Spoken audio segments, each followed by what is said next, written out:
You're leaving out the part where it runs an ad every, like, 20 seconds. That's probably why the ad revenue's up. Yeah, so it's like actually like garbage CPM, but oh hey look, I go live on the main thing and suddenly we drop frames. Chat, I'm telling you Are you right now, there was serious? a 2 minute live stream I did. Zero dropped frames. It was live, it was unlisted so you couldn't see it, but promise you. Was it the same settings that you're streaming with right now? Mm-hmm. Mm-hmm. Haven't done anything. On hmm. Let's see if it does it again. It only did it once, but we lost 584 frames. Who goes to college? That's a scam. There's nobody on this stream that would get scammed in the way that they would go to college. There it goes again. It's only like 200 frames that time.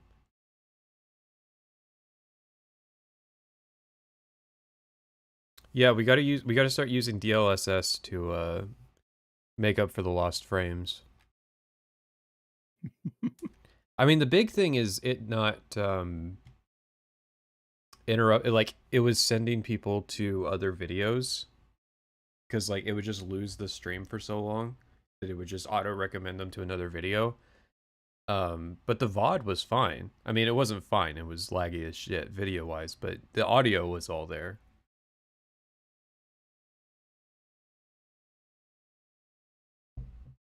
See, this is like a normal amount of dropped frames, you know?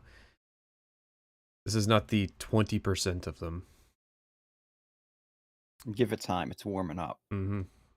Yeah, it's got to screw us over. It's the VTuber model, I'm telling you. I used the one of the Fallout ones. How are we doing, chat? We have no music. Sorry about that. I know how chat is. They require sensory load. Not a moment of silence. I'm just finishing my dinner right now.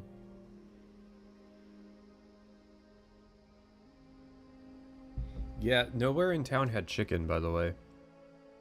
That's part of the reason I was so late was that I had to order food because I couldn't find any chicken breasts for sale anywhere. I'm eating Popeye's chicken right now. I almost went to Popeyes. But I figured I was getting a sign. So what'd you end up getting? Arroz con pollo.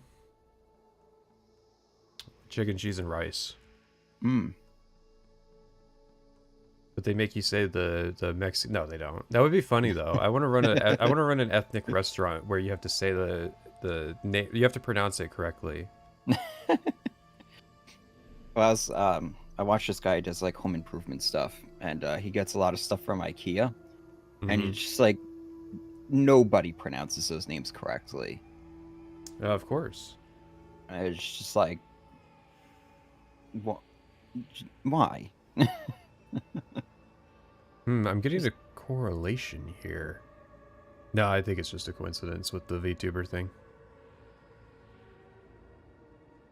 Can we talk about the Halo Infinite shit campaign story? Are we in 2021? Like, why now? because the new Doom game is coming out in a few couple months, and it looks like somebody played Halo Infinite because You mean the Quake? The Quake? No, that's the joke, is that it's a Quake game, but they had to call it Doom because that's the profitable franchise. Yeah, but I was looking at like how they have their campaign set up. Mm-hmm. It's like an open world type of. It's Halo Infinite's campaign, like the same setup. Open world Doom. Mm-hmm. Honestly, Hell hath no boundaries. Honestly, it actually didn't look so bad. I'm into weird open world games, so maybe that'll be more interesting to me than Doom Eternal. Yeah, like that's kind of how I was looking at it. I was like, because that's what we both liked about Halo Infinite. It was a weird open world game. Mm-hmm. The more unnecessary the open world, the more I like it. I like those people that are like, I want games to be developed, but I want game developers to be paid more to make smaller games. And I was like, no, I like my big open empty game. Starfield. Yeah, that's the thing, ain't it? That's the thing. Listen, Starfield was all narrative and world issues. The open world was the best part. Listen, all you gotta do is buy like probably like $400 worth of Creation Club bucks and buy all the creations. Bethesda bucks. Yeah, exactly.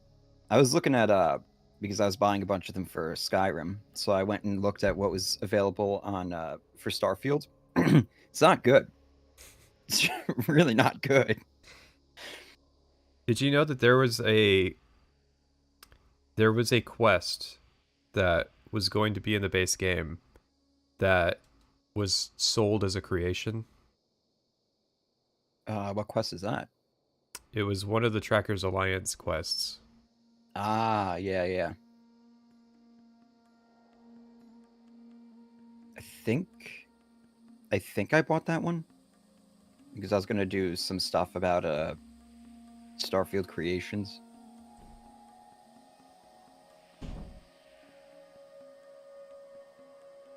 Starfield Creations. What the fuck? How did we end up here? How did we end up here with, like, people defending it? People defend it?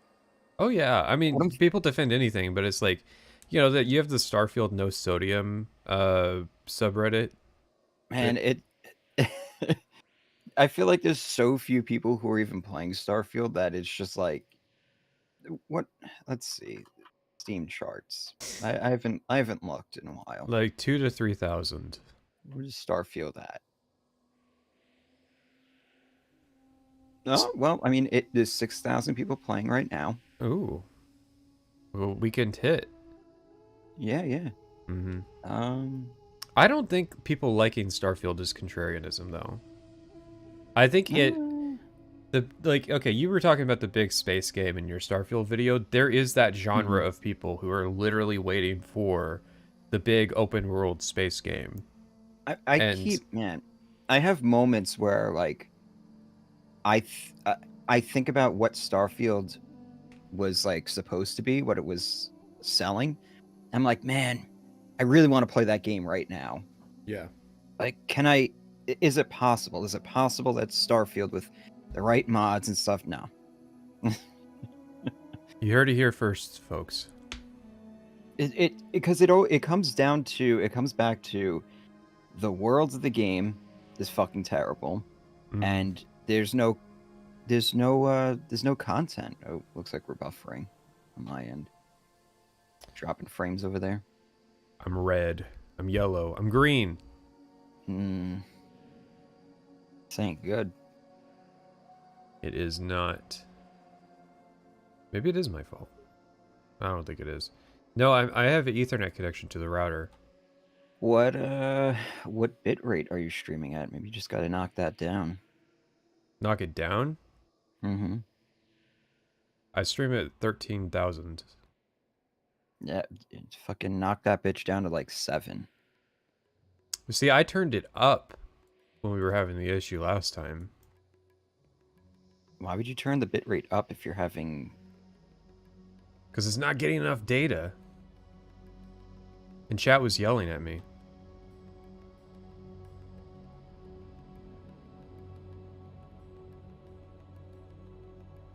$1 billion platform, by the way. Yeah, so much about Microsoft's economics. I want the big Bethesda leak. I want all the, like, memos and correspondences and communications that were going on. I want numbers. I want the Jira. No, I was watching. I was watching the direct on Thursday, and how'd that go? It was boring as shit. The best part was watching when what was that game? Uh, the Southern Gothic sort of game. The Good Souls like sign. the Souls like Risen. somebody in chat will get it. But yeah, watching the chat during that entire Yeah, you said they were banning d- people. oh it was pretty bad. Why isn't Avowed getting showed at this thing? Yeah, that It's was coming out weird. next month. South of Midnight, that's what it was. Yeah, yeah. So when I all I, that came on, and I just sat and watched the chat, and it was basically like 2/3 of the chat got banned. Nice. And you would, like there's, Impressive. yeah. But yeah, that show was kind of just, it was just boring. Avowed But getting delayed, but all the journalists are saying that Avowed won't get delayed. yeah. When is it supposed to come out? In February, like Valentine's Day or something. Oh,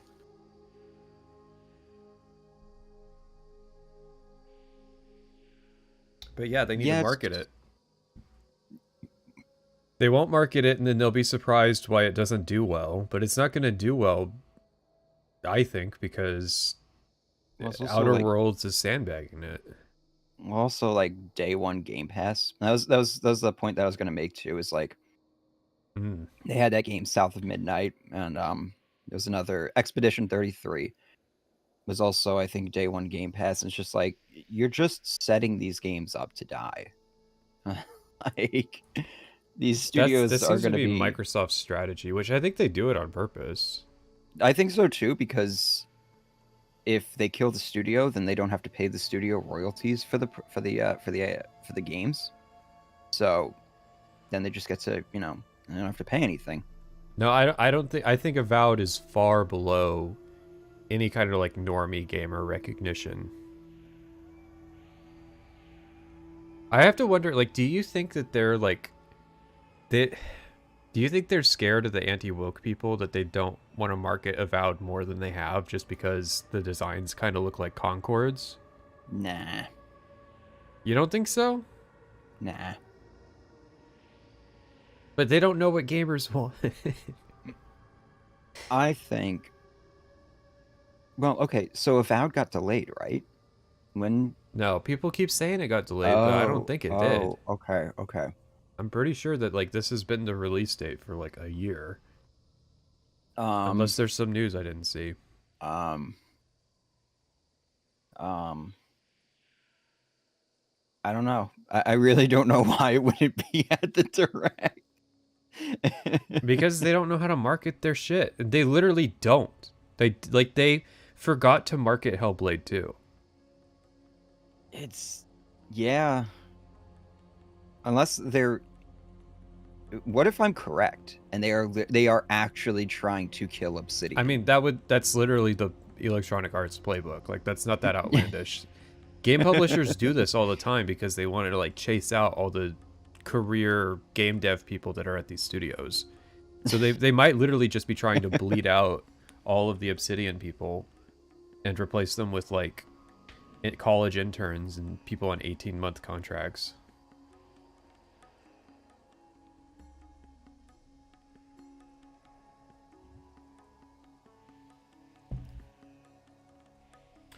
The woke scandal was about the art director talking about how he doesn't want to hire white people. Like he wants to hire black people to replace him at his job. Hmm. Where? Which Avowed studio? Obsidian. This was the Avowed woke controversy. Oh, I didn't hear this. Yeah, that guy's been in trouble with them because he's also the guy that keeps talking about how Avowed needs to run at 30 FPS. Ah, I see. It's the same guy, and it's like, fuck, somebody cut his mic.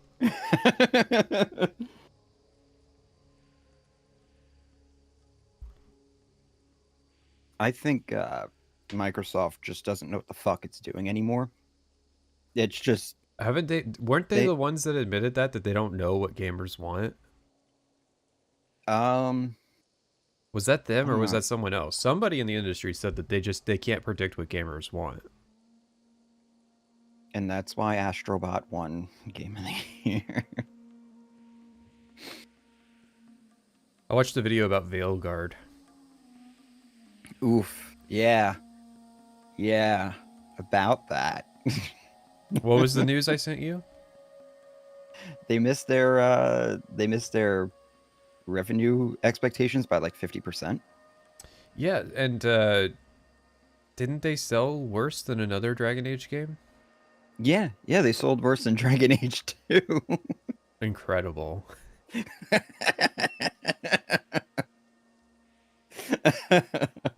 Is Mass Effect 4 even going to come out? What's so funny too is like this comes just like a few days after the I think it was the creative director who did Veilguard. Mm-hmm. She left, and she was like, "No, it has nothing to do with like the performance of the game. Everything's fine." And then like less than a week later, we missed the sales by like 50%. Tim Kaine said that, by the way. Though that's funny. That well, of course, Tim Kaine can't predict what people want. I mean, look at Troika Games. But yeah, the games industry is just kind of floundering. It's funny how like a lot of the games industry recognizes the threat that like China's game development industry poses to the Western half, and they want to do something about it, but that would require them to make games that Western audiences would want, and Mm-hmm. they would rather die than do that. They would rather get bought out by those Chinese conglomerates than just make good games. I'm sorry, but I will not accept that Baldur's Gate 3 is 3,000 times more woke than Dragon Age. Are you fucking stupid? Sorry, no offense, but I think you didn't see the same scenes that I've seen. I don't remember the scene in Baldur's Gate 3 where somebody explained what non-binary was to me. That's a thing in Veilguard. Mm-hmm. Oh boy. Oh boy. Do you think they saw Trump win the election and just like started sweating bullets? Game developers, sure. I mean, like game developers tend to be fairly liberal people. They're probably sweating bullets over like the fact that they won't have slave labor anymore. They saw Trump win and then Justin Trudeau step down and they're just like, fuck. Well, I mean, if you're on the business side, this is a good time period. I was looking at my Yeah. stockbrokers and I'm like, I got to get back into buying stocks because I've just held cash through the Biden administration, which was the good call because we had higher interest rates. Yes. Trump is going to dunk those interest rates like as soon as possible. We're gonna get cheap credit again. It's gonna be a great time to be invested in stuff. It's going to be a great time for me to buy my house. That's what I've been waiting Yeah, for. yeah. If you're looking to buy a house, it might crash the economy though. I actually think lowering the interest rates would be a bad idea. Yeah, I agree. But Well, that's what Trump will likely do. I think like in another 6 months they can ease off a little bit. Holding But cash only loses money to inflation if there's no yeah. interest rates. Otherwise, it was significantly safer than actually being invested in stuff during the Biden administration. Yeah, that was a great Oh time yeah. for the stock market. Well, you know, Like, don't get me wrong, there's better things than cash, but cash is not a bad idea when there's a Democrat president.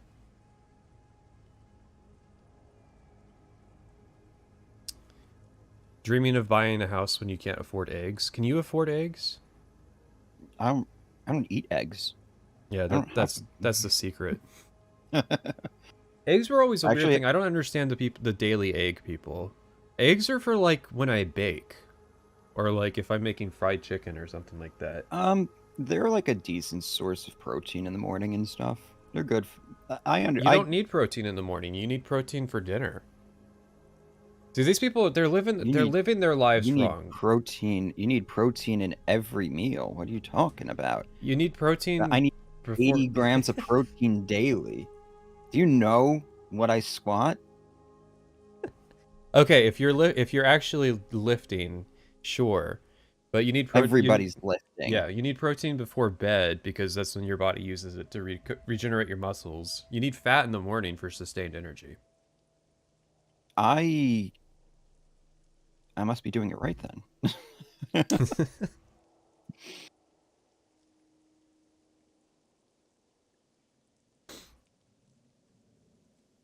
The president can't influence the Fed. Sure. Mm, So, yeah, we're buying a house in Vermont, right? Vermont. Yeah, that's where all the gay guys go to settle down. That Really? you never you're from the East Coast. You don't know this stereotype? Gay No, we have Fire Island. gay couples move to Vermont and start bed and breakfasts. That's why Vermont's such a liberal state. I didn't know that. No, we have Fire Island, so it's, I you know you know. guys have a lot of like peninsulas with gay communities on them. So, is it behind the scenes for New Vegas today? Yeah, we're doing some New Vegas stuff today because we've been tilted on Fallout 3. We got to get some New Vegas stuff done and then we can start the drama. I could choose a different anime woman. You wouldn't believe there's anime women that you haven't even seen in years. Okay, I haven't brought out one of the Bosmer the boy or the girl, in years. Here we You have go. a you have an entire harem over there, Mm-hmm. so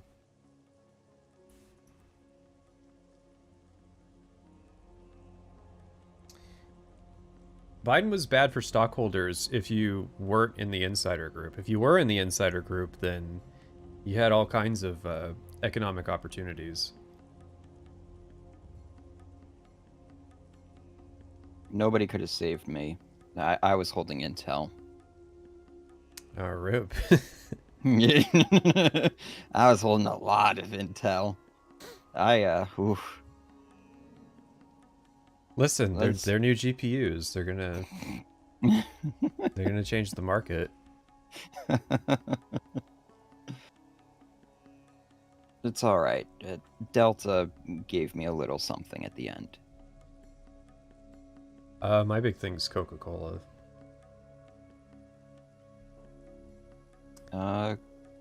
Really? For There's like the safe like blue stock, yeah. really.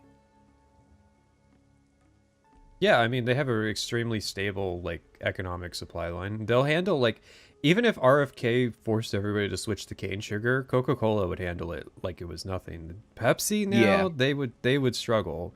Pepsi yeah, does have cane sugar sodas, but their supply line isn't as good. Whereas Coca-Cola could make the switch like just yeah. like that. Coca-Cola has a they have a strong supply line, really good, strong distribution, and they have a really impressive portfolio. Like Yeah, their like line is just solid. But Pepsi has Frito-Lays. I gotta be honest, Frito-Lay's kind of trash. Yeah, There's but they're still the most popular yeah, chips out there. it's weird to me too.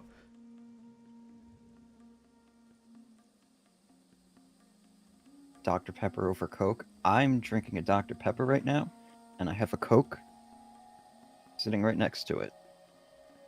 I love both. Vanilla Coke's also really good. Vanilla Coke's the only corn soda I'll drink.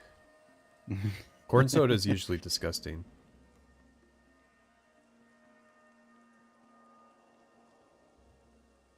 It should bring back the cocaine in Coke. That's that's what I'm thinking. They're scared people would like probably like try to distill it and get the Coke out of it. Drink water? No. Do you know what the water's like on Long Island? Yeah, you're There, like a medieval peasant that just drinks beer all day because the water because the supply is water's. tainted. I don't know anybody who drinks the tap water here anymore. It's That bad?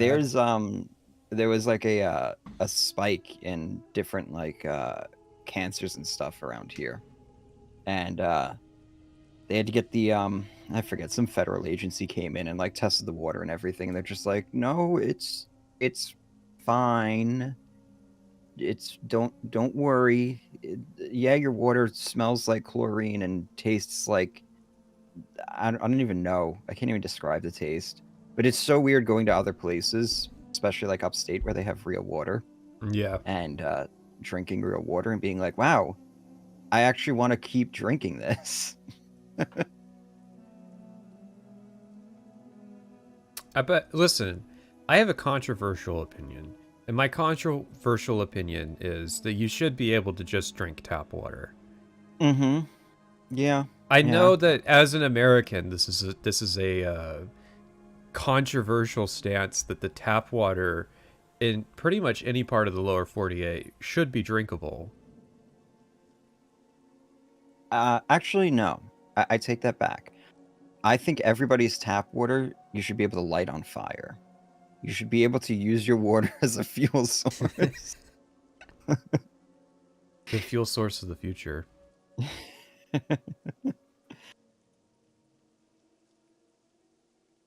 Wait, Americans have access to regular water? I thought Dasani owned the water reserves. Why do we let Europeans have opinions? Just because, like, there's a lot of European opinions of America that are like just shit that's in California that they think is the thing when California is the odd one out in our country. my my favorite thing about California is that it has a higher GDP than most countries in the world, and yet they're still broke. Yeah, they spend more in federal tax dollars than they get in benefits from it, which is one of the reasons why they're getting a more advanced response than say North Carolina, but Mm-hmm. a lot of people don't want to hear that. That said, yeah, they're a huge state. Yeah, they're a huge state and they have a lot of industries over there. If they were smarter, like they would be an economic engine for America. Unfortunately, it is still California. Don't worry, you got Texas there. Texas is holding the line. Now, they're dumb in their own right, but they are more of an economic engine than California is. Yeah, yeah. Well, I mean, maybe California that they generate money a different way, right? Like there's so many different ways you can generate revenue. They're on that passive income grind, you know? You get a lot of like IPs and stuff that come out of there, like oh wait, I was gonna say Hollywood, but like Star Wars, but Well, they were never in Hollywood. really, Lucasfilms was never in Hollywood. No, they did stuff in like the United Kingdom. Really? Yeah, they George Lucas really didn't like Hollywood, and he didn't like financing with them. So after episode 4, he made enough money to just finance the rest of the films himself. Oh shit. But yeah, he's given talks about how he cut the Hollywood producers out of his productions. That's pretty awesome. Yeah, and then he sold it to Disney. Yeah, yeah. And Disney did what, you know, they But I think predictably even would do. Disney stayed, like with Star Wars, stays out of Hollywood. Like they bring Hmm. Hollywood people into it, but it's not really a Hollywood thing. Yeah. Well, Same I guess same yeah. thing with like Lord of the Rings and Amazon's incarnation of it. I mean, they were in New Zealand and now they're in like Scotland. Huh. What do they make in Hollywood these days? A lot of Surely a like the lot of Marvel like stuff. a lot of garbage. Marvel stuff maybe, but it's honestly like Redbox movies and like straight to streaming stuff. You know, like Netflix stuff. Oh. Yeah, you'd be surprised. So like the special effects stuff, that's all in like Vancouver. Yeah. Yeah, I know Vancouver is big for that. that animation, stuff like that. I was speaking of trash, I've been watching the Underworld films because it's vampires and I'm doing vampire stuff for the Oh, Skyrim true, video. true. God, those movies are so good and so bad. Yeah, we don't You get want that to quality anymore. they're they're exactly like if you want what my impression of Fallout 3 is like, just watch those films. There's just the most delightful trash. It's like half just cool stuff happening, half watching what's her name running around in leather tights. The chick from Resident Evil? Kate Beckinsale, that's her name. Oh, Yeah, she's the lead in the movies. I remember this. Don't they shoot a circle on the floor with bullets? Yeah. And Yes. she does it to like go down the Yes. floor. Yeah, It's it's that so movie. good. It's so good. That's the thing is like, you know, I think we've lost touch with the like people recognizing that they're making trash, and so they just make something really funny. Yeah. Oh Not yeah, like we're 30 minutes the in. second film ends with her kicking like a vampire lord into the blades of a helicopter and just him exploding. Nice, yes. It is so good. What do gamers want? Apparently they want Marvel Rivals. Yeah, I've been seeing that. What? You mean the gamers that have been telling us that they want more sex appeal in their games want more sex appeal in their games?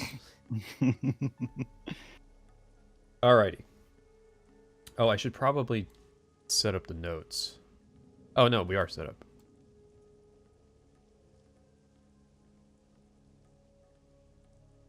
Alright. The making of Fallout New Vegas. Now, I don't know the...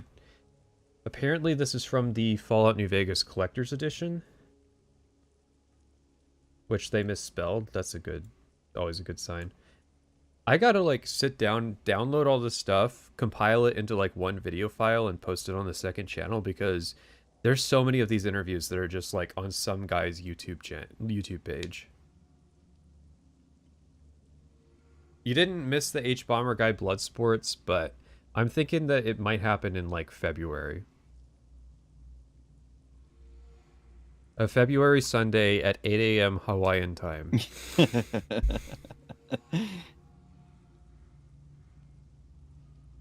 The one thing about Fallout always is really kind of had fun people acting in it. And with Fallout 3, it really continued. And so we want to make sure we're still doing that. And obviously, you have Ron Perlman coming back. Ron Perlman has been the voice of Fallout for so long, it was kind of like, well, of course, he's going to be the narrator. You are a courier, hired by the Mojave Express. It's nice to be working. I feel like Ron Perlman's such an odd pick. I know he's legacy, but it always just feels the intros are always out of place.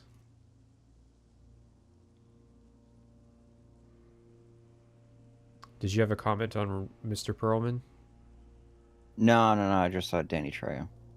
Oh. Working on this same character for this. So here's a question. You know about the broken steel thing, how people think it like insults you for sending your companion in? Yeah. I think I've said this to you before. And how what it is it's actually just the line for sending Sarah Lyons in, but without the part where she dies. So Yeah. Why didn't they have him record something when he was doing this for New Vegas? When did Broken Steel come out? I have to assume it's like a rights thing. So Broken Steel was like mid 2009. Yeah, that's probably what it is. It is probably like a rights thing. If it was to, they'd probably have to renegotiate some sort of contract or something like that. Speaking of Broken Steel, $10, worth it or not?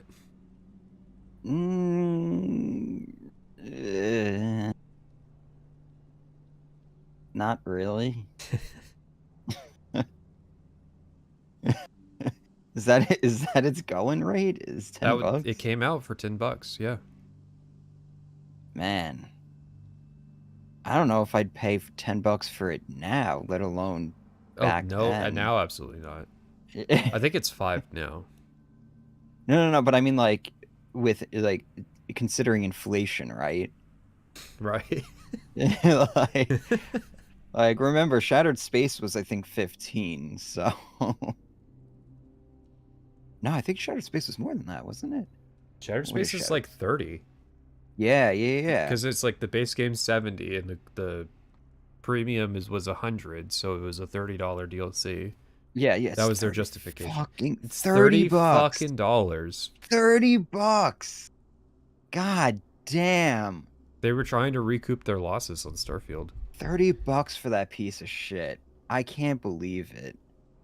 I wouldn't pay $10 for that fucking thing. 5 most. Like, How are you going to speak about the bugs in New Vegas? I mean, I'm mostly going to acknowledge that the game came out in a fairly rough state. listen, they only had 6 weeks to Yeah. work on the game. 6 weeks? Try 6 days. On the 7th day, they rest. Meanwhile, Bethesda had 10 years that they were working on Fallout 3. Mm. Many installments over this span of time. The legate is crowned as the new Caesar. We really took it character to character and just looked for who would really be the The Legate's crowned as the new Caesar? What? Caesar's Legion endings.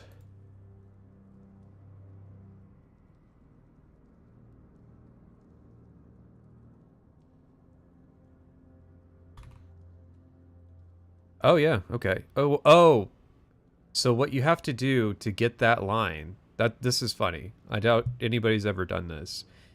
You have to allow Kaisar to die in the surgery and then complete the game as Caesar's Legion. Huh. There was a really weird one, and I think it had to do with the Great Khans, where the conditions for it just didn't make sense. For one of their endings? Yeah.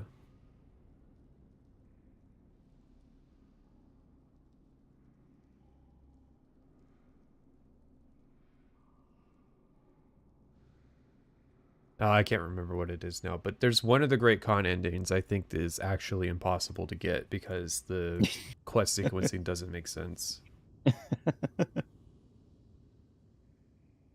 best voice for the role. The man who tried to murder you, who's voiced by Matthew Perry in the game. This guy is the leader of a gang called the Chairmen. What was going on in the late 2000s with documentaries? I feel like documentaries have gotten a lot better about starting. Mm-hmm. Yeah, because we're just, like, kind of in this. Yeah, I feel like I haven't been warmed up. Yeah. We're just in. Play Benny, who is a very driven, kind of Rat Pack type guy. That's the guy. That's That's the the guy guy. from the thumbnail. Yeah. I didn't realize that was... You can't just leave me tied up. Those Legion boys will put me on a cross for the mess you made, if I'm lucky. He's really, really enthusiastic.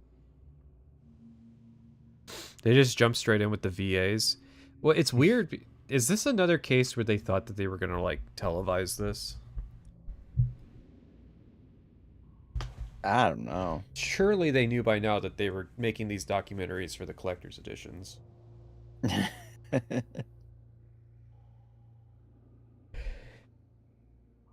I don't need fluffing. I just need a little bit of foreplay with the documentary. Just a little setup, you know. Yeah. 15, 20 seconds. Yeah. We get Ron Perlman in there. He's the celebrity talent. Yeah, it is weird though to like open with the VA stuff. I saw the first couple minutes of the Kritosis video on Emil Pagliarulo, but I never finished it. Oh yeah, I saw that. I haven't checked it out though. I got to the part where he says that Emil probably is a nice guy, but that doesn't really have a bearing on anything. because that's how some people defend him. Mm-hmm. And it's like, well, he's a nice guy, and it's like, yeah, I'm sure he is, but we weren't talking about whether he was a nice guy or not. Lisptosis? You think Kretosis has a lisp? People just say things, you know. It kind of sounds right, but it's not. Like monotone.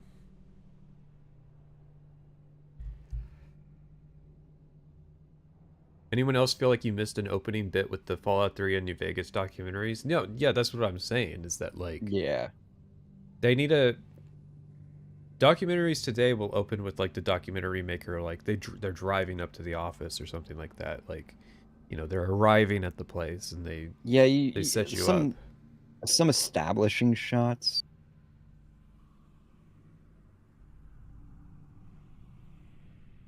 Fan, and he was really easy to work with. You know, he seemed to really get the idea behind the character. Any questions you got, I'll answer. Fallout is just bigger and smarter than any game I've played before. There's like just amazing amounts of things to do, and I like.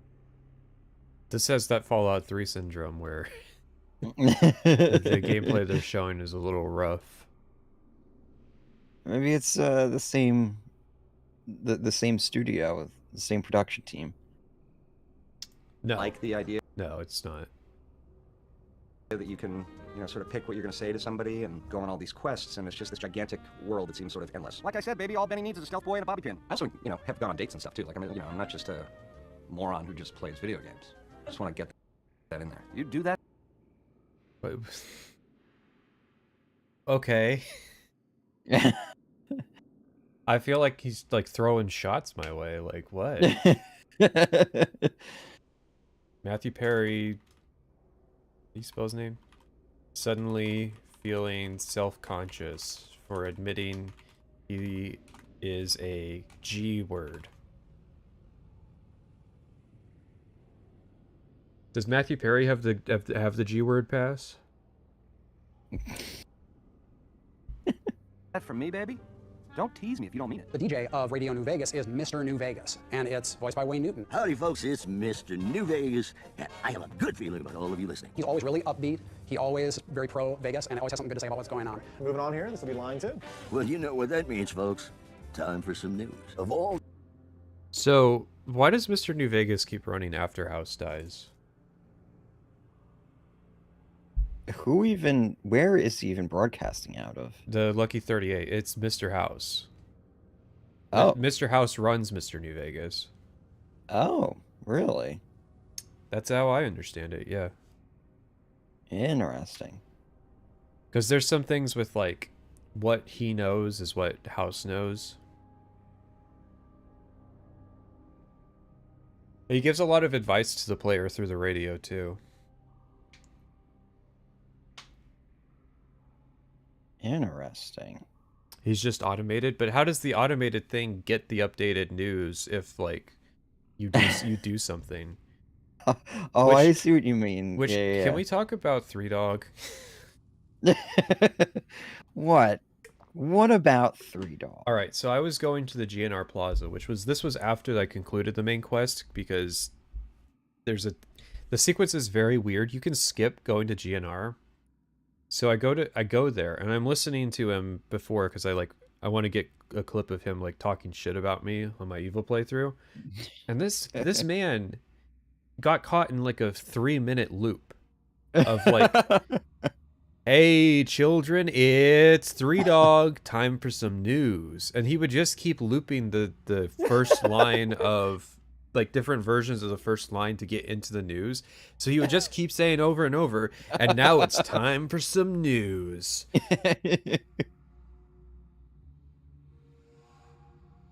Listen, it's the DC, it's very radioactive. He has good days and he has bad days. His brain is cooked. I mean, the radio fades in Fallout New Vegas too, but you only notice it with the Black Mountain one.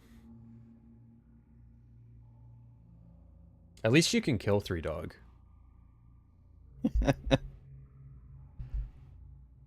All the things that I have done in my career, and I've done one or two, this has been the one thing that I have looked forward to. because it was so out of the realm of what I have done in my career. This is Mr. New Vegas wishing you ladylike luck tonight. I didn't have anything to do. You know what the weird part is with these documentaries? Every documentary has like the Making of Oblivion documentary has this. They have this section on the celebrity voice talent. It's always the worst part. Yes. It's always the least interesting stuff. Yeah. But that's apparently the part that people come for because it's the celebrities, man. Yeah, you know, you saw the VGAs. We need the celebrity star power to bless the industry. No, people have a weird impression of Fallout 3 and essential NPCs.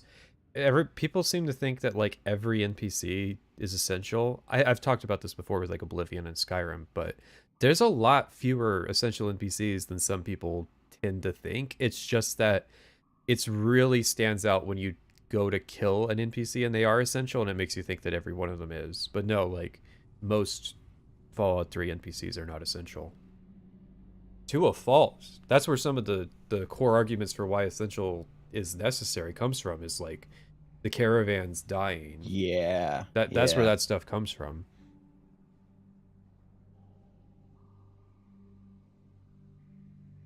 Was being called Mr. Las Vegas. It was just the fact that I worked here so much and wouldn't leave. Then somewhere, somehow, one of the writers said, well, this has got to be Mr. Las Vegas. Again? Yeah, that was great. It's one more time for the safety. Hey, we've got some news for you coming right up. We were lucky enough to get Felicia Day to be one of our Brotherhood of Steel members, which is fantastic. It makes my really heart glow. Recording Felicia.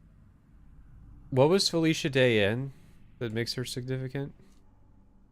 You're asking the wrong guy.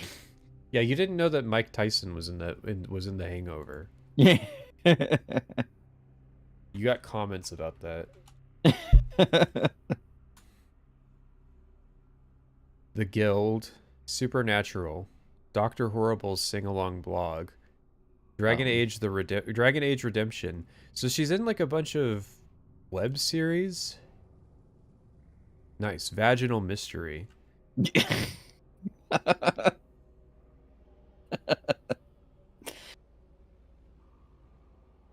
Is that on Steam?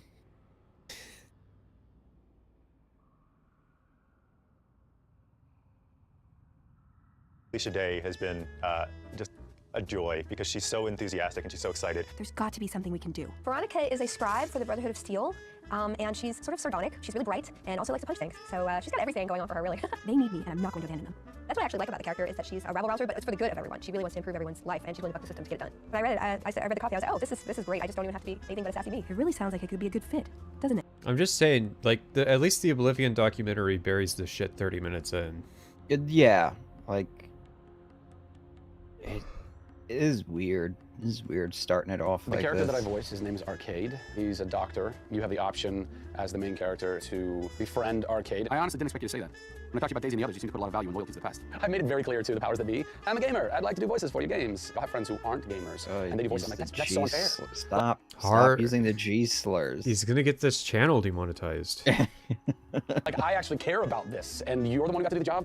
Bump this. I need to make a stop before I settle in. I'll be back in a while. Thanks again for your help. It means a lot to me. Cool. Yeah, great. Hey, great man. Marcus is a mutant, first of all. He's been around for a lot of years, and he's aged over the years. Look, it's Worf from Star Trek. It's so weird to me that Marcus is even in Fallout New Vegas.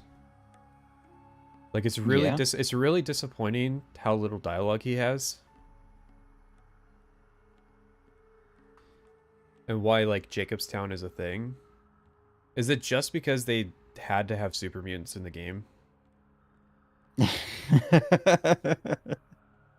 The directive from Bethesda. Well, I mean, like, you know, they had the super mutant assets. That's what I'm thinking. They had the assets and everything and all the animations and stuff. It's just like, well, it'd be a waste not to use that. I do think that they wanted to pay off Marcus's storyline and, like, include him in a place that makes logical sense. I just wish that there was more going on with Jacobstown.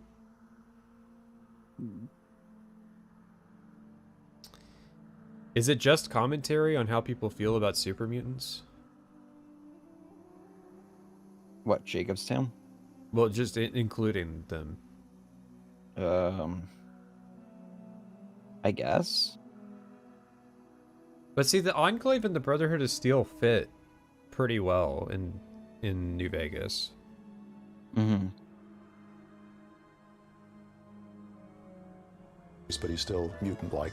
And he is sort of like the sheriff of Jacobstown, which is near New Vegas. If NCR or anybody else is looking for an excuse to attack Jacobstown, they're not going to get it from us. With Rene Aubergenois, from his very first line, he got the character, he got the tone, he got the delivery. Mr. House, he's a very... Another good Star Trek character. Not character, actor. Actor. He's in Deep Space Nine. They're both in Deep Space Nine. Now this is a star-studded cast. I mean, it really is. It has more than 2 celebrities. Strange.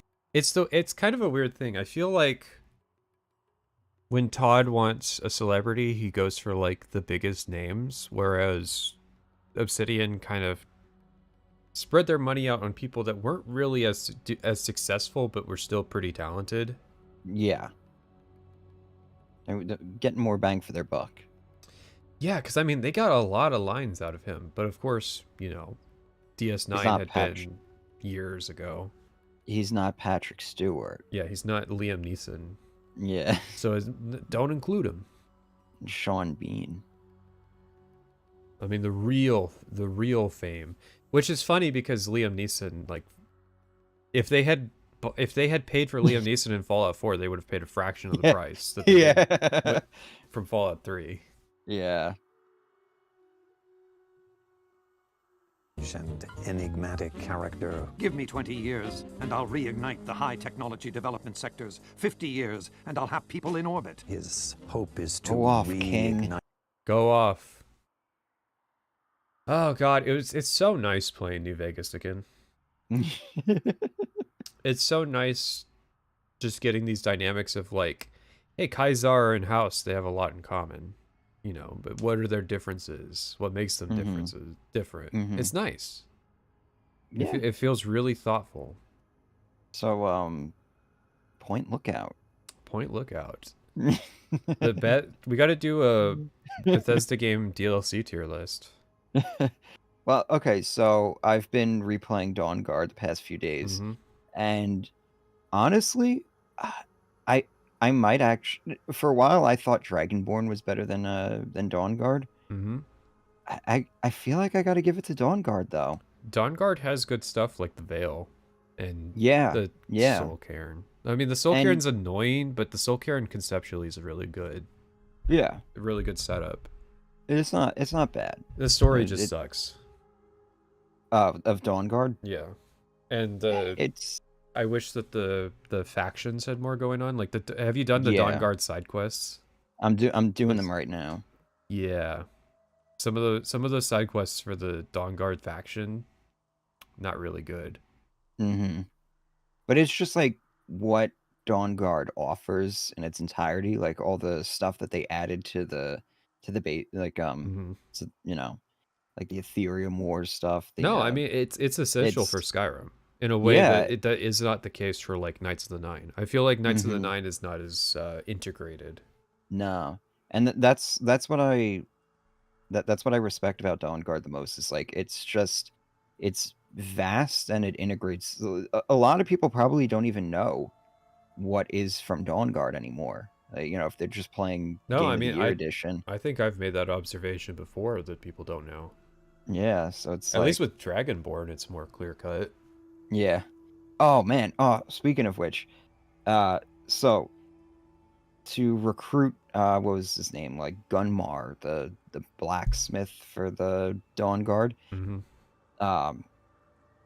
I was looking all over for him. I could not find him. Eventually, I just gave up. Used console commands to teleport myself to him. He was in Solstheim. Yeah. Oh, right. Yeah, that can happen. I remember that because Solstheim adds dungeons to the pool of potential radiant targets. So main quest things can happen that way too. Yep. Yeah. So I was trying for a really long time. I was just like, all right, I'm just gonna wander around and see if I can find him and stuff. And eventually, I'm like, I don't know where the fuck this guy is. I've been recording for too long. I'm just gonna console command. I was like, well, I was never going to find him because I was never going. Why would I think? Yeah. Dawn Guard. Would a Dawn happen Guard on NPC Solstheim. would end up. Yeah. It is funny to think that like if they kept adding provinces, there would be like dragon quests in like High Rock. Yeah. Because they're technically on the list of like caves. Yeah, it was just weird, like, because I got teleported into like a dungeon, and we're fighting ash hoppers. And I was like, oh, this is weird. Maybe one of like the mods that I'm playing with added ash hoppers to this dungeon or something. But I'm like, I don't even recognize this dungeon. What the fuck is this? And then I get out and I'm in Solstheim. It's like, what the fuck? That is the neat thing about Solstheim is the dungeons. I think are a lot more interesting than their base game counterparts. Dragonborn versus Dawnguard is a very interesting question. I think the tier list would be good, but we have to play Nuka World. We'll have to do a Nuka World stream. Yeah, I've never played Nuka World, so I'm about to do the Raider side of the pit, so I feel like it's time for me to finally play Nuka World for the first time. Because I've never played it. I had never played Far Harbor either. Yeah, I played Far Harbor, and then after that I basically fell off Fallout 4. And then Nuka World came out and just like, eh. We got to do automation. Remember automation? Oh, I think is it automaton? Automaton? I don't even remember. It's something like that. Let's go to the Fallout 4 store page. I like that mod, Jesus Christ, that DLC, just because it lets you build robot companions. So that's what I would do instead of having actual companions. I would just have a robot companion. No, we're both wrong. It's Automatron. Ah, yeah. And then there was Wasteland Workshop, which is mostly negative. And there was Contraptions, which is mostly negative. And there was Vault Tech Workshop, which was mostly negative.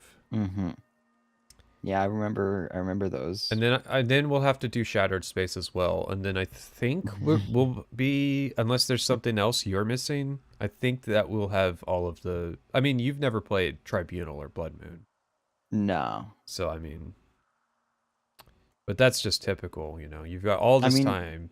You don't have to play Shattered Space. You're willing to just be the one that rates that one? I mean, that's fine by me. I don't want to download Starfield. You don't have to play it.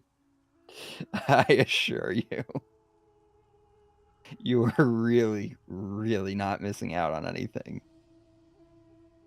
Man, if I was to rate it against, like, it has to be, oh man. Is it worse than Mothership Zeta? I think it is.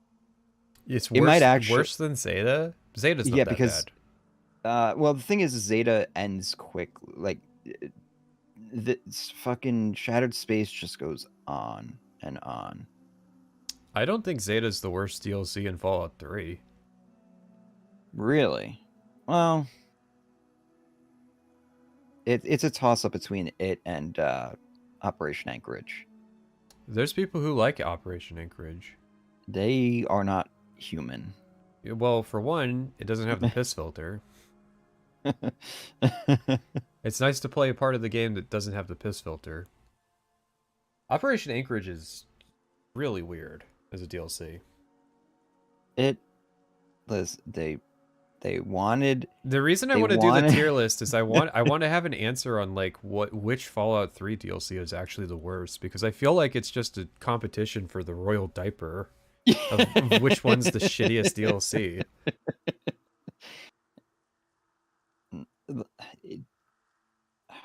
Man, it's not. We can eliminate Point Lookout. We can eliminate Broken Steel. Broken Steel is pretty bad.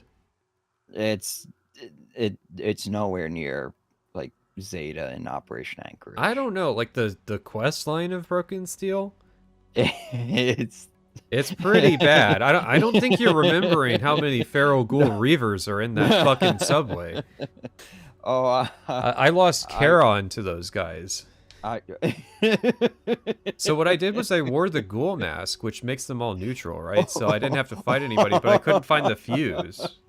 So I just started blasting, and the Charon got swarmed, and that was the last I saw of him. I'm just imagining when you're doing in Mass Effect 2 the suicide mission, one of your I think like one of your companions can die by just getting carried away by the Seeker Swarm. Yeah, that was basically it.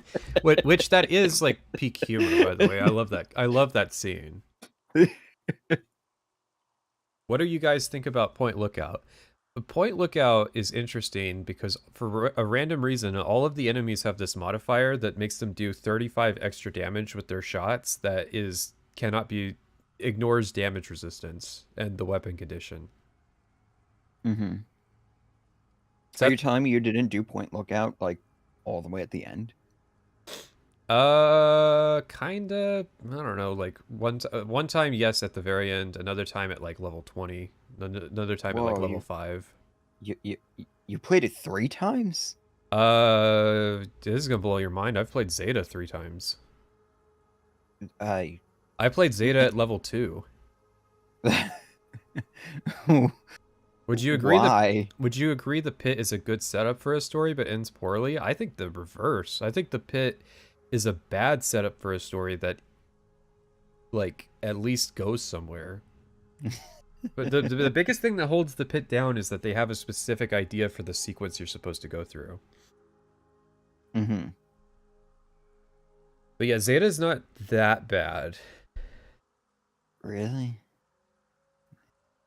I think Zeta is like a decently enjoyable, it's like a really long, you know, the Mehrunes Razor dungeon? It's like that. Just not as good. What's annoying about Zeta to you? I remember the enemies being pretty tanky. I remember the layout of like the level being really fucking just confusing. Dude, it's been forever since I've played it. The tankiness thing, I mean, that's like what the only enemies that I think are really tanky in Fallout 3 are the ones that Broken Steel adds to the roster. Mm-hmm. If you are actually like with a decent character build, Zeta is fine. And if you're low level, then everything's low scale, and it's also fine. Because the weapons are really good for being level 2, but the enemies will be low health. But no, I get it. It's like I just remember it being just a slog. I feel it's still got to be better than Anchorage, though. Just because Anchorage is not an RPG, it's just a shooter. Yeah. Whereas Zeta is the shooter and the RPG components. I just make sure to review the Divide with a level 1 character. I was actually doing that, and I got filtered by the 4 sentry bots. Because you either have to have 75 science or be able to kill 4 sentry bots. Yeah. Oof. And all I had was the arc reactor thing. Yeah. The thing about Operation Anchorage is that it doesn't really have much of a story. That's a problem, but I feel like that's almost an upside. Yeah, no. Like that's the thing, is like Zeta's writing was just, I wanted to throw myself out an airlock. At least all of those people except the kid can die. Like Soma died for me. And then I killed the rest of them on another run. Yeah, Dead Money at low level is really easy. Old World Blues at low level can be manageable. You just need to get the auto dock ASAP. Mm. And then I haven't done Honest Hearts at low level yet. I feel like it doesn't. That one's probably. It probably wouldn't matter. The big thing is there's those giant green geckos that can like one shot you. I don't know if those are there at lower levels or what. Yeah, Soma is the only repair 100 NPC in the game, but we're talking about Zeta, which gives you 1 billion alien epoxy. Honest Hearts is so boring. It's just short. That's why people like it. This sounds like some material for a DLC tier list stream. Mm-hmm. You know, Rene Auberjonois is on screen right now. He's telling us about Mr. House. And reinvigorate this world. Oh God, have you ever seen the before they settled on the final version of House's Yeah, it's pretty cursed. I'm glad they didn't go with this because this feels like Outer Worlds. Like, why would House have his portrait be like this? Like, of course, House is gonna have like a very handsome looking self-portrait as his like profile picture for his VTuber model. Yeah, not enough people have seen the production version of Mr. House's thing. It's still better than the Fallout show. Do you know they have Mr. House in the Fallout show? Yeah, you didn't know that? They have Sinclair in there too. Yeah, they have this scene where they're having a council and talking about how they're gonna like nuclear war is good for business, so they're gonna like try to they're trying to fan the flames of nuclear war, even though House's whole deal was preparing for and averting the nuclear apocalypse. Nice.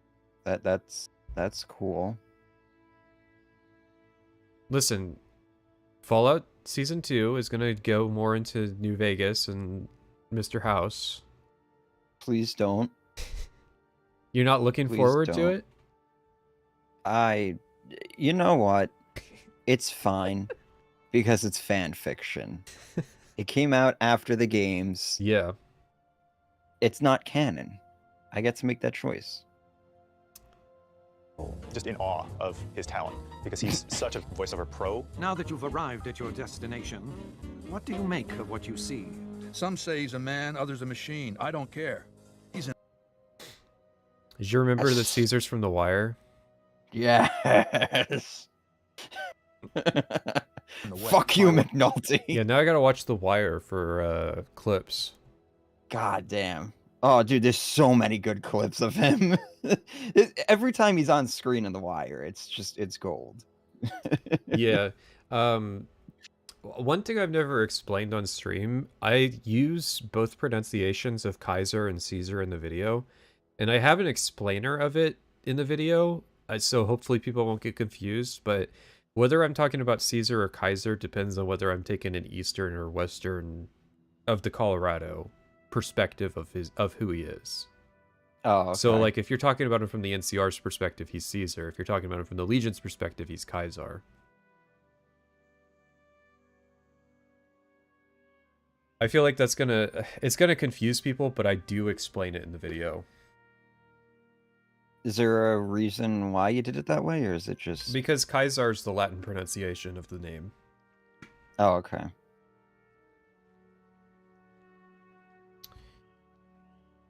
I mean, they do it in the game too, but I feel like a lot of people missed that. And I feel like I don't think Obsidian did a good enough job with the Legion. Well, not just the Legion, but whenever people talk about Caesar, whether they use the correct name or not. Oh. Because I feel like that's supposed to be an insight into their opinion of him and how much they know about him. It's weird that when Easy Pete does it with the hard K. Yeah, there's some there's a lot of strange stuff with people pronouncing his name. Maybe Easy Pete. Listen, we don't know Easy Pete's background. He might be from the Legion. Yeah, he's territory. he's a Frumentari.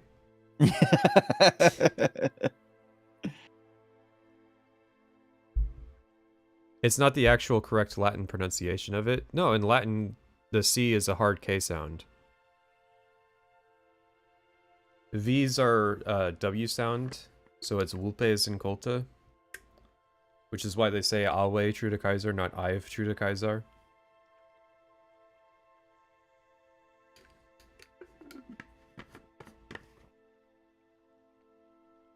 Oh, that means you have to watch the HBO Rome series as well. I think we can get away with not doing that. I Oh, feel. you're I feel. missing out. You're missing out. I'm, You gotta watch. I'm sure I am. I would prefer to like learn about Rome though in like a more classical sense. Oh, I got a podcast for you then.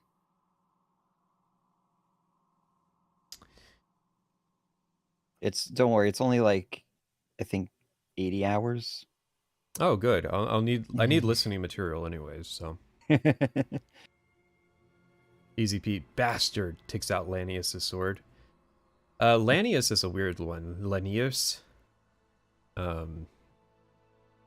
There's a lot of like there's a lot of the history of Rome. That's a good one. Yeah. I watched that whole thing and immediately downloaded and put it into my archive. I was like, this needs to survive forever. What's the premise of it? What, the unbiased history of Rome? Yeah. Oh, it's just it's the history of Rome told from the perspective of a hardcore Roman. It's just there's you know the history of like Hadrian and like what he did with like the Jews and everything. Yeah. It so like somehow someone that episode I'm surprised is still on. So is YouTube. it like how say 80-year-old Marine justifies the use of atomic weapons in Japan, like that kind of stuff? Yeah, pretty much. Word is law. I'm an extremely powerful character. Violence is how I rule. Walk away if you want, but if you do, he's going up on a cross. Is there anything old Vic can do you for? If I find my way... Cowboy! There's a really weird Victor encounter that I never saw. So I went to Good Springs Cave and then like went back to Good Springs and Victor like chased me down to tell me that he saved me even though I had never seen him. So I think if you go fight the Rad Scorpions north of Good Springs, he like shows up to bail you out. Oh yeah.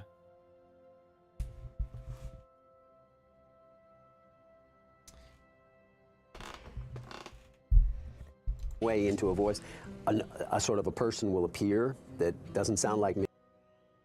I find my way into a voice, a sort of a person will appear that doesn't sound like me and it doesn't think like me.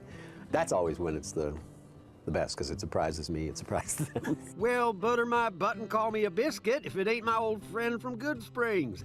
I can throw the gun at him if you want, boss. Raul is like a very smart old ghoul. He's got a lot. I didn't know Danny Trejo was Raul. Really? Okay, so I've never recruited Raul because you got to do the Black Mountain quest, and I feel like it's just the most. So like I did it for the first time pretty recently. Raul is such a good character. I think I've done it once before. Yeah, I know. But that's the thing with New Vegas though, is that like I liked that there was stuff that I still hadn't done. Mm-hmm.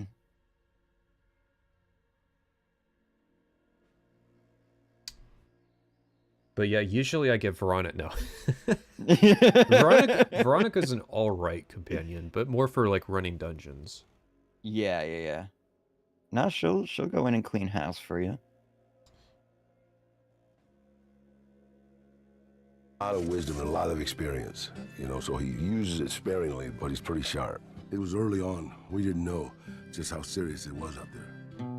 Not too long ago, they took Nelson and Searchlight. They got some camps on the eastern shore of the Colorado, and the monstrosity on the hill across the lake, that's for Caesar. Mr. Christopherson, who's got an amazing voice, very Who is thick that? and gravelly and really fun to work with. Just keeping that dam secure and operational day-to-day. Yeah, why aren't they... Who is this? Where's his title? Where's his card? One person. Every officer I ever talked to. There you go. Chief Hanlon? Who's Chief Hanlon? He's at Camp Golf? Camp Forlorn Hope? Where the fuck is he?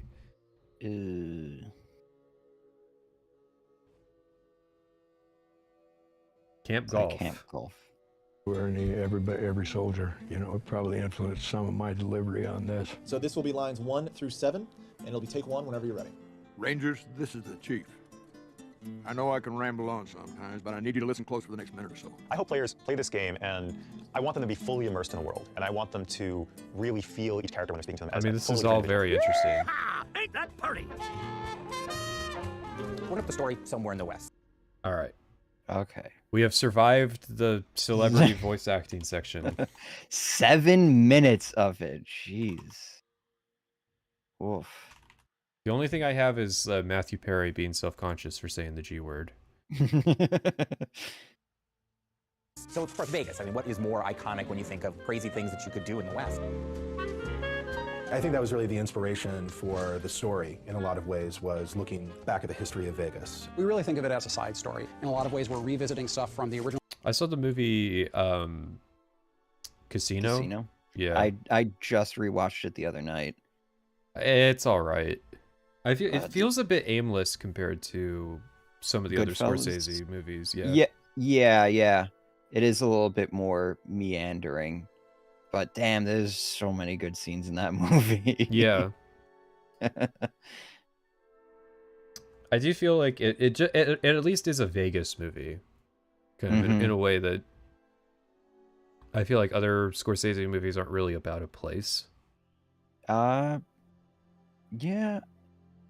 I guess Gangs of New York was kind of about a place. The Departed was pretty Boston-y. Well, yeah, they say the N-word a lot, don't they? Original 2 games, but it stands on its own. Oh, look at that recharger rifle. I've been using the recharger rifle, and I'm sorry, energy weapon players. I don't know how you do it. Metagaming New Vegas is super easy. It's like picking your brand of how you're going to metagame it. Yeah. I feel like it's almost impossible to not metagame in that. I feel like you have to not have the DLC installed and install it later. Yeah. I feel like that's a good start. Yeah. You have to, it's the free items they give like right at the beginning of the game. I've shelved those every time. Yeah, you gotta go find like a dumpster and you just can go throw to them in there. I just throw them in one of the ammunition boxes in Victor's house. Yeah. I was using the recharger rifle because I didn't have very many energy cells at the start. But so you just go to Lonesome Road and you can go like recruit Edie, get him the first upgrade, unlock the commissary, and then that's it. You're done. You've busted New Vegas, and that's just like option 1 of 37.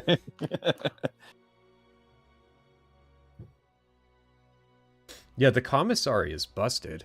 I didn't realize how insane it is. Because I was just like, it's like a 6,000 cap merchant, like, who gives a shit? But it's like, no, it's a basically infinite money merchant. I was intending on installing the Josh Sawyer mod. The issue I have is I want to be able to still load the guns and melee playthroughs for New Vegas. So yeah, use the mod manager that lets you make profiles. I don't fucking want to. I'm much happier. Like the mods I have are very, very simple. A lot of just tweaks, not really like changes. And so tweaks or fixes? Mostly just tweaks, honestly. I've barely fixed anything. It's stuff like not having the XP pop-ups show up until the end of combat. That kind of stuff. Okay. And so it's like, I want to be able to load back into my guns playthrough, which was unmodded, and not have it be suddenly different. Because there's still stuff I want to do with that character. Yeah. Yeah, Red Glare was an awful fucking weapon. Holy shit.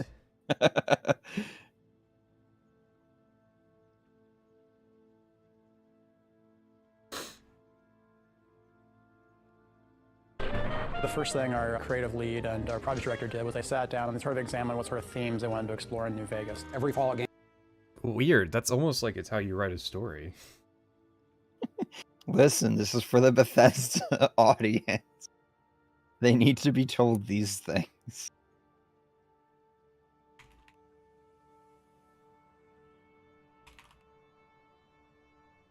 I got a lot of comments when I first announced the video that were like, so you're just going to make a video bashing on Fallout 3 and praising Fallout New Vegas. And, you know, the thing is that, like, there's a reason that that's the paradigm. Like, I'm sorry, low-key. Fallout 3 is not a hidden gem. No. I don't care how much you say that the atmosphere is where it's at. That's not where it's at. Fallout New Vegas, I can actually do a full playthrough of. Fallout 3 gets about 10 hours out of me. 10, maybe 15. I can push myself with Fallout 3 if I go on the bobblehead hunting spree. Yeah. Or like chasing after skill books, but I need meta incentives, not meta knowledge, but meta incentives to know that like there's a skill book here at this place that I want to get or something like that. Yeah. But yeah, there's a lot of moments where I'm like trying to write something in a way that is more neutral without just saying that like, yeah, New Vegas is just straight up a better game. I mean, that's... You're kind of delusional if you don't think so. That's, yeah. That's basically it. Game pretty much starts with war never changes. And but what does that mean? What does war never changes really mean to you? Listen, there's no such thing as games that are objectively good and objectively bad. No games can be objectively better than the others. It's all subjective. I love when something's so bad that people start breaking out like the just fundamental genre deconstructive arguments. Like, listen, there's no such thing as objective quality. Like, damn, was the movie that bad? Because we don't have these kinds of conversations when something's good. Yeah, you don't hear those arguments when people are talking about Elden Ring. When a good game comes out, nobody ever says, "Hey, we should abolish review scores." the idea behind that is really that humanity has this unending appetite for killing each other. What was that? That is a really weird looking camera angle that they have in front of a green screen. Behind that is really that yeah, they're getting experimental, you know? appetite. It looks like a really bad music video. It does, yeah. True. It is very strange.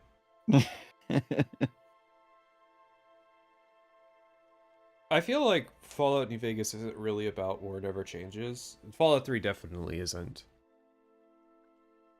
Yeah, what is Fallout 3 about? Fallout to 3, to me, in your opinion, is about personal autonomy.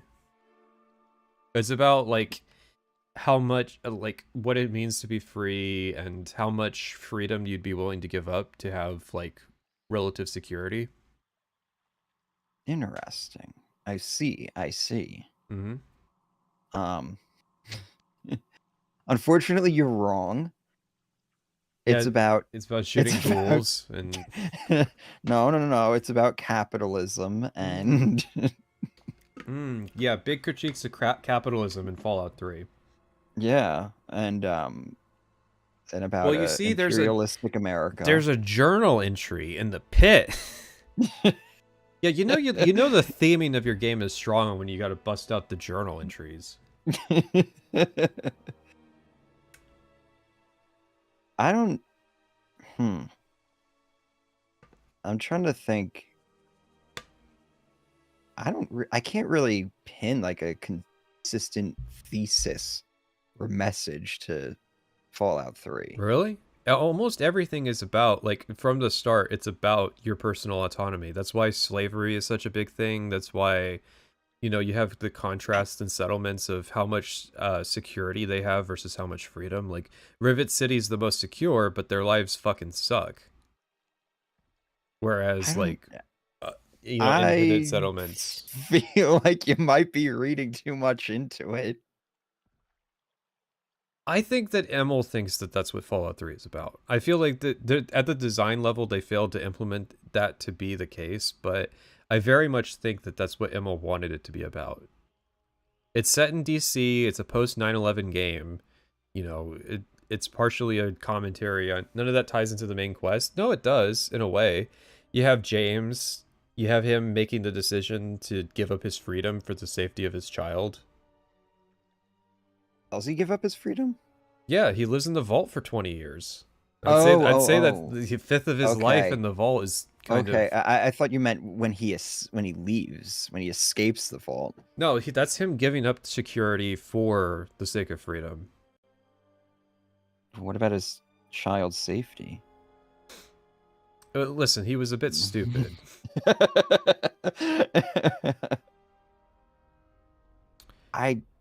It might have had more weight if you could choose to join the Enclave. No, absolutely. If you could join the Enclave, it might actually be threatening to say something.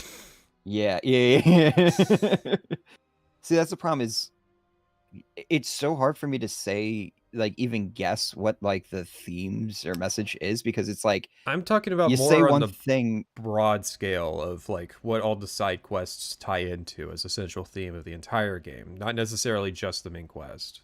Man, so many of those side quests are just like references. I know. But like, look at like Arafu. Like Arafu is this concept. Are they a free settlement, or do they, do they become cattle for the vampires? Like it's limited, but stuff like that. Like, do the vampires, are they able to express their autonomy against society, or do they, play it safe because that's how they stay alive? I'm telling you, it's there. It's not very good. I'm not saying it's good. I'm saying that Emil thinks that this is what the story is about. I think it was more basic of just like... But that is basic. That's basic as fuck. That's like, that was the default liberal stance in the 2000s, was to make their story about the security state. I don't know. I don't know. I don't see it. I don't see how you don't see it. The Patriot Act happened in like 2004, and there was the war in Iraq, and that was the big thing that was going on at the time, was America was literally in 1984. And so like a lot of liberal media at the time period was like writing commentary on that kind of stuff.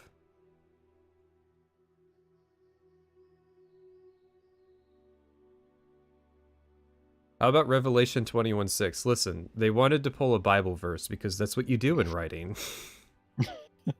Well, Emil grew up a good Catholic boy. Mm-hmm. I do like that Emil's, like, everything Emil talks about, it's weirdly narcissistic in the way that, like, he projects his life experience as being, like, kind of the default. Yeah. Yeah, it's kind of narcissistic, but it's also almost endearing. It's okay. He took that write what you know thing just a bit too literally. Yeah. So like Fallout 4, right, is about it's kind of the same thing, autonomy. You had synths and slaves versus, being free but in danger. It's kind of the same thing. Like, if people will accept Fallout 4 is about that, I feel like you should be able to accept that Fallout 3 has tinges of that. I've talked before, there's what Emil thinks the story is about, and there's what the story is about. He's not good at communicating what he thinks the story is about. So what is Starfield about? God damn. Yeah, you're asking the hard questions here. All right, Starfield is about how space exploration is a waste of fucking time. Stop. What is the Crimson Fleet about? Let's just focus there. Okay, the Crimson Fleet. We'll focus just on the Crimson Fleet. I feel like the Crimson Fleet is about pirates. No, it's about Donnie Brasco. God damn. Yeah, it's about Donnie Brasco. I mean, I don't know. You could fit the security versus freedom thing into that conversation, but I don't think it's quite as relevant.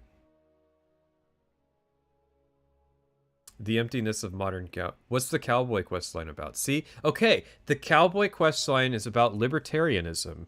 It's about how libertarian philosophy doesn't necessarily shake out to be a good societal system, because you see places like Neon where that's taken to its logical conclusion, and it's such a miserable place. Maybe if you're poor, just have you tried not being poor? Well, yeah, that's libertarian philosophy in a nutshell. Listen, I was gonna make a Bioshock joke, but that's anarcho-capitalism. I think Fallout 3 tries to be about something, but it doesn't take itself too seriously. I feel Emil wasn't confident enough to make it about something. I guess, But I can buy that. I think if you time traveled to 2008 and met Emil at a party and asked him what his story was about, he would give you some kind of answer like that. That's an interesting thought experiment. Yeah, what would Emil say that his story is about? Yeah. Well, like at the as he was writing it. Yeah, because like this is kind of like the vibe of what he was saying in his blog post. I wish I could just ask him. Emil, do an interview with us. Validate our theories. No, I don't think that Emil thinks that his stuff is too deep for people to understand. I think that Emil is disappointed that people aren't engaging with the stories. Yeah. But he's insulated from criticism. Yeah, he's upset that just went and built houses in Fallout 4. Which, I mean, like, he's the design director. He's responsible for that, too. All right. We said something about going faster. For killing each other.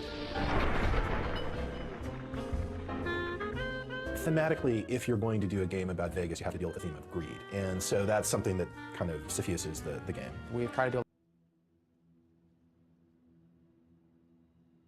Let's say that the roles were reversed and that Fallout 3 was about Las Vegas. a lot of reversals of the title. Sure. Would Bethesda explore the theme of greed? Man, I don't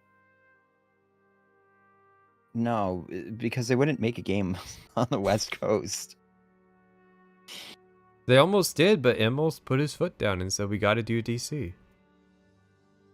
You're telling me that Emil doesn't think his story is about that when he was the one that insisted the game be set in Washington, D.C. Despite himself being he was living in Austin, Texas before, and he's from Boston. So if he was just self-inserting, why would he set it in D.C., a place that he had only lived for a couple years? I mean, their offices are right near there. Sure, but I mean, what's the advantage of that? The dev team would know how to make it more accurate. Honestly, I would argue for the same thing, just for the practicality of that. If you want to make like show people what the value of a first-person Fallout game is, it's just like, well, look at this. We built a game world that has the vibe of the location, and the best way you're going to capture that is with familiarity. So, but only lands among people who've ever visited DC. I mean, I guess that's the safest American city to assume people have visited, but still. No, I mean, I would argue for that.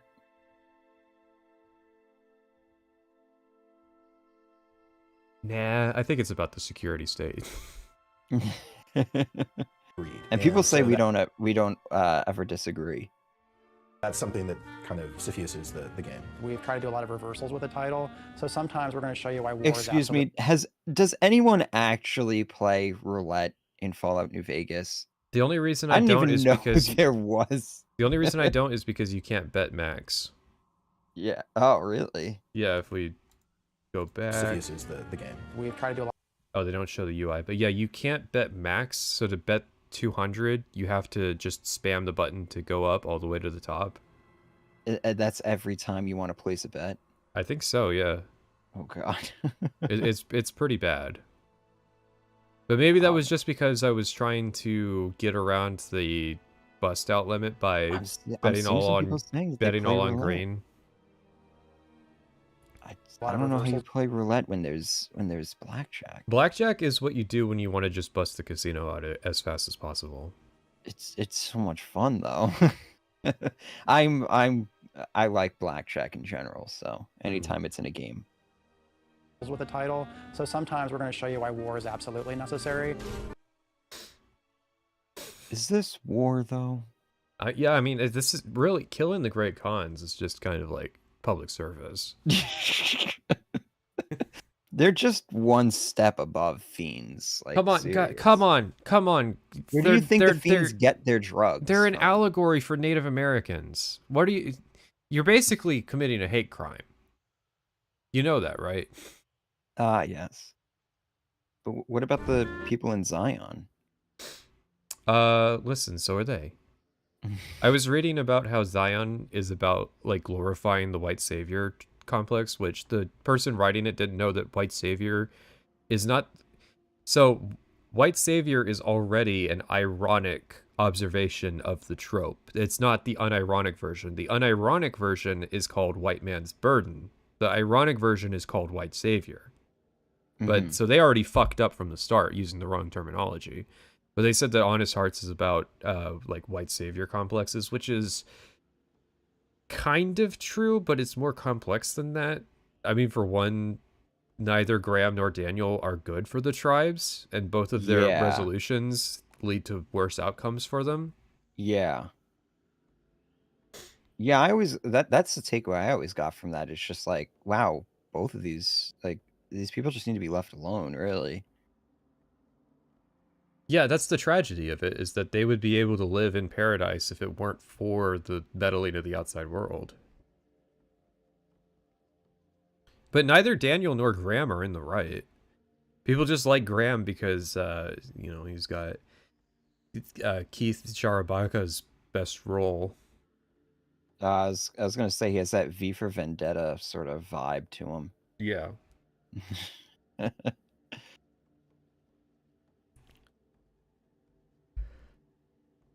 Josh Sawyer admitted he didn't intend any white savior and really fucked up with it. I feel like that's just him cowing to, like, social justice people who made that observation. But it's like, no, it's absolutely just, like, just pointing out that these guys who are missionaries are doing the wrong thing by being there. But at the same time, like, it's also, so it's a few things. One, it is a recreation of Kaisar's origin story. And two, it is a comparison and contrast between the New Canaanites and the followers of the Apocalypse, and how the followers of the Apocalypse are doing the same thing as the New Canaanites. It's just that the New Canaanites are religious and the followers are cultural. But at the end of the day, the followers are... You think the followers are going to not try to correct a tribe that is, say, homophobic or misogynistic in their behaviors? You think that Arcade Ganon is not going to correct some behaviors if the Dead Horses tribe aren't, you know, being nice to homosexuals? Listen, we can't make those sorts of assumptions. The writers never wrote the tribes to have that sort of characterization. True. Listen, the warlord Zek-Glorok would never misgender. The Chaos Warlords of Khorne would never misgender someone.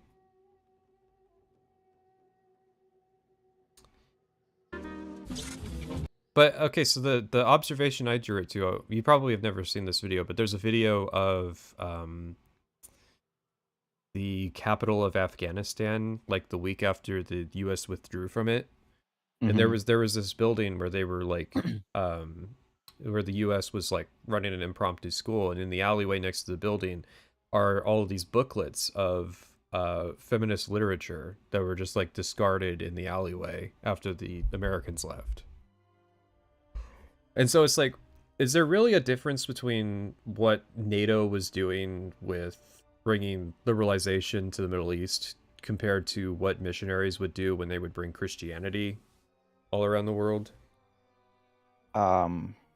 It's really like the people who are either cultural or religious missionaries are doing the same thing. They're just priming the indigenous populations for imperial takeover. No, that's not true. It's because then that would mean Trump is right, and that we have to be isolationism more would isolationist. be a good Yeah. idea. We can't. I mean, that's the complicated thing. You have to admit that if you are, say, a feminist, that you have to come up with a stance on what how you want to export your cultural values, because there are places in the world where feminism is not accepted. I don't. By the way, we're talking about this as I'm the cat girl. I've always been a live and let live type of person, and sometimes it's just people gotta figure things out on their own. I'm pro-isolationist right now just because I think that America needs a economic period of rebuilding before we do any kind of like cultural exporting again. I agree on that too. It's like we got some issues. We got some serious internal issues right now. We got to get our house in order. State-issued bicycles and more bike infrastructure. Listen. You let LA burn a little bit longer, and then you just start rebuilding it as a bicycle and walkable city utopia. That's my favorite conspiracy theory. The Pacific Palisades fire was so that they could build buses. It's a dumb fucking theory because Pacific Palisades is the worst place to make a transit hub.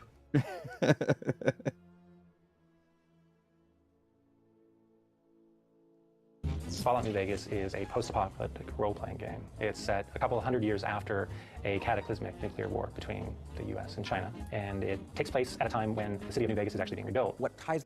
This is my only cat girl well, technically there is another one, but it's just an earlier version, but I do have another furry model.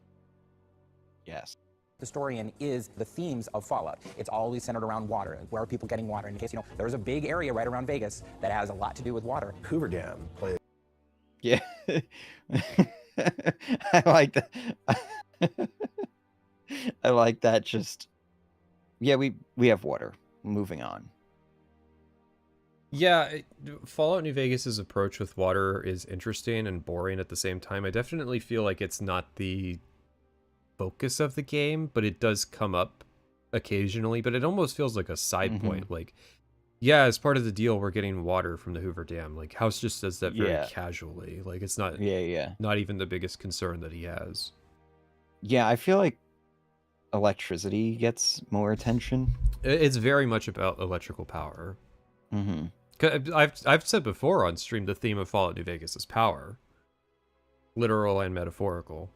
Yeah. Water wouldn't really be that big a thing in post-apocalyptic Nevada because the Colorado River passes through it.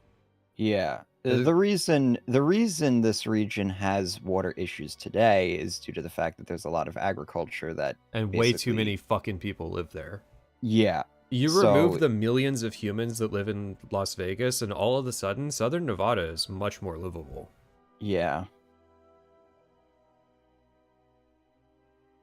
I heard some crazy shit. Like in Colorado, you can't even have like a rain collector on your property because that water's already claimed.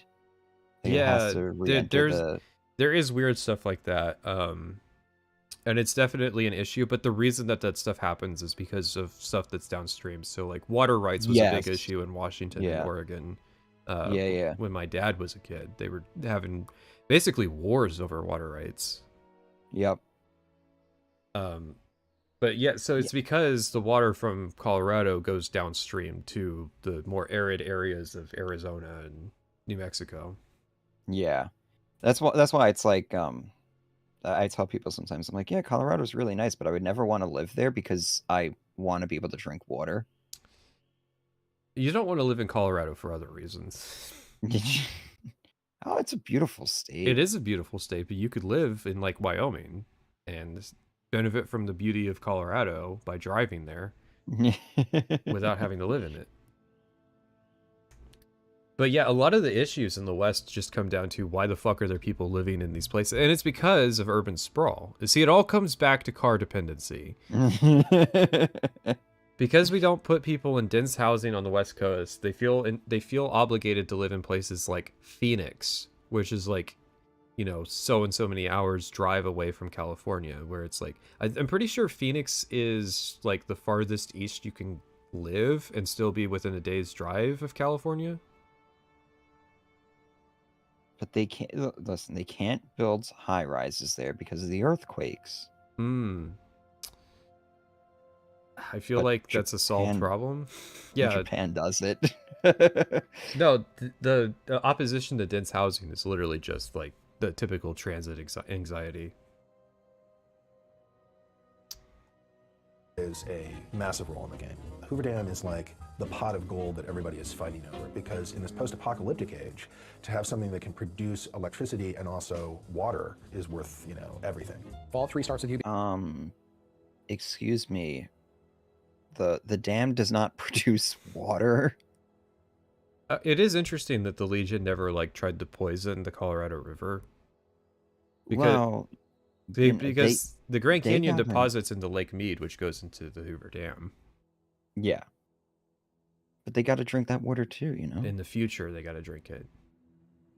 I mean, do they care? Yeah, right. They just take some of those radioactive barrels that they have at Cottonwood Cove and just, you know, just truck them over to Lake Mead and dump them in. Problem solved. How did the water not run out? Because Lake Mead is deposited into by the Colorado River, which comes all the way from Colorado, where it rains and snows, and the snow melt deposits into the rivers. You should learn about the geography, I guess, is the discipline. You should learn about the geography of the American Southwest, because it's actually a pretty interesting subject. Yeah, it's pretty it's a very diverse area. We gotta drain the fucking Great Lakes for Phoenix. We gotta drain the Great Lakes so people can live in Phoenix, Arizona. I've heard ideas like that. I have too. I always assume that it's just like somebody shitposting. I hope that there isn't a serious actual party that thinks that pipelining water from Phoenix or from the Great Lakes to Phoenix is a good idea. What Phoenix needs is to deport like half of its population. What Phoenix needs to do is just level the entire city and turn it into a giant solar field. Yeah, not even to Mexico, but like literally out of Arizona. Yeah.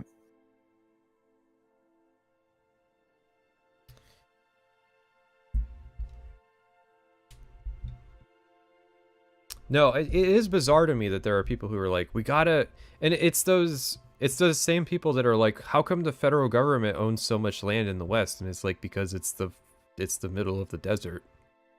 Yeah. They own places that people don't want to live. They've tried to sell those places to people and nobody buys it. Why is so much of Oklahoma just not settled? I feel like Oklahoma is fairly settled. A lot of it's because it's reservations, but I feel like Oklahoma is fairly inhabited. I think the Panhandle isn't. That's where like the Dust Bowl was. That place fucking sucks, though. You wouldn't want to live there. Well, I'm just saying, that was where like the Dust Bowl was the worst. Mm-hmm. Listen, we need to import the entire world's population into America. We can do it. We can do it. We got Being this. Born, and you're a baby, and you go through your young adulthood until you leave the vault. In New Vegas, we wanted to say you start the game in a very Vegas sort of cliche style almost. You are shot in the head and dropped in a shallow grave. So it starts with essentially your would-be death. After you're shot. It's such a better start to the game. Left for Dead in the grave, you know, you might have some desire to go see what the whole murdering business was about and why he wanted you dead in the first place. In the course of trying to resolve that one, I feel like he was going to go on to say what I say in the video, which is that the reason New Vegas' start is so great is that you get the run to pick to what degree your character's invested in this conspiracy, basically. Yeah.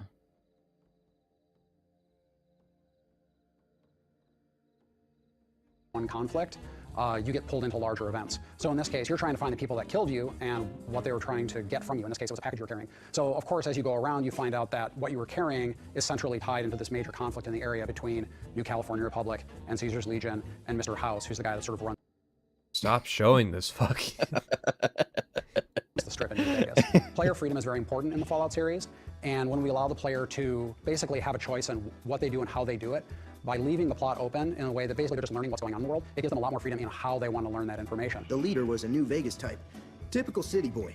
He had a bunch of great cons with him, probably hired guns. A lot of the story that comes out of a Fallout game is through the player's own experiences. What you want to do is give them a lot of hooks to adventure with and sort of bounce their own ideas off of and their own experiences. Like a lot of role-playing games that I would... I feel like everywhere is saying they're full these days, though. Is there anywhere in America that isn't saying that it's full, please move here? Like, even Alaskan people are like, don't move to Alaska. Yeah. Well, Alaska's interesting because they really don't have much in the way of infrastructure over there. I feel like I've been hearing Alaska's full for like the past 30 years, 20 years. They just don't want you moving there. When you're upsetting the balance that they have. Yeah. It's fucking expensive up there. Yeah, but you're partially subsidized to live there too. Yeah, they have that that for the mineral extraction. Nebraska isn't saying it's full. I feel like if you ask the average Nebraskan if they want to import 15,000 Haitians, they would probably say no. So is it just Rust Belt towns that want you to move there? That's what I was gonna say. Is like West Virginia. West Virginia doesn't seem full. West Virginia does seem full.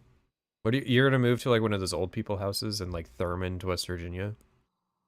Yeah. Okay. But West Virginia people say that the state's full because they don't want the state to be gentrified. Yeah, that's the problem. The gentrification, you know, people moving in. I'm seeing it in like upstate New York. It's those fucking digital nomads. Yep, I'm one of them. Better fucking prepare yourself, people. Yeah, I'm coming for your cheap land. That is kind of the complicated thing. Is like, but at the same time, I'm going to subsidize your contractors and like, you know. No, trickle down isn't real. Even though I'm not going to. I'm going to start homesteading, and I'm going to make even more money off of my homesteading YouTube channel. There will be no contractors getting hired. Yeah, you're just gonna build your own house. Have fun with that. West Virginia doesn't want to be absorbed into the DC metropolitan area. I think the issue is that West Virginia doesn't want people moving there to drive to the DC metropolitan area. Not necessarily that they would become part of it, because they couldn't. Mm-hmm. But yeah, the issue of where I want to live has been prevalent for a while. I'm looking at Carmel, Indiana. I think it's in Indiana.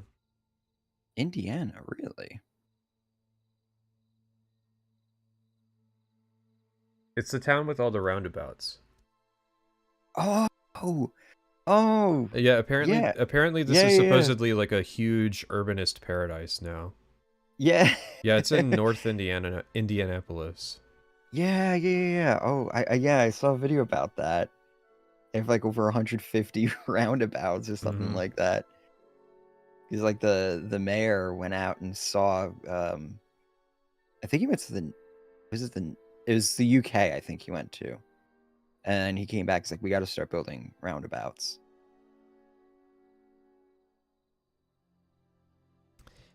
No, don't worry. I'll live in Indianapolis, where it's city. But it would be. I've heard very mixed things about that part of the world, like how Indiana and Ohio are like terrible shitholes. But then I watch videos about it, and I'm like, it's not that, guys. It's not that bad. You know, it's a lot better than where I live. I got to go visit there. I got to go see like Cleveland and stuff.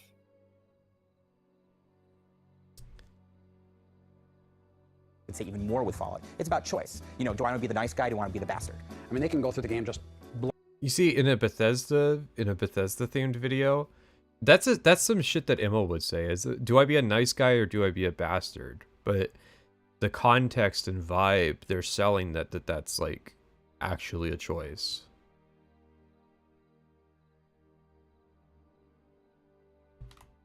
Even more with Fallout. It's about choice. Like, this is an Emil quote right here. You know, do I want to be the nice guy? Do I want to be the bastard? Emil would say that. Emil has said that. Yeah. But the thing is, and he also said that there's shades of gray in Fallout 3, which... So Fallout 3 better? Well, the point that I was going to make is that Fallout 3 really doesn't have shades of gray. Most of the decisions are, you know, binary. So I don't know how you even have shades of gray in that. But, like, Fallout New Vegas definitely has shades of gray. Can we talk about atmosphere? Atmosphere. Atmosphere, the most nebulous term in gaming. Yes. I mean, listen, Fallout 3 it has just this atmosphere to it. But what does that mean? What does it mean, chat? It's just this thing that it makes me feel, okay? Yeah, but what are the like composite elements of atmosphere? Lighting, sound design, level design. Piss filter? I mean, they can go through the game just blowing everyone away at a moment's notice. They can level whole towns. They can kill everyone all the way up at the very end of the game. No, that's the fun way. Have you ever done the genocide run of New Vegas? No, I haven't actually. The rule is you can talk to NPCs and like use their services, but you have to kill them before you leave the room. So you get one chance. You get one chance to use NPC service. But you can't leave an area without killing all of the NPCs. Can you kill the commissary? Yeah, I feel like the commissary will break it. But what do you need caps for, you know? Yeah, I mean, it is true. I think it's really fun, like, as a mechanical thing. The only thing that the commissary would break it just because of the ammo supply, but like having to work through the ammo that's placed into the world, I think works decently. The only NPC you can't kill is Yes Man technically, and the Vendatron for the Gunrunners. Interesting. Yeah. No children in this game. Is that true? I'm pretty sure there's children in New Vegas. I think you need the mod. Yeah, there are. Yeah. No, there are. Yeah. There's ones in Freeside. There's ones in... There was a kid in Point Lookout, and I was like, oh god, don't annoy me, because I have the Killable Children mod. I have the mod. I am not afraid to use it. Oh yeah, the boomers have the kids too. And we also want to make it possible for those that want to be very pacifistic and more speech-oriented and try to be a good and all-around good person. They can just leave the story, go off into the desert, go into some crazy vault, come out, just pick it up again. They can shortcut parts of the story. But Fallout 3, you that. can go to Vault 112 straight from Vault 101 and skip the first quest. In Starfield. I will say that, like, experimenting with where you could skip in Starfield was so engaging that I wish there was more of the game. I like the idea that the main story is so fucking catatonic that it's more interesting figuring out how you can play less of it. It is true, yeah. You know, you don't have to do the temples, right? True. Yeah, true. But I mean, those elements of like you can get this artifact early or what have you, like that could actually be a really compelling thing if they had embraced it more. What is the speedrun record for Starfield? It's a good question. I wondered that at the time. Starfield speedrun. Oh, that's New Game Plus. 31 minutes. Load removed. Wait. They have a category called load removed time. Hark? 31 minutes, 43 seconds. Is that the Halo runner? Holy shit, Hark has the Starfield fucking... What? He's a Halo 2 runner. And he did Starfield, that's funny. No wonder he doesn't speedrun anymore. Man, the spread on this is interesting. We got to do one of those speedrunning months, but we focus on Starfield. And, yeah, so what you do is you speedrun once a day for a month and see how high you can place. But we're gonna do that with Starfield? Yeah. What's wrong with that? Yeah, you're gonna need somebody else for that one. You're gonna need a different victim there. You've put up with a lot with me. You played World of Warcraft with me, but you're not gonna do the Starfield speedrun month with me. I think that's gonna be where I draw the line, bud.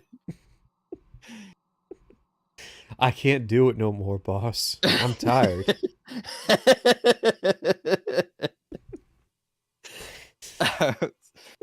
I still have Starfield. I think I still have Starfield installed, or did I actually uninstall it? No, I still have it installed just because, like, I might need footage for the Skyrim video, but I want to uninstall it so fucking badly. I needed to have it installed the other day because we were looking at audio lines, which the tool I have doesn't work with Starfield, unfortunately. Well, not yet anyways, but we're just kind of, we're a little curious where those 230,000 lines of dialogue are. It's a real fucking conundrum. It's in the 1/3 that got cut. No, Starfield. Yeah, it's in the 1/3 that got cut. I don't believe they cut anything from Starfield. I could buy that. That was counting the House Varun stuff that was originally going to be in the game. So you're saying that they cut stuff, but they left the files in the game, and then counted it for the total count. Yes. I just love the dick measuring of it. Like Bethesda's so out of touch that like they think that people care. That I just want to know why there was like nothing with Andrea in Shattered Space. Like you bring her along and she could have died. Anything. Because she could have died. That's literally it. But no, the fact that she could be dead when you play Shattered Space. But they had her come back. She recorded some new lines. But the fact that she could have died means that they can't include her in the scripting of the storyline. I'm not saying she has to be integral part of the storyline, but at least give her a side quest or something. I'm sorry, we can't justify it. She could be dead. You have this system where companions can dynamically chime in during a conversation. Like she doesn't even have anything to say when you discover the homeworld. You can't write a narrative sequence that relies on, say, an NPC responding to something that Andrea says because she could be dead. But like when we find the homeworld, I'm not talking about like from but the player could bring her back into Game Plus. I mean literally from a writing perspective, the fact that you can show up and she could be dead at that point, means that you literally cannot write a single line of dialogue that incorporates her into the story, because then you have to work around the contingencies for if she's dead. Someone else is going to have to say that thing. Someone else is going to have to play that role in those circumstances. Bethesda, it will not account for that. It's much easier to not include her.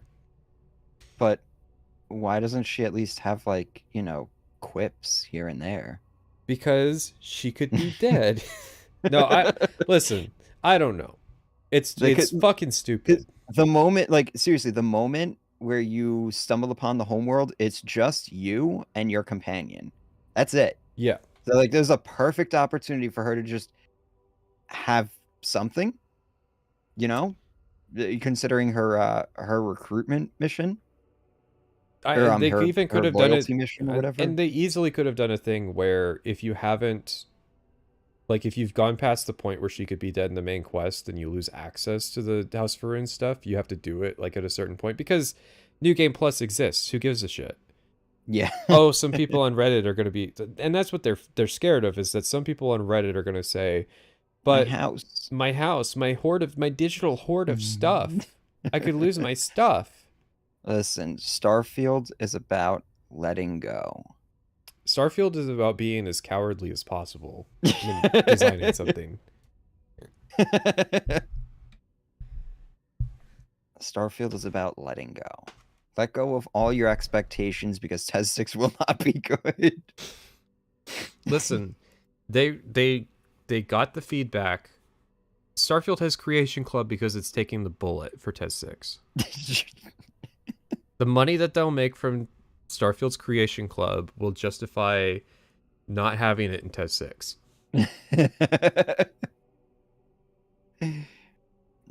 Nah, Tez 6 is going to have it at launch. Yeah, of course. They have the framework set up. Mm-hmm. Really, I said, it has to start like this, and it has to end with some big conflict between humans about very human concerns. But where you go along the way is sort of what we've been defining over the course of the development process. Another thing about the Fallout quote-unquote story is what you're trying to do is just make sure that the characters you present in those environments, you want to give them a lot of depth. You want to give them a lot of purpose. There are too many characters. Emil, do you have your notepad out?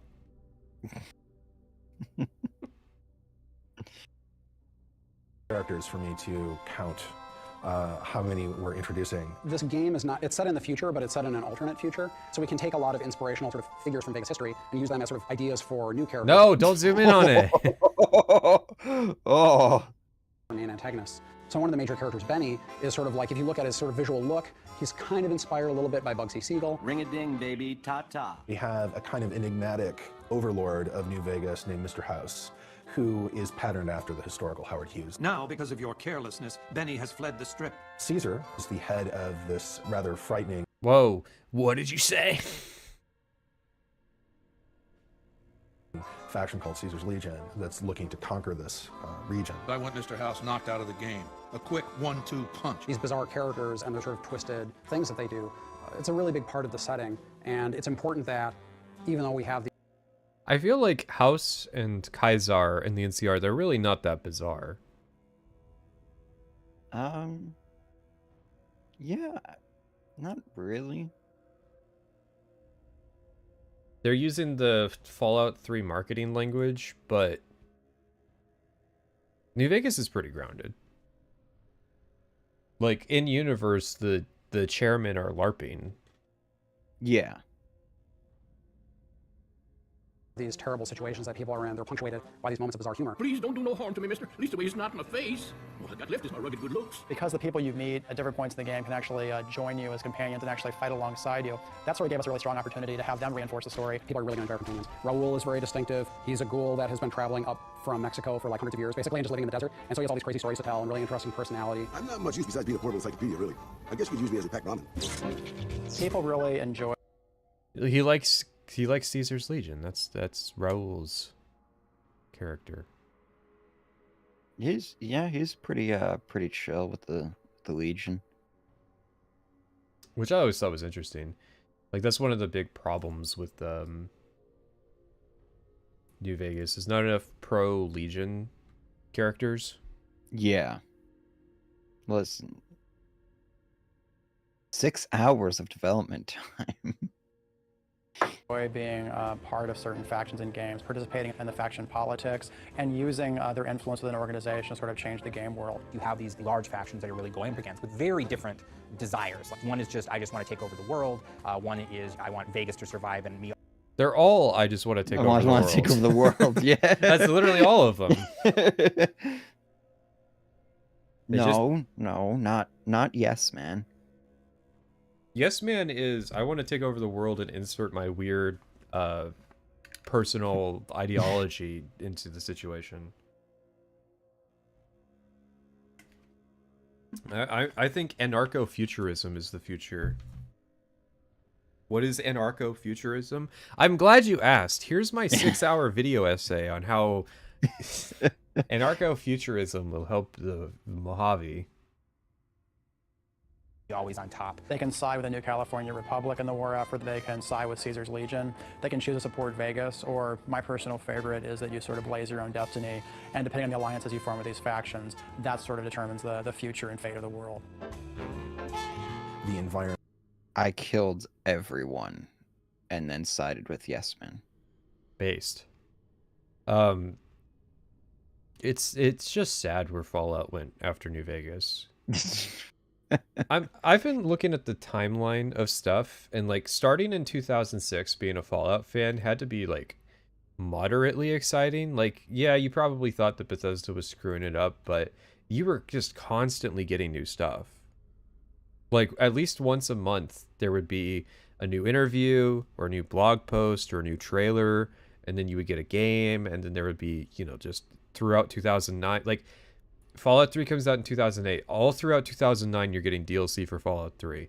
Fallout New Vegas comes out in 2010. All through 2011, you're getting DLC. Like that period of like 3 or 4 years must have been solid to be a Fallout fan. And then like that was all of that was paid off with Fallout 4 and 76. No. We also got the Fallout TV show. We got Fallout Shelters. What else?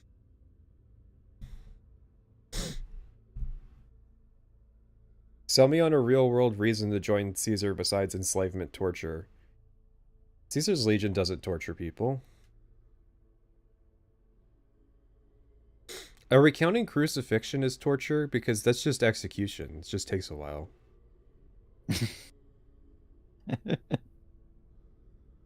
No, I mean, technically you torture the when you go to Camp McCarran and you do the the interrogation. You can't torture people who don't have rights. What are you talking about?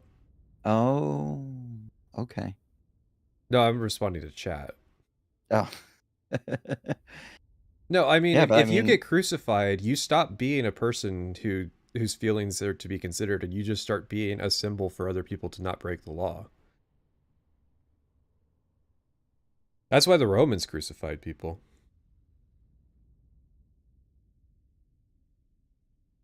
What? No.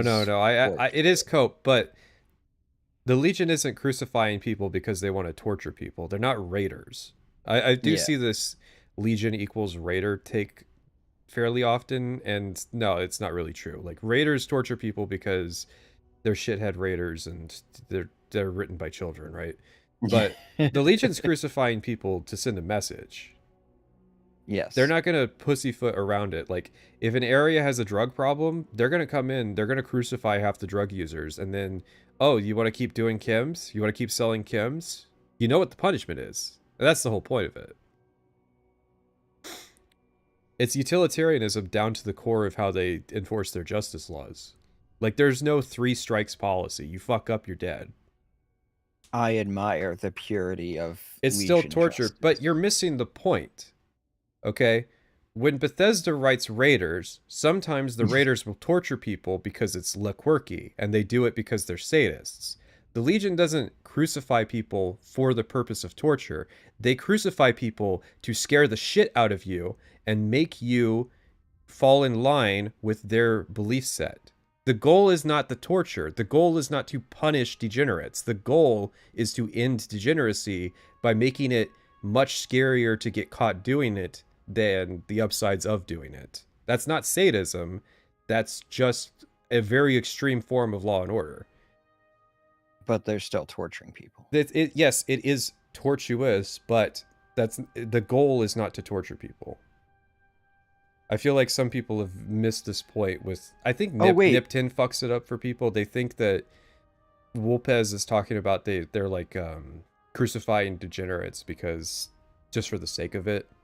Well, there's also there's a few NCR accounts. Was it Ranger? One of the Rangers got... Oh yeah, they do that, but again, that's utilitarian. They're just doing psyops. They will torture NCR soldiers within like sight lines of the NCR, but they're just fucking with the enlisted troops. And I'm sure the guys that get to do that job, I'm sure they're a little sadistic, but Caesar's proclamation, his end state for what the Legion will be, is not, you will get to be a sadist to random people.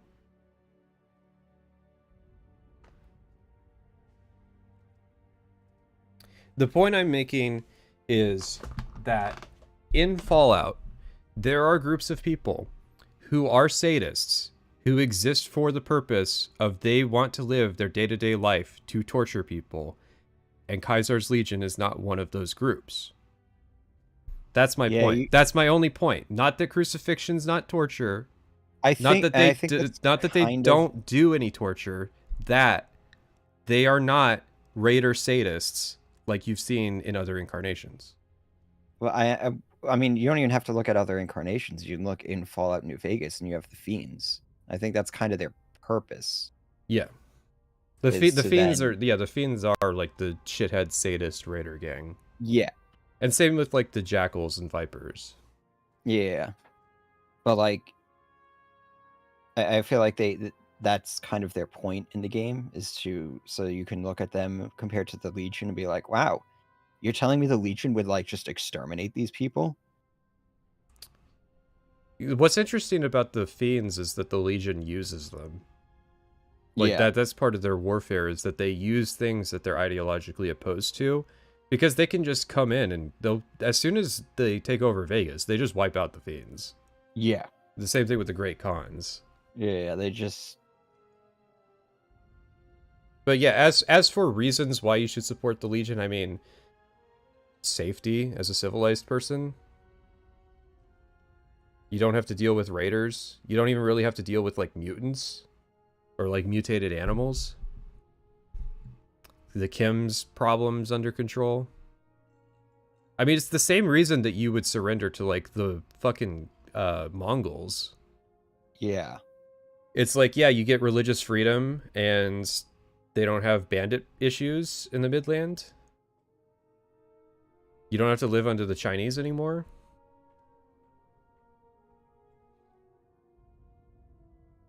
But it's not the most ideologically comfortable place to be.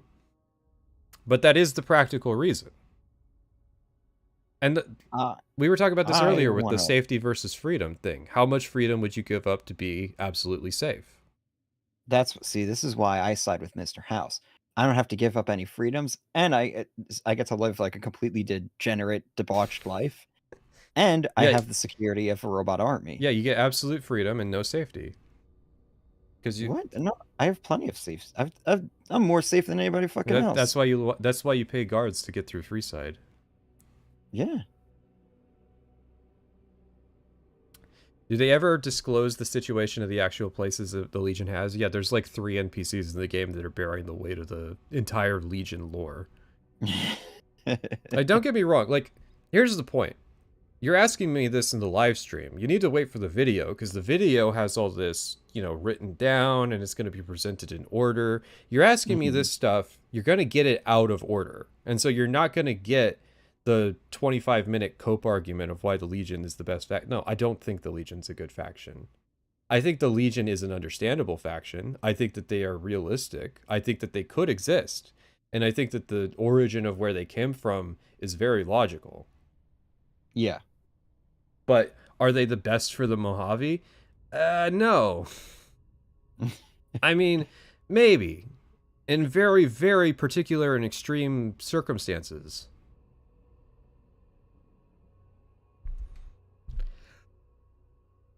Raul's not the only person. There's other people that are pro Legion. There's there's Kaisar, obviously.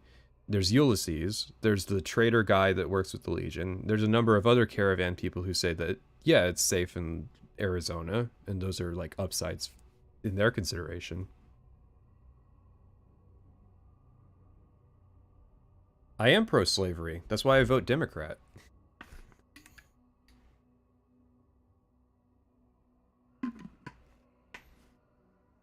The big thing to me with the Legion is Arizona.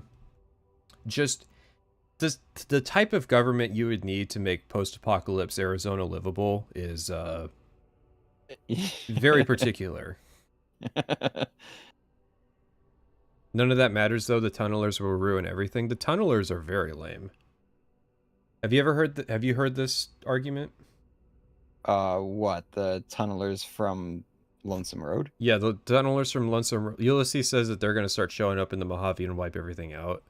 And yeah, that's the future. That's how they'll have no concrete ending. Like, there's no canon ending to New Vegas because the Falmer are going to rise up and wipe everybody out. Yeah, it's a very funny meme. It would be funny if it happens. It would also piss off pretty much everybody. No, the tunnelers are dog shit. I'm sorry. They're scared. They're scared of flares. You're telling me that people can't handle that? The tunnelers will destroy.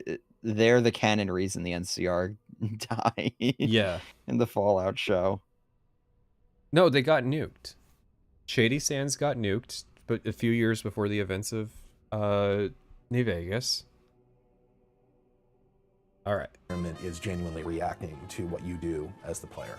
You have a pretty extraordinary amount of control over the outcome of the game.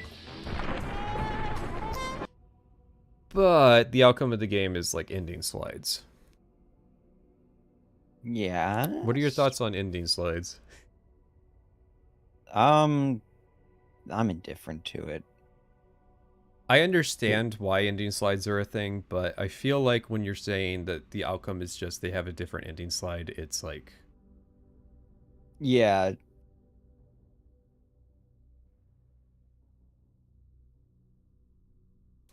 Well, this is a game that has a definitive ending. Yeah. Yeah, you're not going to see... It's not Fallout 3. But that was Broken Steel. You know, it had a definitive ending. Should New Vegas have had a Broken Steel style, like, post-ending exploration DLC?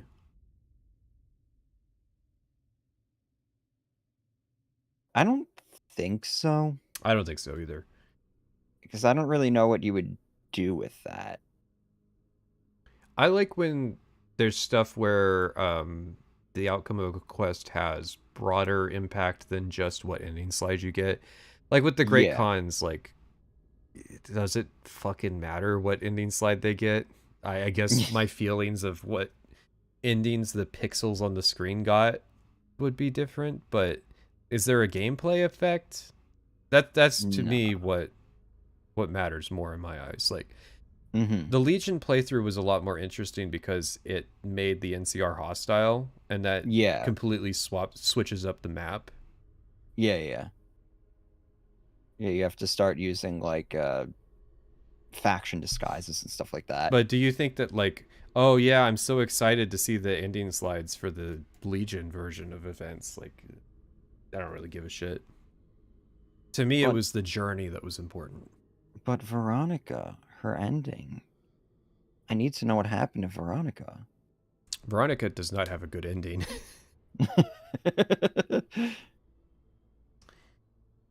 No, she becomes my queen in the Lucky 38. We get married. We have children. We live happily ever after. Veronica, dude, really? I like that what they're showing off is them fighting in the Legion camp. Listen, I know she has a certain preference, but... You mean you don't play New Vegas as a woman? New Vegas as a woman is funny. I like being a Legion woman. I like getting to insult Ulysses' small dick. What? So Ulysses has this line where he says you need a weapon between your legs to serve the Legion, and you can respond to him. If you're a woman with Legion rep, you can respond to him saying, "So is that why you stopped serving them?"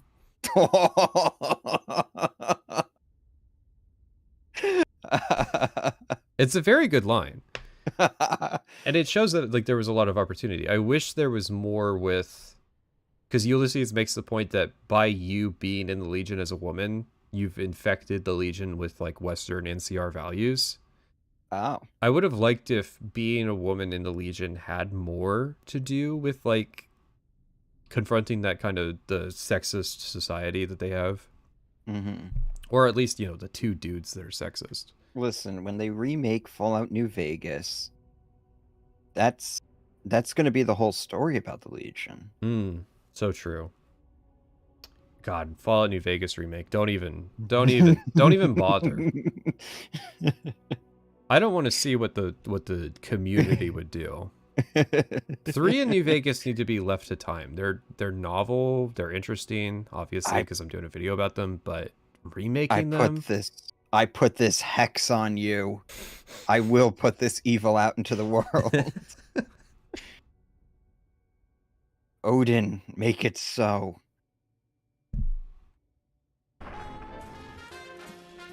A lot of what we had to make sure that we did with the art style was to... No, I would have... I make this point in the video, that the fact that we didn't get a Legion settlement is a big issue with the Legion. Yeah. Like, there's no denying that the Legion, as a playthrough, is pretty much where the game being unfinished has the most issues, and that means that New Vegas is not the perfect game. It absolutely would have been interesting to see an actual, like, 30-year-old Legion settlement, right? Like, let's say Kingman, Arizona has been in the Legion for decades at this point, and what the citizens' lives are like there, and it's like, oh, they're doing the slave shit just to the profligates, you know, like, if you're a civilized person in the Legion, you have a better life. Because that was what they wanted to do, but they didn't have time to do it, so we can't count that. We can't count that. Yeah. We can't say that's the case because they didn't put it in the game. And they could have made a DLC about it, but they didn't. Instead, they made Honest Hearts. Which DLC would you give up to get Honest a Legion? Hearts. But the metaphor, the recreation of Kaiser's origin story, and the new Canaanites and Joshua Graham. They could have had Joshua Graham in the Legion DLC. Yeah, exactly. Well, I mean that's kind of why I'd pick Honest Hearts, is that it's like closest to the Legion, I feel. Yeah, it's the a Lonesome Road, honestly, is the Legion DLC. Yeah, because Ulysses has much different dialogue if you're a Legion player. I'm not getting rid of Lonesome Road. No, you shouldn't get rid of Lonesome Road. Would you give up Old World Blues? No. Because Old World Blues, like mechanically, gameplay wise, it's a really good DLC. That's my sentiment. Is if you get past the 2-hour dialogue, it's 30 minutes. It is actually like 30 minutes, though, like half an hour. Like, yeah, I think. Yeah, my recording was like 30 minutes or like 45 minutes or something like that. It just feels like 2 hours. The point I make is that, yes, it's doing something narratively, but I feel like a lot of players aren't going to, like, by the time they get to the end, they're not going to have, like, remembered what the point of it was, which is that... Honest Hearts? No, Old World Blues. The 30-minute dialogue at the start is you being caught in that recursion loop that they're in that is keeping them there indefinitely. No, it's a cool concept. It just doesn't work. Yeah. I think it loses itself way too much in the Outer Worlds light humor. I wouldn't even say it's Outer Worlds light. Outer Worlds has a signature to its humor, which is like a tinge of nihilism to everything it says. And I don't think Old World Blues is doing that. No. Like it's not Reddit humor. Yeah. But it is like a dated late 2000s like sketch comedy kind of deal. Like you would see that kind of stuff on like a Adult Swim show. Yes. Yes.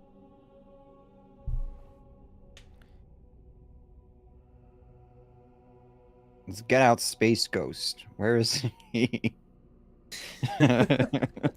To, in essence, make it still feel like the post-nuclear world that it was. And that is the kind of the weird 50s, but 100 years after the 50s, the 50s just stayed the 50s, and then bringing in... This is like the core conceit of Fallout I don't get. Like, was there no cultural progress in the 120 years? No. It's like, you know, during World War II. There was no cultural progress during World War II. Okay. I'm being facetious, obviously. Yeah, no. I tried to say that facetiously. in this idea of Vegas. Josh had one of the first team meetings, and he talked about Vegas as being one of his ideas, but more importantly, that it'd be the Rat Pack era. And when he said that, then I was just joyous, because it's just a great aesthetics at that time. When we started the game, there were... I agree. I liked the... I was thinking about the aesthetic differences between how Fallout 3 portrays the 50s, like how Bethesda portrays the 50s versus how New Vegas does. And New Vegas is a much more interesting, like, hip to the thing, where it's like 3 is just endless doo-wop songs. Yeah. I gotta listen to Butcher Pete on repeat. I don't like the song selection of Fallout 3. Fallout New Vegas... The lack of Elvis song. They couldn't afford it. Yeah. They've literally said that a single Elvis song was the same price as like most of the soundtrack that is in the game. There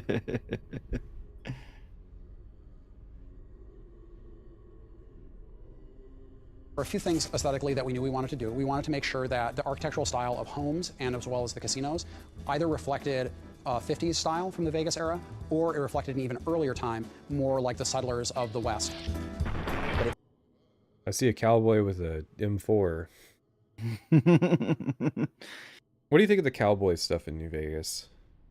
It's all right.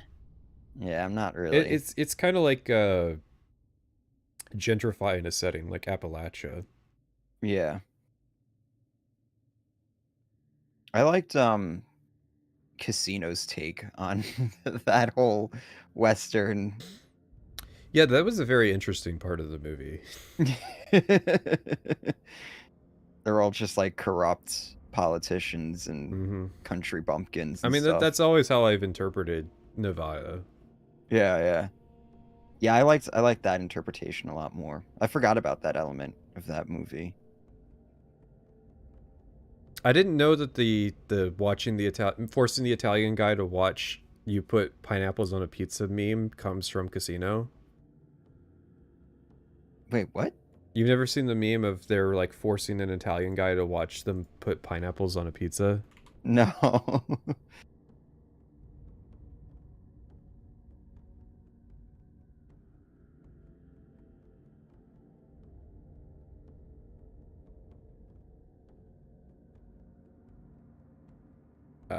Sorry, I got distracted.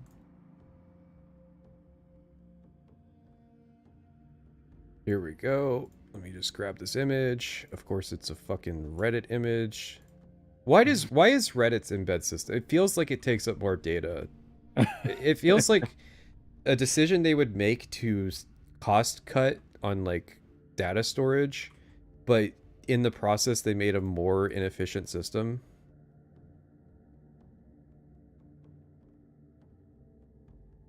Like, I will never understand why this meme.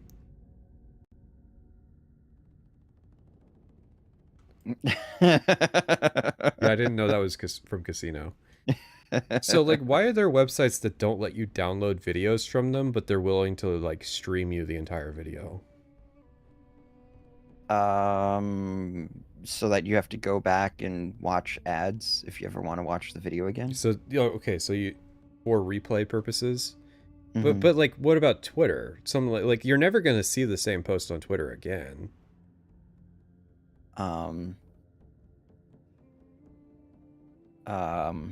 maybe they're hoping you don't watch the whole video. Whereas if you download the whole file, they have to deliver that whole thing. I feel like it's more often that people are gonna like accidentally watch the video multiple times. But I mean, once they've streamed it to you once, then it's in your cache, and they can replay it from there. Mm-hmm. But it just feels very strange. It's a Web 2.0 thing. Yeah, it's just weird to me why Elon Musk bought Twitter and still you have to use a separate site to download Twitter video files. Vegas. And so we want to make sure that we have this feeling of sort of this neon, and again, it feels like you're going in there and you're playing around with the monsters, you're playing around with the Rat Pack. So much of Fallout is It's all right. I don't think the strip quests are actually all that good. Nah. I wish there was more to the strip. I'll say this. I think the side quests in New Vegas are mid. Yeah. I mean, there's the standout ones that I enjoy. The ghoul followers. Mm-hmm. And the solar power plant. That one's a decent quest. Mm-hmm. Yeah, there really isn't that much. But what are any good side quests in Fallout 3? Oh, like Arafu and the Oasis and Tenpenny Tower. The one thing I like about the Tenpenny Tower thing is that the merchants leave if they get stolen from. I think that I've always wanted that in a Bethesda-like game. Not that they leave, but that, like, say you rob the alchemist as a vendor is worse from then on. Just because, like, you've put them in a worse position by stealing from them. Yeah.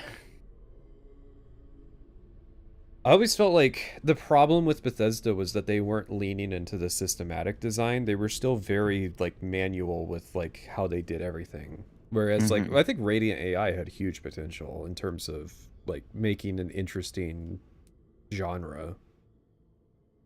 Making an interesting genre and a world that actually reacts to the player. Yeah. And I think that they've talked about trying that with Skyrim. They were trying to do economic stuff with Skyrim, and it just didn't work out. That's so weird to hear. And then they just kind of gave up. Because it's like, I feel like the economy stuff is so stripped down, even compared to, like, Oblivion.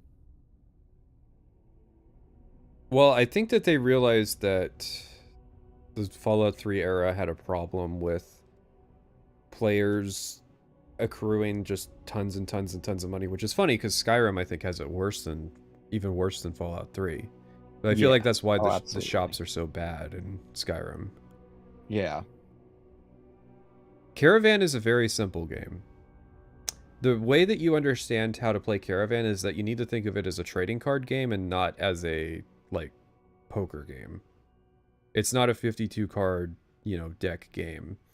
But if you think of it as a trading card game where cards have effects based on what they are, then the royalty makes a little bit more sense, and then the numbers are just for get to like 21 to 26, and then that's it.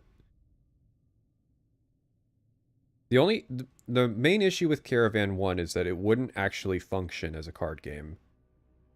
Because there would be no way to enforce the way that its deck building system works. And the queen card feels kind of pointless. So nobody would put queens in their deck. And what else was it?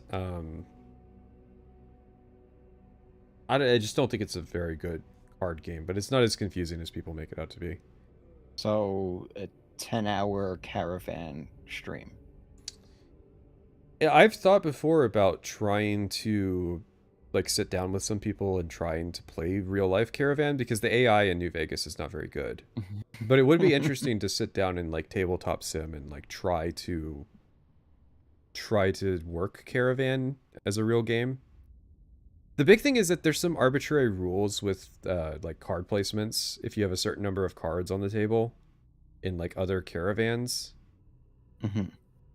But the main thing is that the AI is very bad at playing Caravan, and so players can't really learn by playing against the AI because the AI itself doesn't know how to play the game. It's bleak. Everything's been blown up in Fallout for the most part, but the Las Vegas Strip is unique in that no nuclear weapons hit it. So when you go in, you're immediately struck that this is really one of the last places that still feels like old civilization. How many times are we going to say this? I was reading today Todd Howard's what the pitch for Point Lookout was. The pitch for Point Lookout was a place where the bombs didn't drop, but it got left behind anyways. Interesting. Did you know the Point Lookout's in Maryland? I thought it was in, like, South Carolina or something, but apparently it's in Maryland. Really? Yeah, it's like the southern tip of Maryland is Point Lookout. Oh. It's where the Potomac River meets the Chesapeake Bay. Oh. Okay. It's literally like a day's, or not a day, but like a week's walk away from DC. For some reason, it takes a month by riverboat. Wait, what? Yeah, it takes an in-game month to get to between the riverboat.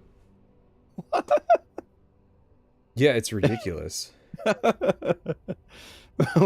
What'd we do? Like fucking manually paddle there? Jesus. Which is weird because maybe on the way up, but the way down, there's not even a scenic route. It's like 70 miles from DC. A month? Do they say that in like the dialogue, or is I don't that... think they pointed out in the dialogue. I think you have to notice in the in-game play time that an in-game month has passed every time you take the riverboat. It's 2 weeks in honest hearts to get from Vegas to Zion National Park. I can actually believe that. Yeah. The only thing I can't believe about the Zion thing is that, like, they don't know how to get back to Vegas. Like, it's incredibly simple to get from Zion to Vegas. I don't know how they're, like, fucking lost. Or that they don't know how to get from Zion to Grand Staircase. That's a bit harder, but it's still... You don't really need a map to do that. To get from Zion to Grand Staircase, you just need a compass.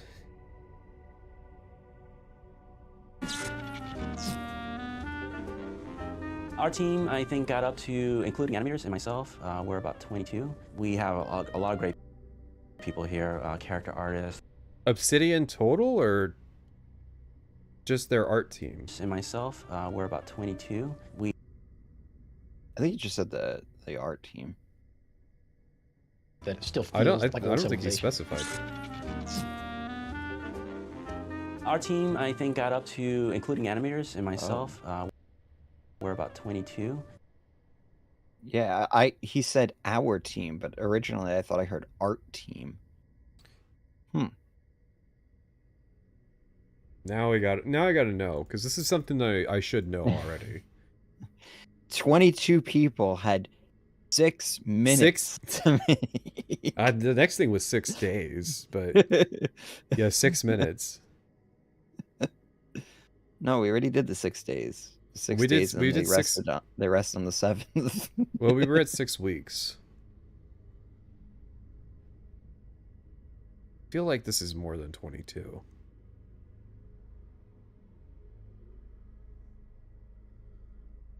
How long from DC to the pit? I don't remember. I haven't checked. In real life, you could do that trip in like 3 weeks. We have a lot of great people here, character artists, we have concept artists, world like builders, prop artists, and they all have different backgrounds. We have folks like Brian Mency, who's got a long history with the franchise. Then we have folks like myself who are new. So I think the combination of the different experience. Wow. What's your favorite? Someone admitting that they're new to the Fallout franchise? And not just pretending that, oh yeah, guys, we're big fans of... What was your standout memory when you originally played Fallout 1? In 1997. They rest on the 7th? That's my joke. Don't fucking credit him. That was my joke. It's from the Skyrim video. I think it's from the Skyrim video. I don't It know. might be from the I Fallout just video. I mean, I just made the joke because it's the obvious. Yeah, joke. it is the obvious joke. Shit, what was I gonna bring up? I think okay, yeah, I feel like Bethesda dug their grave with no mutants allowed in Fallout 3's marketing, and that's why it was so bad. The marketing was bad, you mean? No, their relation, like, so in a lot of the marketing, they're like responding to fan criticism, and I feel like they dug their own hole with that. Oh yeah, of course. Like, people have a weird revisionist history of what was going on during that time period, but the No Mutants Allowed people weren't able to play Fallout 3 and form their opinion on it before Fallout 3 came out. Mm-hmm. And people weren't thinking of Bethesda as the, oh yeah, they're dumbing down RP, like maybe a little bit, but not really. Not in 2006. Yeah, no. Not after Oblivion. It was how they were handling the marketing and then responding to the criticism that they just kept digging themselves deeper and deeper. Yeah. And that's how they learned with Skyrim. Just, you know, release a few trailers and stuff, a few interviews. Don't let the devs talk. They were so traumatized by the Fallout fans. Fallout fans ruined yet another thing, which was Bethesda's communication abilities. Experiences really brought the quality bar up. It takes a lot of work and a lot of people. Usually what we try to start off with is... Man. Assault Carbine and hasn't discovered Mojave Outpost. It's just a general idea of what are the main things we're looking to see in different parts of the world. Like even in the marketing, they're using the fucking what beret. Are the main things we're looking to see in... There's that goddamn beret. What's wrong with the beret? It's just overused. Morrowind is very complicated to talk about at the time because there were Daggerfall boomers who didn't like it. So like it's not a given that like hardcore RPG fans necessarily liked Bethesda because of Morrowind. I feel like a lot of Morrowind's being considered in the hardcore was actually like a modern thing. Yeah. Like post Skyrim era kind of Well, stuff. also because like Morrowind was a pretty big departure from the trajectory that Daggerfall was setting forth, right? Like Daggerfall was really just like a dungeon crawler more than anything else. Yeah, and the lack of procedural generation was a big thing too.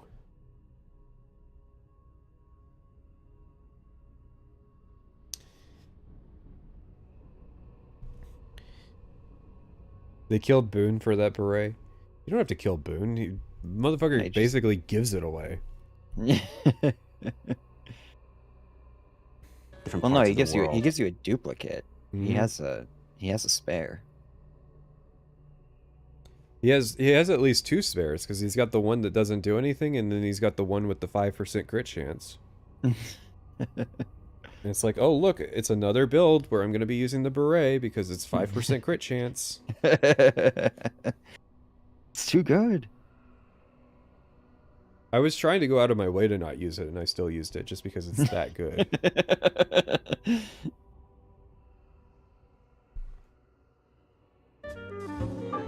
There's tons of images out there, so a lot of it was just looking at the strip in the early 50s and early 60s just to see what was different about it then.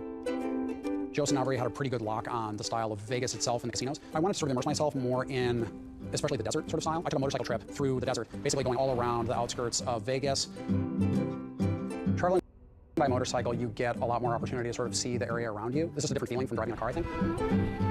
And I just went all around there. And We're talking about cars, guys. You should try doing it on a bicycle. Took pictures. I sort of paid attention to the type of flora that was really distinctive. Obviously, you have Joshua trees and then certain types of cacti or wildflowers and things like that. It was basically just a nice inspiration for, you know, just the kind of feeling of being out there. I gotta be honest, I don't think it does a good job. It doesn't quite look right. There's too many rocks, and it's because of the truncated scale, but there's too many rocks and not enough sand. And God, the filtering. I've been playing with the clarity mod, so I forgot that the filtering is so bad. This is why I have to write down the reasons why I install the mods. Yeah. Because if I don't, I'll just forget. It's, man. Would you prefer the piss filter or the puke filter? If I had to pick? Mm-hmm. Ooh. I guess the piss filter. Yeah. The only thing I hate about the filter, I really hate about the filtering in New Vegas is when you get to the Hoover Dam. Like the really weird red filter. Like that part of the map looks so much better once you get rid of the filtering. Yeah. It's the Mexico movie filter. I mean, all filters are the piss filter to me. At least with Breaking Bad, they're using it to like communicate that you're in a different location. Like people make fun of it because they're using it to communicate they're in Mexico, but yeah, like that's the point. Nobody was ever confused with those scenes as to where they were taking place. Whereas like just slapping a blanket filter on with no purpose beyond it is just lazy. It's meant to it's building atmosphere. Yeah, exactly. I try to take a lot of opportunities to see what Vegas looked like from different positions. You know, what does it look like when you're coming up from I-15, or what does it look like when you're way up in the mountains west of the valley? It was a nice way to see the environment and get a feel for what it was like. We wanted to make sure that this environment felt like a Fallout setting, but we also wanted to make sure that it was a distinct shift from the Capital Wasteland. You know, this is very, very far away from the DC area, and it's such an important part of the game, that feeling of exploration and looking around. We wanted to make sure that there was a distinct shift. One of the biggest differences is... I feel like that's a weird reason to do it. What? Because it's far away? Just wanting to have a distinct shift in general. Listen, guys, we didn't approve. We are part of the No Mutants Allowed group. Well, I will every now and then hear the justification for why something is different is as well. We didn't want to do the same thing, and they never give a reason why. That's the case. Like, but why? Why does it have to be different? Because I didn't want to make it the same. Okay. It's boring, okay? Are you happy now?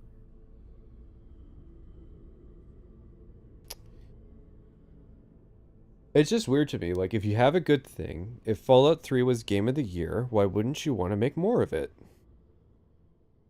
Because we have to reinvent every time. That's Bethesda way. The lighting in the Southwest, artists come from all over the world to try and paint and photograph in this kind of light that we have down here. So that's the biggest difference right off the bat. It doesn't need to be sort of the more kind of blues and grays of DC. This is more... Blues and grays. So that's the biggest difference right off the bat. Gray, It sure. doesn't need to be sort of the Blue. more kind of blues and gray. Sure, there's a lot of blue in this picture. This is capturing the Fallout 3 I remember. Oh no, they got it. They got it nailed. Usually the documentary footage is yeah. a little off, but like this is new. This is Fallout 3 to the core. They fucking nailed it. There's too many scenes in Fallout 3 that look like this, and this is people are like talking about how this is supposed to be like an upside. Like, oh, but there's atmosphere to this. It's you know?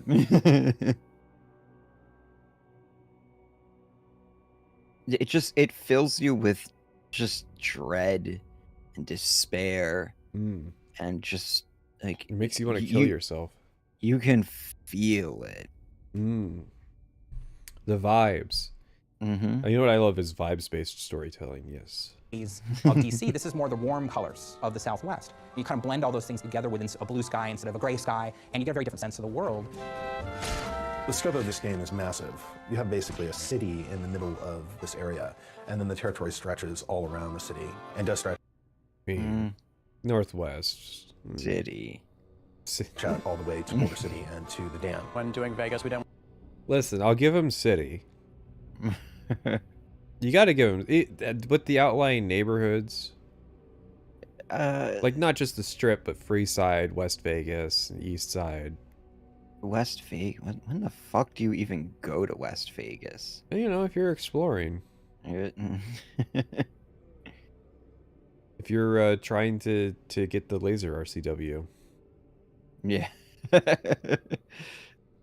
don't want to neglect any of the surrounding areas around Vegas. Wanted to make sure that we had Fremont Street realized, and we have a location called Freeside in the game before they even hit Vegas. And I think once they get a taste of that, they're going to be suitably intrigued to go, okay, well, you know, if that's Freeside, hell, I wonder what Vegas is going to be like. The Vegas that we were representing was really classic. I never really considered Freeside to be impressive.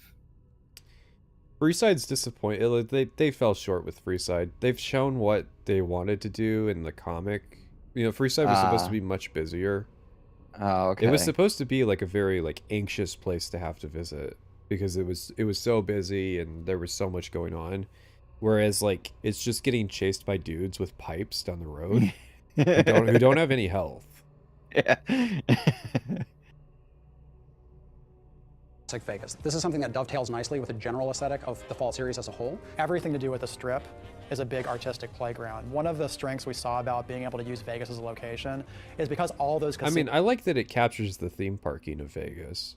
There's never been a Fallout game that better explored theme parking than Fallout New Vegas.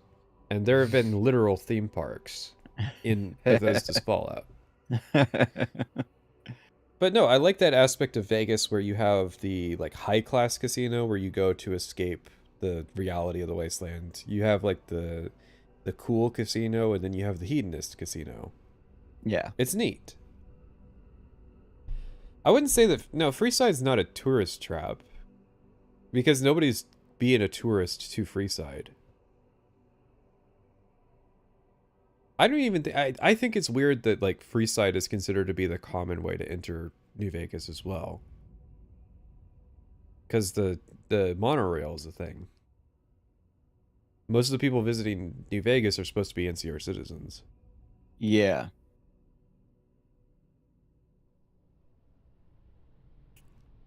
I wish that it was in the game that House talked more about Fremont Street. Because there's supposed to be a thing, like there's a reason that walls are around Freeside. And it's because he was intending to have Fremont Street be part of the Strip and just didn't manage to finish it in time. But that's all like external canon. No, monorail's NCR citizens. It's army and citizens, but citizens can go through use the monorail. You think that they have a fucking monorail in the post-apocalypse to let army people in?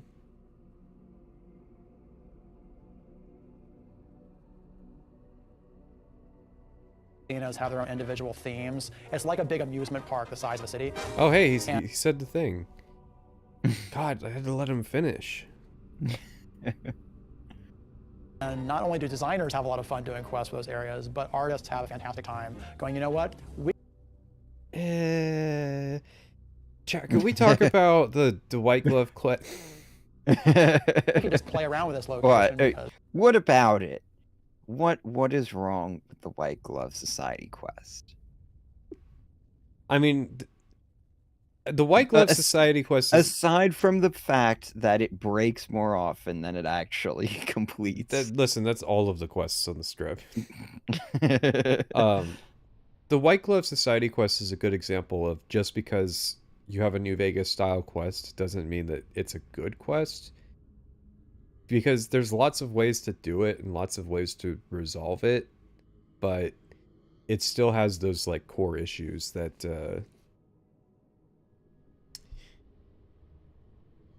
you know how people look at like Baldur's Gate 3 and say, "Oh, there's all these ways to solve quests." Mm-hmm. It's kind of like that for Fallout 3. Fallout 3? Or New Vegas, sorry. Oh. Lots of ways to resolve it, but not really all that interesting a premise. Oh, okay. I see what you mean. Yeah. Because that's what Vegas is all about. I was working on the designs for the individual buildings, the keystone ones, the ones that the families or factions are associated with. So Lucky 38 was the first one because it's the most prominent one. From there, I went to the Ultralux and then Tops. Each of those casinos. But what about Gamora? I mean, he described that is about the order of effort to quality of the casino.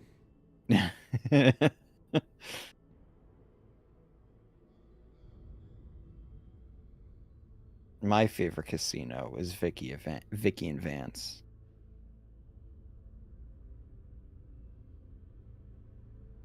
My favorite is Gamora because it makes no fucking sense. The layout of it is so weird.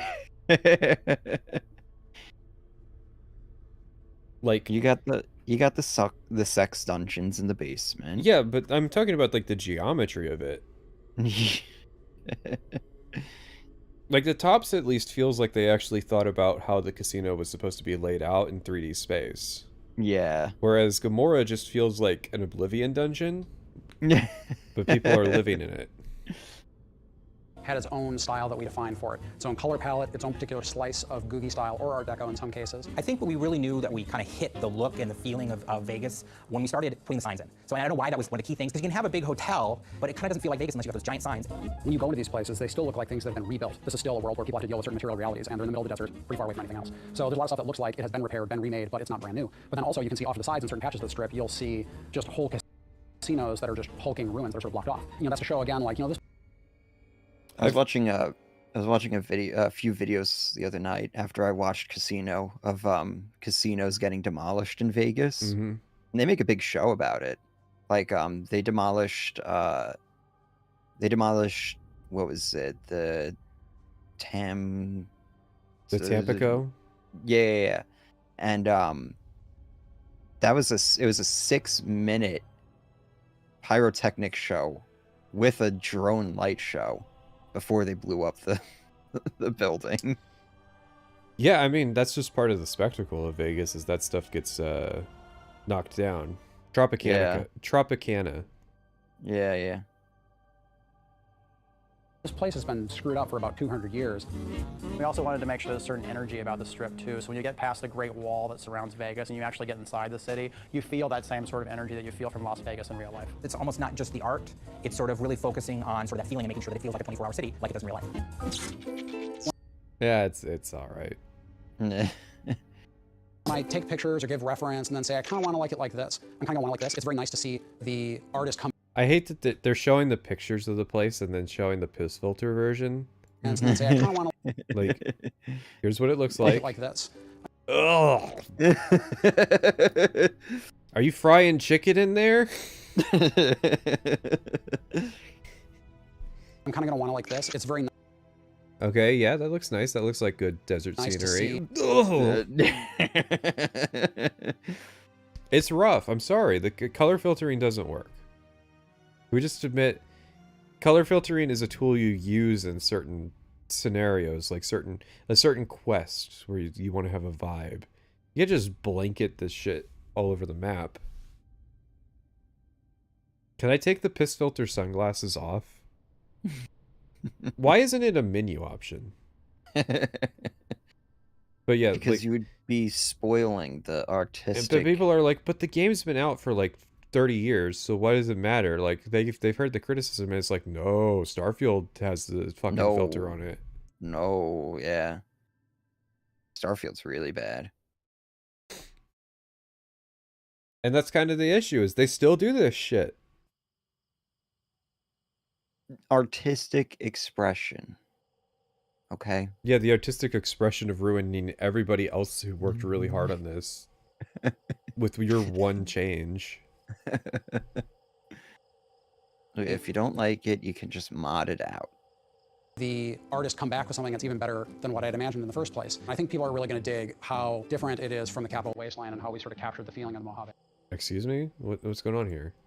Oh, I thought that was you. What happened? I'm kind of going to want like this. It's very nice to see the artists come back with something that's even better than what I had imagined in the first place. I think people are really going to dig how different it is from the Capital Wasteland and how we sort of captured. What the fuck? How do you do that? How do you fuck that up? Let him finish. They're doing a thing. It's artistic direction, artistic liberty. It's his lav mic died and they had to go to the They had to backup. work with it. Yeah, maybe. Yeah. So this is like the camera mic. Yeah. The feeling of the Mojave. And I feel. Oh, you know what it is? You know what it is? What? Something got claimed. There's something got claimed and they used the removal tool. Oh.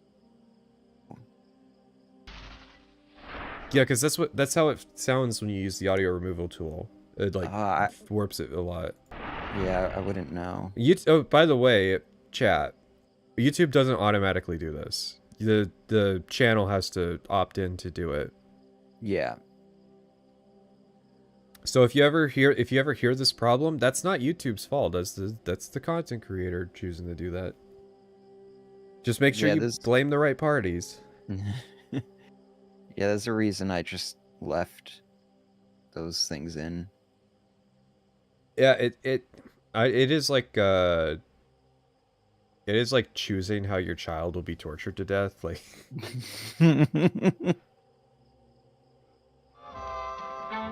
People who I knew who'd never played role-playing games and certainly never played Fallout, curse them, they picked up Fallout 3 and started playing it. Whoa. Whoa. Fucking shots are being fired here. Shots across the bow.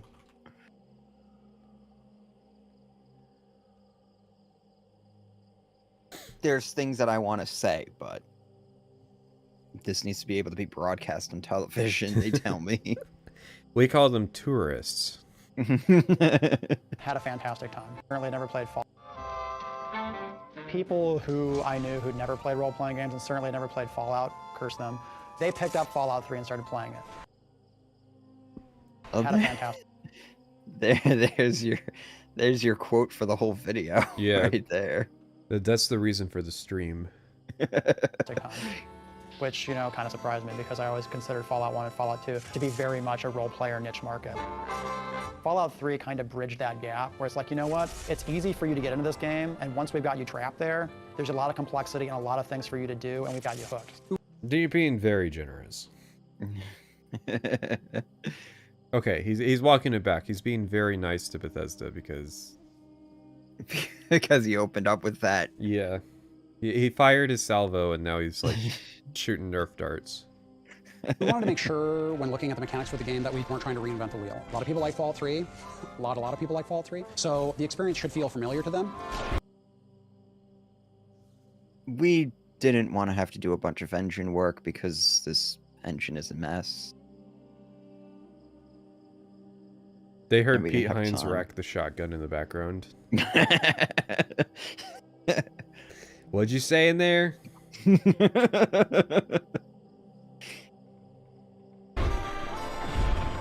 were places where we could give them more options and more interesting sort of tactical choices to make, whether that's in the role-playing game system or in the combat system or just in general in the game. Well, I mean, this kind of fits in with what I say, which is that there's a difference between creation and design implementation. And so you can have the same system, but if the way that it's implemented is different, then that can be the big difference. And that's why that's what you have to kind of work with, like with speech checks, for example. There's a difference in how they're created between the games, but there's also a difference in how they're implemented. Like if with New Vegas they had to follow the same exact Fallout 3 speech check rules, they would still have a difference in implementation. Yeah. We wanted to explore the ways that we could do that. The whole premise of Fallout is about giving the players at least 3 ways to solve each quest. Like one of the big strengths of Fallout. 3 ways, every quest. Can we talk about Searchlight? Let's get out the counter, boys.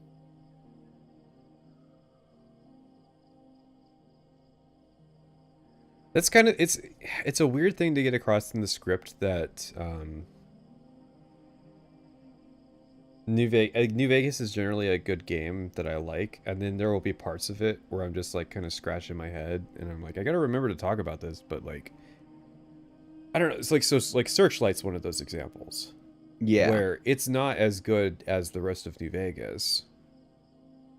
I guess what But I'm thinking about is like cherry picking. Yeah. If you wanted to cherry pick New Vegas being bad, you would point at something like Searchlight. Mm-hmm. But in this case, you have to cherry pick, otherwise you're gonna mention good quests. Yeah, you're gonna mention good quests, and you're gonna come across as just like a Fallout New Vegas fanboy. I can say that in general, the assertion that there are 3 ways to solve every quest is true. Like, in general. Yeah. If you threw a dart at the board, you would probably hit a quest that has 3 solutions. Yeah. But there are going to be things that you can cherry pick. And that's kind of the hard thing to get across with the script. Is like, I'm trying not to say that Fallout New Vegas is the GOAT, the greatest of all time, because it's not. But it's got some really cool stuff in it.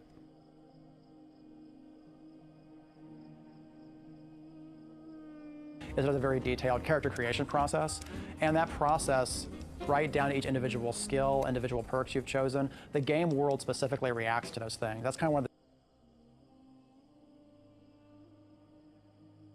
the Reacts isn't the right word. The game doesn't change as a consequence of what you pick. It's more your character reacts to the world based on what you picked. Yes. He misspoke.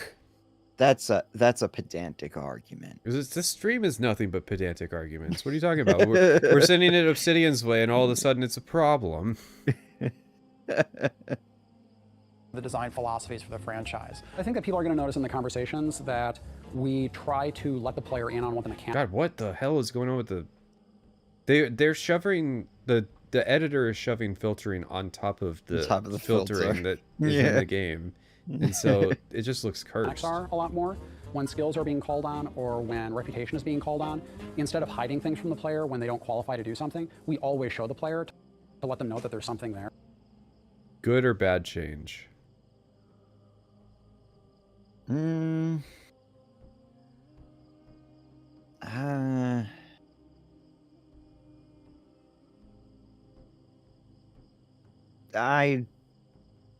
the problem is that you're never going to see the fail states then, because you're just gonna be like, well, why am I going to pick the fail option?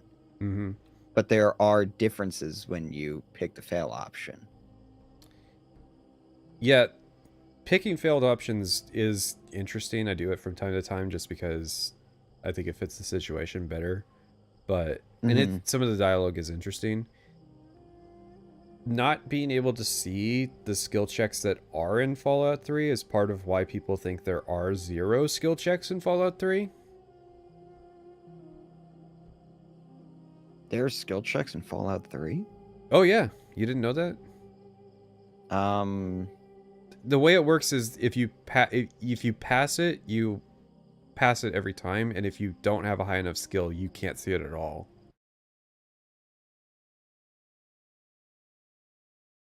I'm trying to remember. So in the Arafu quest, there's several medical checks. There's a scoundrel check. You know what scoundrel is? The perk? Yes, the perk. There's in this one quest there are 2 checks for the scoundrel perk. It's really? The only time, yeah.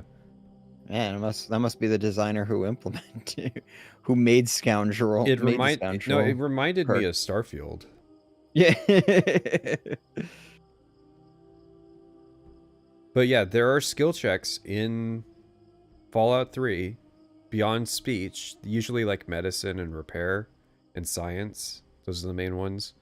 Mm-hmm. But they are there, and people don't know because they're not flagged. They're infrequent, or they didn't qualify for it when they did it. Does it say like there's this, or is it just another dialogue option? It'll say in brackets medicine, And then it's a medical check, and it only shows up if you've got the skill. Oh. And it's very inconsistent. It's not every quest. But they are there in the game.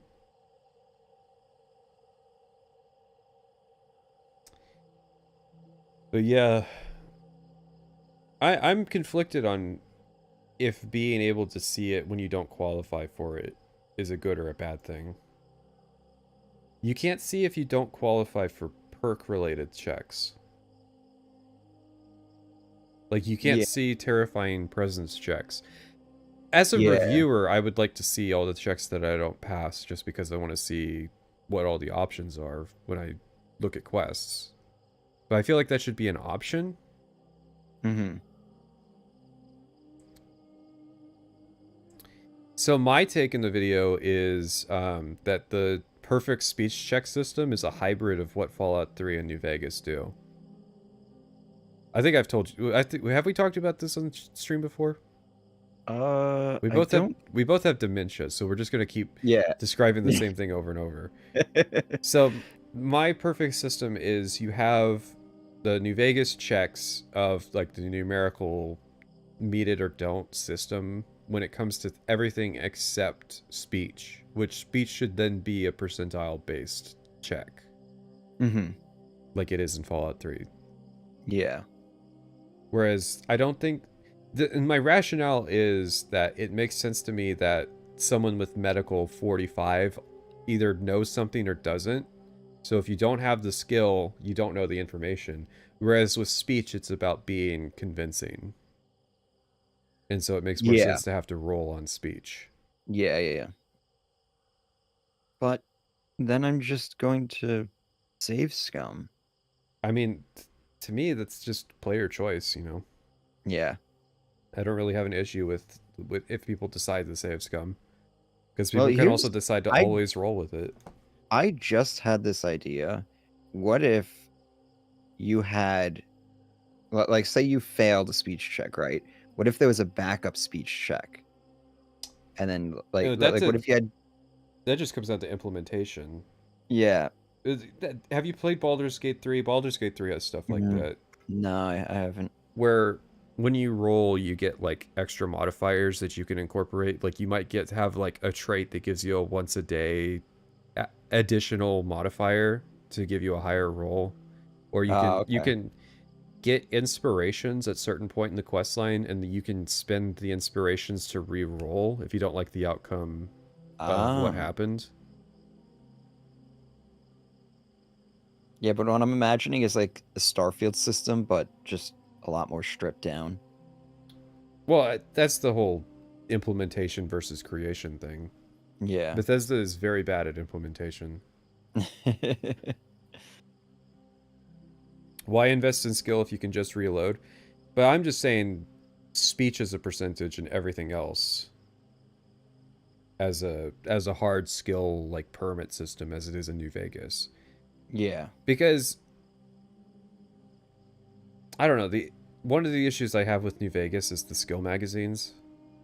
And there's that very early, it would become a much bigger issue in Outer Worlds with like collecting clothing items to increase your odds of like, so you always have the, you know, I have a +10 science thing so I can pass these science checks, that kind of shit. Yeah. But it's like you need to be wearing that or using that before you get into that situation. So it's like you get up to the, you know, you go to talk to Easy Pete, right? It's like, fuck, I'm shy like 3 points in explosives to pass this. Hold on, let me back out of the conversation or reload or whatever. Pop the thing. All right, now I can pass it. And it's just like, how are you supposed to use that proactively? I feel like some of the chatters aren't getting. Everything is as it would be in New Vegas, except for speech. So, medical 45 check is still a medical 45 check. You don't have to roll any kind of percentage or anything. It's just speech that you make a roll on. And that's because the way that Fallout 3 does it is it's not just rolling against your speech. It also incorporates charisma, disposition, and whether you have your weapon out when you're doing the conversation. Wait, really? Yeah, that's how it works in Fallout 3. I didn't know about the weapon drawn. Yeah, you have a 10% reduced chance to convince somebody in conversation if you have your weapon drawn. Why would you have 10% less? Because they don't have any delineation between convincing somebody versus like intimidating somebody.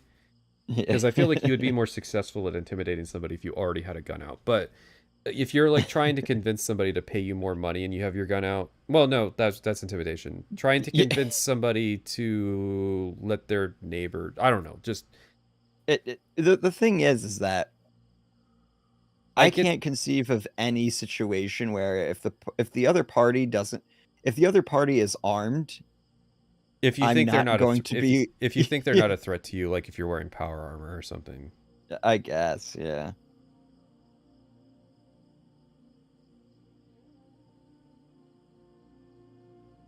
But yeah, I mean, if your answer for why a system is bad is that people are safe scumming, I mean, they could implement Iron Man mode. Games have had that. This take is terrible. Speeches should be based on what you say, so you're not going to incorporate how you say it or how much the person likes you or any of that into it. Because with the other stuff, like you make a medical check, you either know what appendicitis is and how to treat it, or you don't, and that's why it's like a permit system. It's just showing the level of knowledge you have in the related skill. But speech, I mean, there's no way to know the 100% way to convince somebody every time. That's a meme. That's not real. That's like what God, what was the name of it? Those people that would tell you how to like pick up chicks, pickup artists. Oh, pickup artists. Yeah. Yeah, that's the type of shit they believe, is that like, yeah, if you just max out your speech skill, you will always convince them. No, that's fucking stupid. You can't convince somebody that the moon is made out of cheese just because you have speech 100.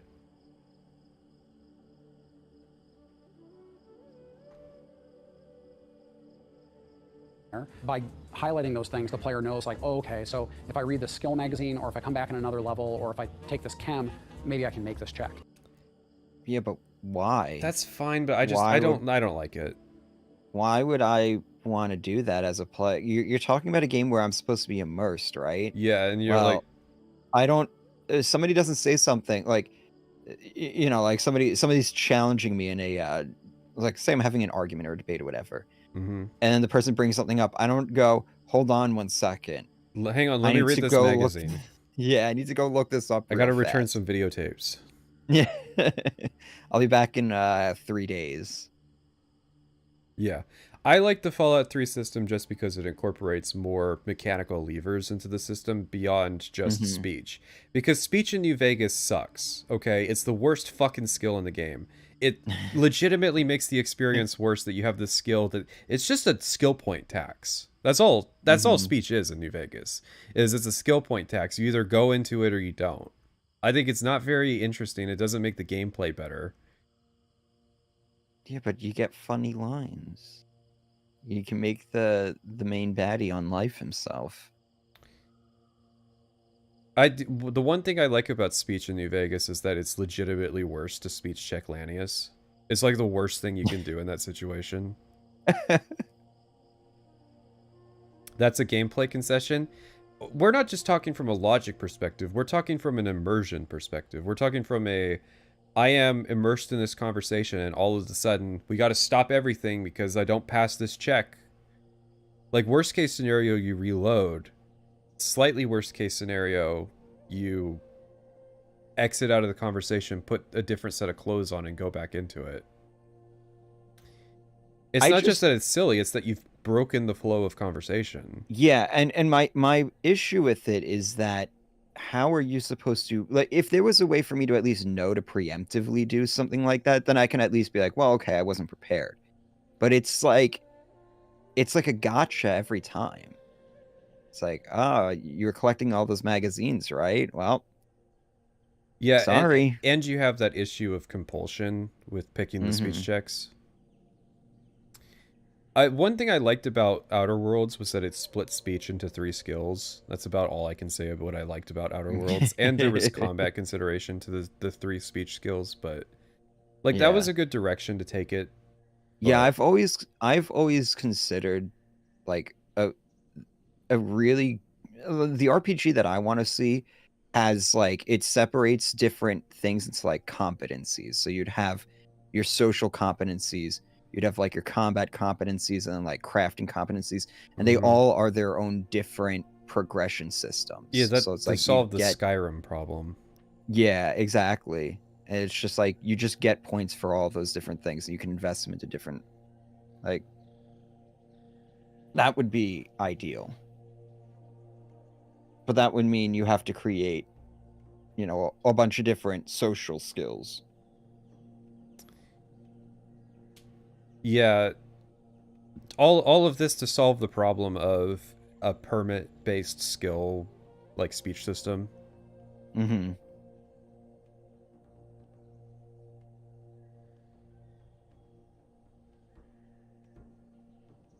Outer Worlds, if it was made as a better game, actually does have some good ideas. It's just the implementation is where Outer Worlds fucked up.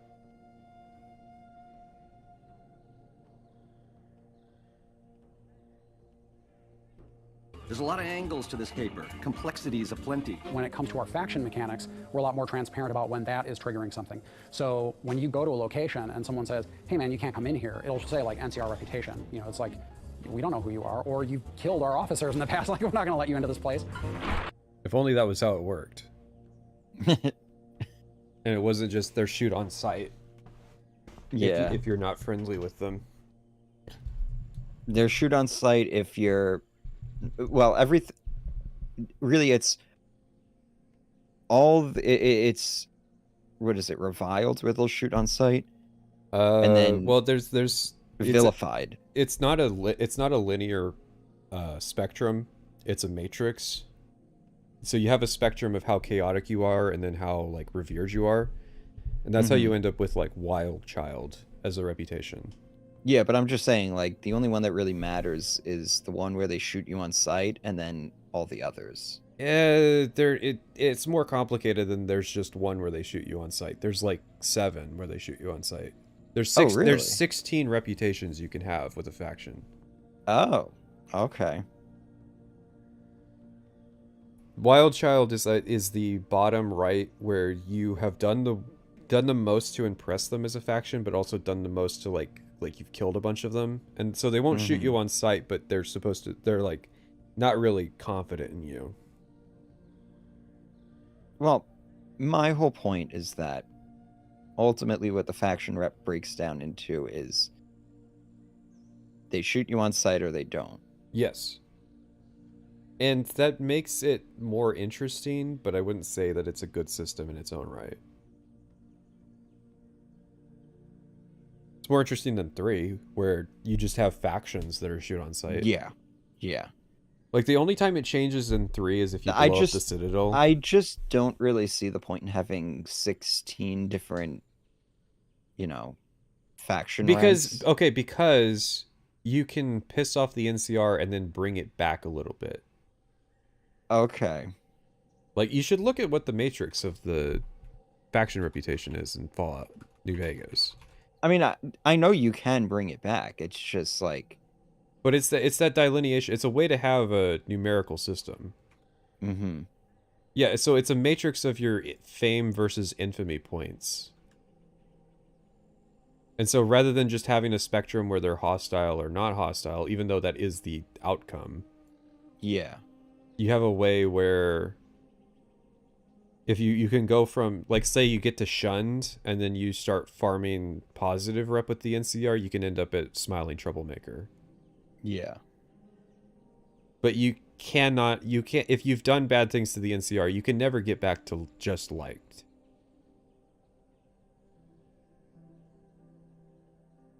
I just wish it factored into more things other than just...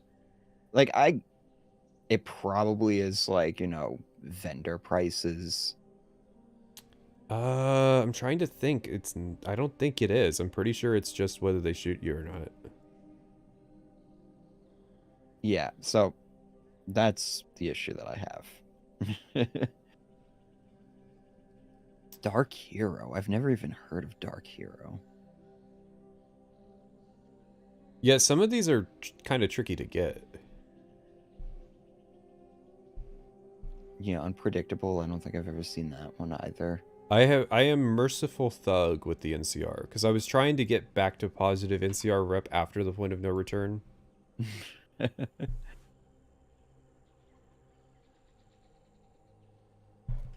But Merciful Thug, it's red. I'm assuming that means they're just going to shoot you on sight. Yeah, so it's still shoot on sight. There's just not enough things you can do to get your rep back with the NCR.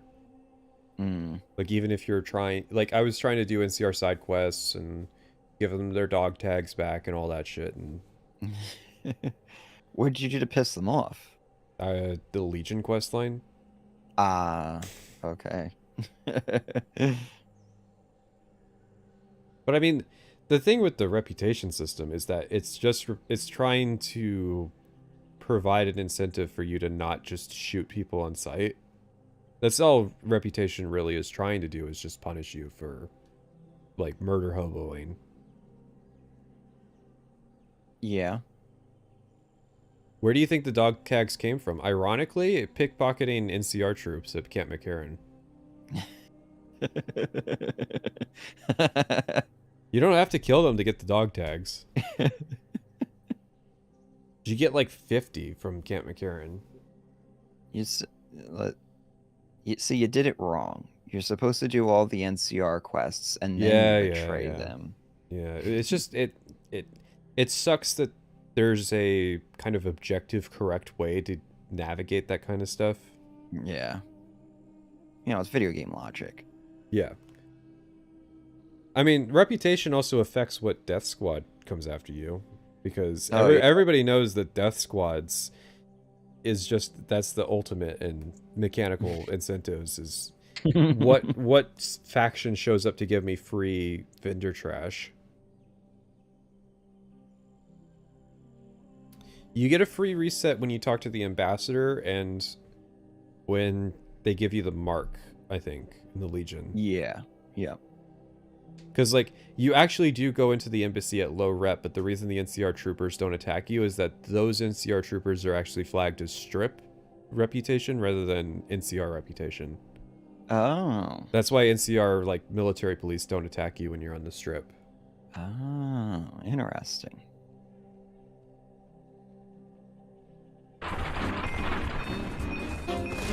Those sort of mechanics, I think, are going to be a lot more... Oh, God, it looks so shit. It looks worse than it is. more transparent than they've been in really any Fallout game.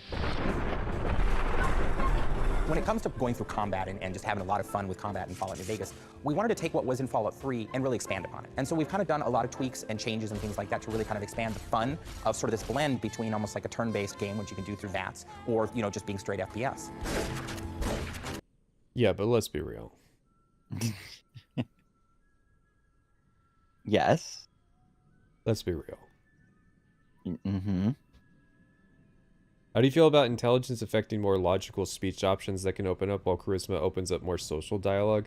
I mean, listen, this is all very interesting things that you could do, but you got to think about the hacks that implementing more and more dialogue just to solve these problems creates. We can only compress the audio so much. MPs don't attack because the strip isn't their territory to execute people. Yeah, but they have a reputation, and their reputation is set to the strip, which is why you lose strip reputation when you kill them. Even though it says NCR, that doesn't mean the back-end flag is NCR. I don't know, maybe it is. Maybe they've got some other solution to do it, but the NCR people at the embassy don't attack you, even if you're vilified by the NCR.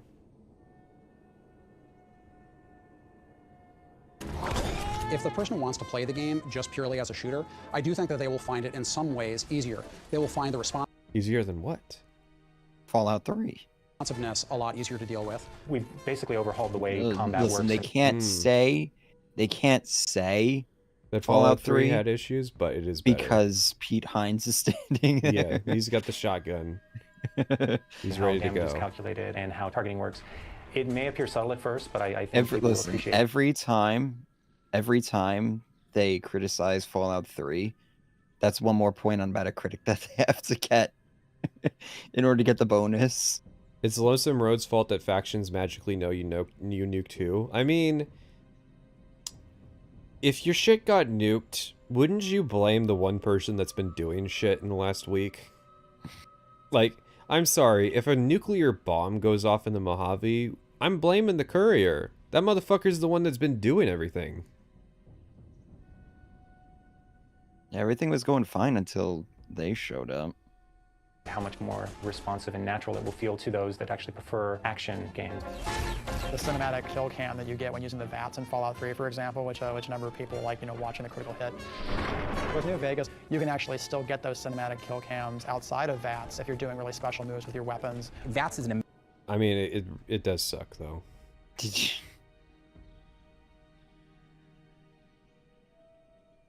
But... amazing system that you allows... can disable it.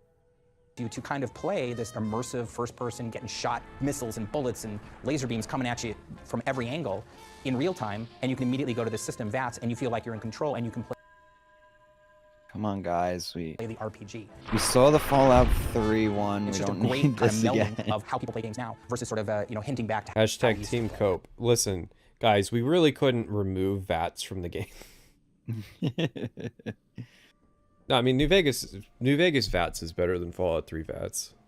Mm-hmm. Back after 3 hours, what did I miss? New Vegas has better shooting mechanics. Like, you can play it as a shooter. Yes, but no. Mm-hmm. No? No. My playthroughs disagree. You have low taste. It's not a very good shooter, even from the time period that it came from. No, it's not. But you can do it, and that means you don't have to invest into agility. You can play the entire game without picking anything up. Besides quest items. No, that's just crazy. Come on now. If it was slow-mo, it would integrate with the FPS gameplay, but the whole deal with an RPG is how do you put levers onto the system? If it's just slow mode, how do you install the RPG elements into it? Implant GRX is too good, yeah. Even a really skilled player, they still have to play the role-playing game's statistical system. So they have to advance their character, get more hit points, get better equipment, and then they can tackle those challenges. If they try to take a low-level character with low-level equipment into a high-level area occupied by Deathclaws or Nightkin super mutants, they're gonna die. And like, it's really, really hard and challenging. When a person comes up to a Skill issue. conflict, we want them to go through a thought process. It doesn't have to be a long... What's your favorite player home in New Vegas? Who? Come on, the sink. It's the only option. The only real option. Let's be real. The sink is annoying because you have to dismiss your companions. Yeah, I also... It's like end game. I never do... It's not end game. I never do that mid game. You should try Old World Blues at like level 5. Well, for me, it's the Lucky 38 suite is usually just what I use. I would like the Lucky 38 more if the fast travel thing actually went there. It's got that Starfield problem of having too many loading screens. Yeah. I don't understand why. There's space on the map for them to have a loading, like a fast travel point that goes there. Either that or the... There's got to be some kind of scripting reason, but I've never understood what the issue with having a fast travel point at the Lucky 38 is. See, the thing is that I've never really even needed a house in Fallout New Vegas. Really? It's usually a place where I just like go to dump stuff that I'll probably never look at again. Yeah, if you can break I might as well just sell it. If you can break your internal loot goblin, the need for a house goes down, but there is still like a crafting system. You do have to engage with it more if you use energy weapons. Okay, well. I was gonna say the crafting system. Yeah, I've been trying to engage with the crafting system more on my current playthrough.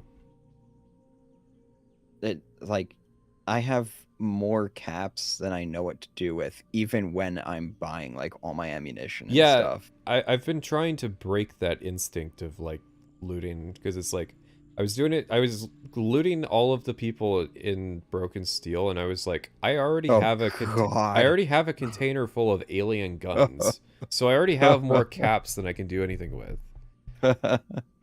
Yeah, Broken Steel's a fun one. If you, God bless you, if you actually make it through that still with your loot goblin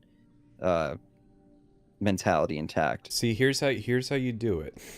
You just walk through the entire DLC. No, the most recent time I played Broken Steel, I literally just ran past all the enemies and spammed stim packs. Yeah, that's how I got through the metro tunnels with all the ghouls. But you have to kill them. I mean, you can get the fuse, but you do, like, one of the solutions is you have to kill them to resolve the security breach so that the robot fixes it. Oh, okay. The Metro Tunnel, my favorite quest. Exhaustive one. But when they say, like, do I really want to go in there? Like, you know, they look at their stuff and they're like, okay, I'm going to go. Why does he have 2 Marias?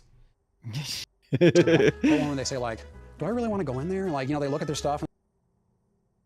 He's got 2 Pew Pews and 2 Nephi's golf drivers. Why has he got 2 of everything? 2 of everything. You know, in case he drops one. I feel like he's got more options too. Drop, equip, hotkey, mod.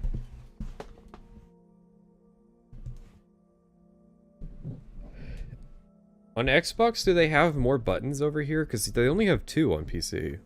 Yeah. Well, listen. The console players, they need to be reminded what the buttons are, alright? How do you feel about player homes in general? Well, we did a whole stream about this. No, player homes are good for a couple reasons. 1 is a place to store stuff. 2 is a money sink that you can invest into. And 3 is that it can be an expression of your character. But they have to give you the ability to customize it.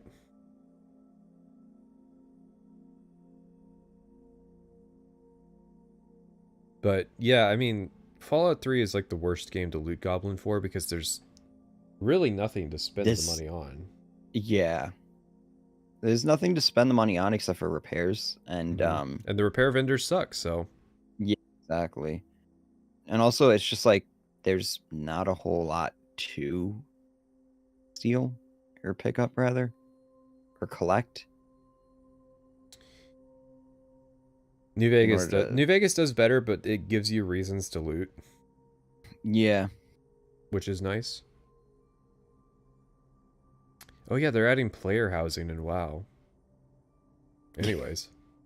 I think we had this discussion already, but in retail? In retail, yeah. Because that's what I was saying when I was playing World of Warcraft, was like, man, that's the one thing Fallout 76 had going for it was the player housing. Camps. Yeah, camps and stuff. It'd be cool to see that. To say it's the one thing that's going for it doesn't sell it enough, in my opinion. You have to really emphasize that the player housing system in Fallout 76 is one of the reasons that you would play Fallout 76. Yeah. And they're like, okay, I'm going to go for it. We also wanted to make sure that the mod system for our weapons was very easy to access and use. We went through a number of things where we thought, well, you got to go to a workbench and you got to do this and you have to have this skill. But when we came down to it, it's like, well, if you buy these things, you want to put them on your weapon right away and use them. So when you go into your inventory, you just look at the weapon, you press a button, it shows you the mods for that weapon, you attach them and you back out. So it's a very easy to use system, and it's mostly about just the player deciding, do I want to spend the money on this mod and do I think it'll be useful? Bethesda hated that. I don't think that they hated it. I think that it's fine in Fallout 4. Because the place that mod weapons is so common, and you'll have a base of operations anyways. Yeah. No, I like the setup in Fallout 4. I like, you know. I liked Fallout 4 weapon modding more than Fallout New Vegas weapon modding. Yeah. Yeah, I would say that. And that's an implementation thing. Yeah. Because it's like, all right, here we go. Fallout New Vegas, I had no reason to really have a house that much. And then Fallout 4, it's like, oh, I need a place to dump all my garbage so that I can, you know, upgrade my equipment and stuff. There you go. Incentivizing player housing through mechanics. New Vegas is give each of the melee weapons that you have. Did anyone actually play Fallout 3 with the Chinese stealth suit plus silent running? Oh yeah, I've heard of it. I haven't done it, but I've heard of it. I mean, it's the same as people playing Oblivion with 100% Chameleon.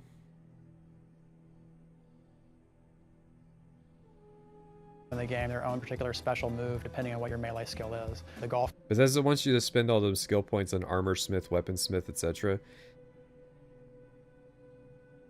It's more complicated than that. Yes, that is the symptom, but no, I don't think that's the root of it. Because if that was the case, they would have all of the crafting perks be available to buy it at low level. Because you remember, Fallout 4 has the arbitrary level gate system for where it's like, oh yeah, you can't mod this weapon to have this certain mod until you hit level 23 and buy the perk. Oh yeah. I feel like that's something that Starfield did better, of at least allowing players to pursue that stuff whenever they wanted to. I mean, not fully whenever they want to. You have to invest in the science tree to a certain degree, and that could be annoying. But at least you have the freedom. Yeah, it was more of a balancing thing than anything else. It's just and like, I think it didn't matter. That was what was annoying about it. Yeah. It's just a permit system, and that gets annoying. But I wouldn't say that you have to play Fallout 4 by buying all the mandatory crafting skill upgrades, because a lot of them aren't mandatory. Like, you could do fine with fucking shitty ass pipe guns and all combat upgrades.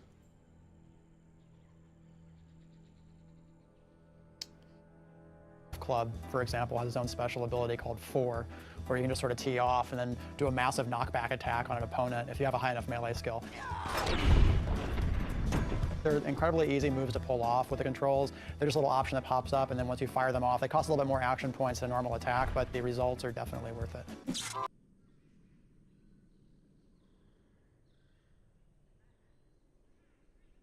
Okay. I feel like the special moves of the melee weapons are all right. They're not really all that amazing.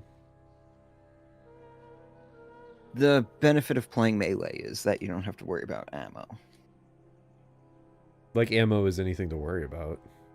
No, the benefit of playing melee in New Vegas is that it's fucking broken, overpowered. Melee is the strongest playstyle in the game. Like, yeah, undisputed. We were talking about this on the Discord, trying to figure out why Fallout 3 has better melee combat than Oblivion and Skyrim. We want them to come in and go like, wow, this feels familiar, but sharper and nicer, and it feels like I have more options, because we don't want people to fall into a sense of boredom like, oh, I've already seen this before. So they get into it, it's easy to get into, and then they go, oh, I have weapon mods I can put on these. Again, you gotta remember this time period. I mean, like, as New Vegas is coming out, like, Fallout 3 is barely done with its DLC cycle.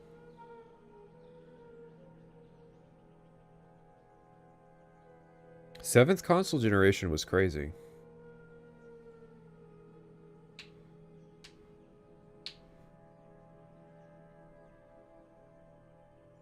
Things. Oh, I have these skill magazines I can use to boost things. Oh, I have this thing I can use now. So by doing that, the player, can ease into it. Oh, what was this level up screen? What are you doing? I can use to boost things. Oh, I have this thing I can. I'm just gonna go to lockpick 63 real quick, chat. Holy crap. Who the fuck doesn't an 80 science? Yeah, who the fuck is like not going to like even 5 and 10s on their skills, on their skill ups? Yeah. Like, the only reason that my skill ups will be messed up is because I've happened to find like skill books. Listen, this is the pacifist playthrough. Oh, I wasn't even judging the skills. Oh, you're just going by the number? Yeah, I'm just going by how cursed the numbers are, but the skills are pretty cursed. Pat, not everybody makes their videos end in round numbers. Hmm. I just think it's very strange. I mean, one practical benefit is that if you, let's say you go 65 lockpicking, if you don't have the comprehension perk, you can now use the skill magazine to get the 75. Yeah. Yeah, that's usually why you do it. And a lot of the equipable items are in divisions of +5 too. Mm-hmm. And it just looks nicer. And the perks are in divisions of +5. Yeah, yeah, like all the systems and stuff are in, like, there's no reason to really have weird The reason you would mess like it up this. is if you have less than 10 intelligence and need to yeah. Yeah. You get like 14 skill points.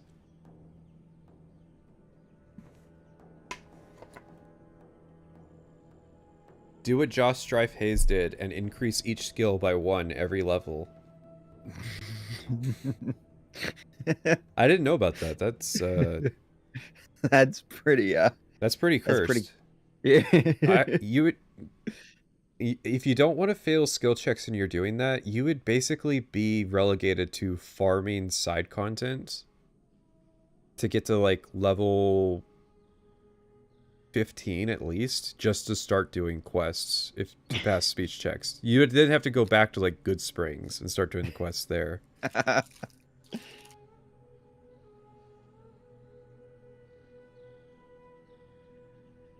Use now. So by doing that, the player, you know, can ease into it, but then they have a lot of flexibility to sort of learn new things over the course of the game. Failed checks are funny though. Well, I'm also thinking about your combat skills.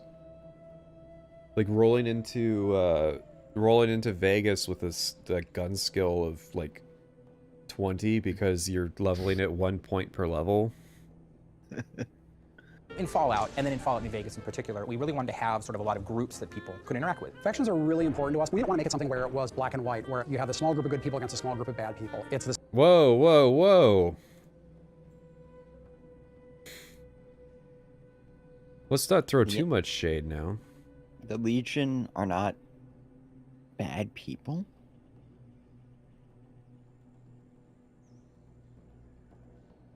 They're not a small group is what he's saying.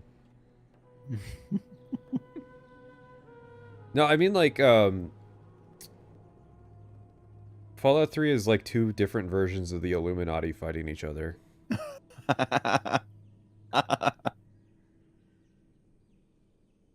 This very complex mixture of these different people and these different factions. The player has a lot of control over what he gets to do in the New Vegas area. He gets to influence what happens to an entire region, and in order to have that kind of influence, he needs to side with one of the factions and sort of decide where he tips the balance. It's all about war, and that's what Fallouts have been about, is war, and so power really... No, it's about capitalism. Would you consider a bunch of convicts with explosives as bad people? I mean, it depends on what they do. If they're, you know, if they knock over the town of Prem, I would say that's a bad thing. But they might just be like disenfranchised and only needing to raid because, you know, they haven't been set up to live a successful life. They haven't been taught how to farm or anything like that.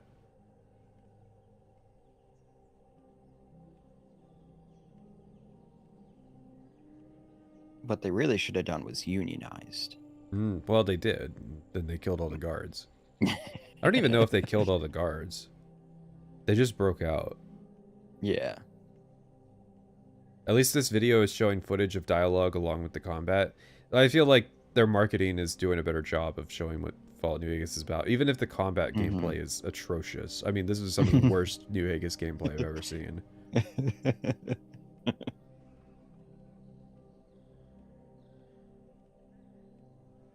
Showing that is war between these factions.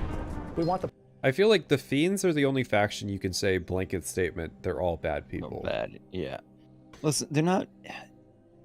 They're all just... They're addicts, and they're being used by all the different factions and stuff. But they They're murdered just... all those vault dwellers. They made that decision.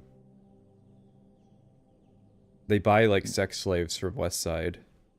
And they rape women and kill lots of people. We don't talk about those.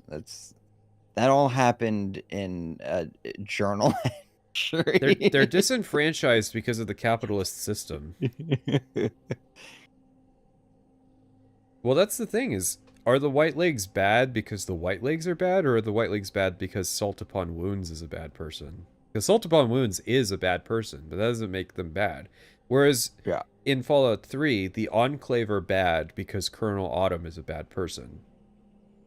So if the leader is bad, the faction is bad. If the leader is good, the faction is good. Well, Elder Alliance is good, so the Brotherhood of Steel is good. But the Brotherhood of Steel shoot at ghouls. I already said they're good. What do you want me to say to that? Don't make me use the B word.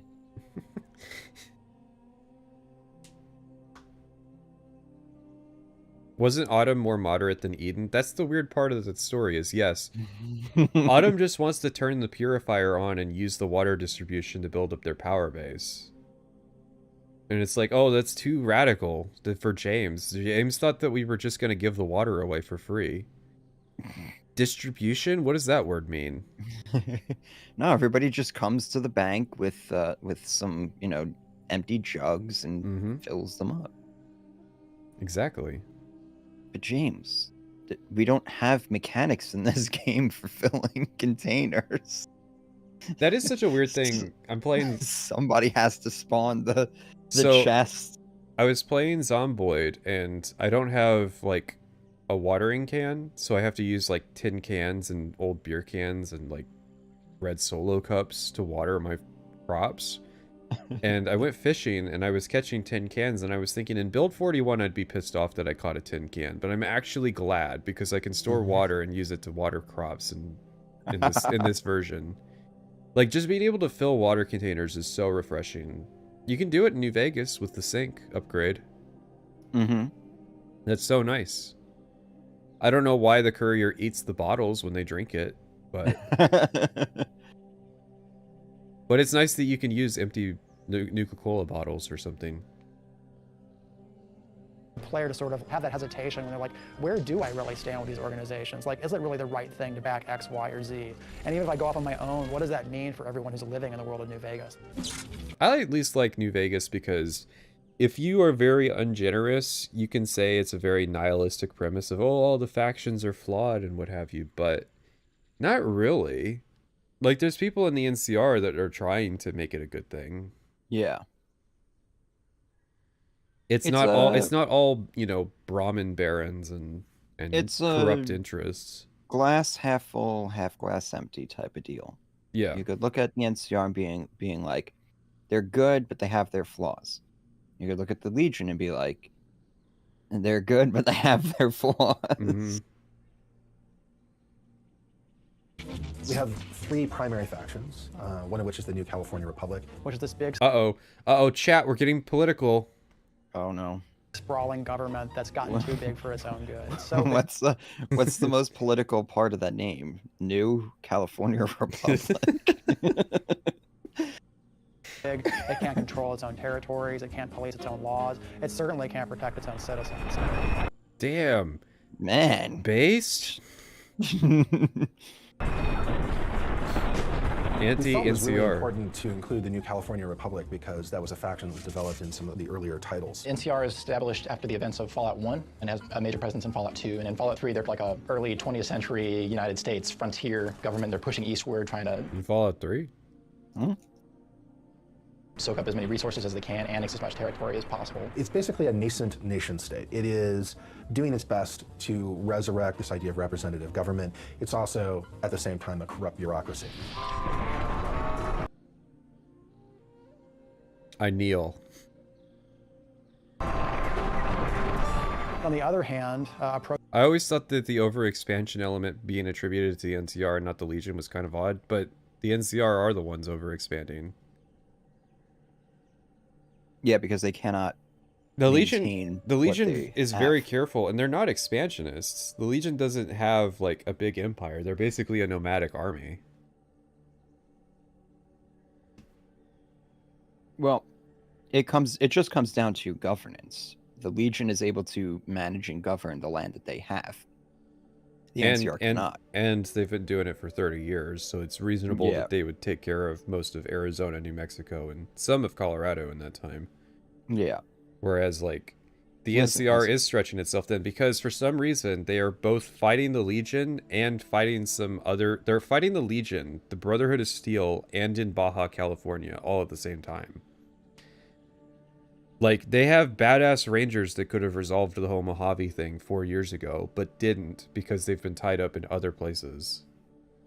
Whereas Kaiser just fights one war at a time. Listen, the NCR is actually cool because all they want is their tax money, right? You're free to do whatever else you want on your land. Just pay your taxes. Yeah, well, like, the Baja thing is interesting because they're only there because of the Brahmin barons. So, like, that's a very nuanced part of the world building, is that, like, there's this pseudo-corporate lobby in the NCR that's influencing what their military does for economic reasons. No, Baja California is full of great grazing lands. They would absolutely be interested in controlling it for that reason. This is in a post 9/11.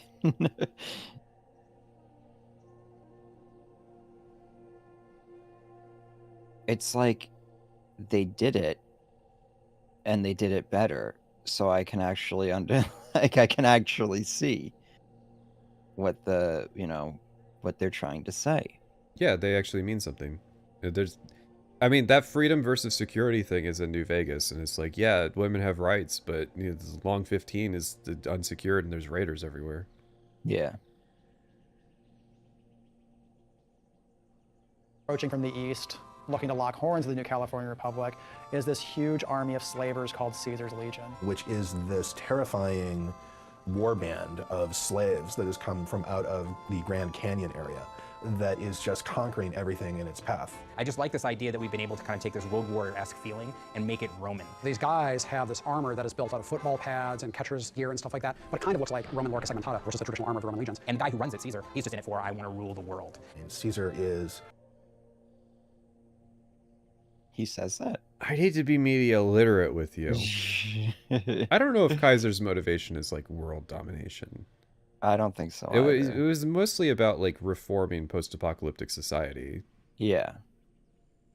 Listen, Caesar was a humanities major. Doesn't he describe the Legion as like a template? Yeah, as a temporary thing. Yeah. No, but like he's like a template for a post-apocalyptic society. Yeah. Well, he says that doesn't mean he's gonna be the one imposing that. Which is why there's a line of succession. Yeah. I mean, what it could mean is that other societies, other groups will see the success the Legion has and use it as a template to rejigger their society to better reflect, Legion society. And those might be worthy allies. Yeah, I mean, he's very much a profligate. Even now. Sorry, I have to change the music. Hardcore about using certain aspects of the Roman Empire as a model. I think it's a really cool organization just visually to deal with. And then also once you get into the nuances of their culture, it's a kind of interesting thing. Caesar, Kaiser, there has never been any documented proof that decimation was ever used by the Legion. By the actual Romans? Yeah. Yeah, I mean, that's kind of like they said, that's the nuance of the situation, is like, he's read about Decumatio, but that doesn't mean that it was necessarily a historically accredited idea. Listen, Fallout New Vegas isn't about war. It's about LARPers. So true. So everybody's LARPing. It's true to a degree, though. It actually is true to a degree. That's a lot of what Ulysses talks about, is that like, Yeah. people are rallying behind symbols because symbols are more powerful than what have you. Mm-hmm. NCR and Caesar's Legion are sort of stalemated at the Colorado River and at Hoover Dam. Hoover Dam is one of our signature locations in the game, and to be honest, it's what everyone is fighting over. It's still able to provide power for part of the region, which is its big draw. NCR controls the dam, but Caesar is right across from it. And everyone thinks that they're just gearing up for a big assault. Time is fast approaching when my legion will assault the Great Dam and invade the West. NCR troops are coming into the area. Caesar's Legion is being reinforced from the east. And everyone's just wondering, like, well, when is somebody going to do something? And of course, that's where you come in, is because you kind of... I mean, it's probably one of the most plausible stalemates a video game has ever had. Yeah. Where it makes sense that they're kind of stuck in the status quo. And so, like, it means that there's not really a rush to New Vegas' main quest. Mm-hmm. Yeah, more game stories should embrace the stalemate.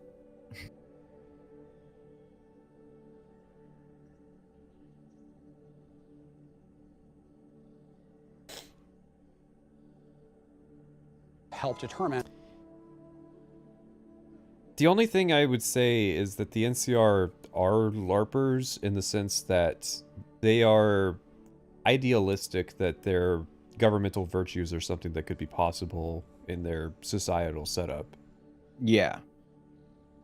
Like, there are still raiders in NCR lands. It's not America. It's not pre-war America, so really it is just a pretender state.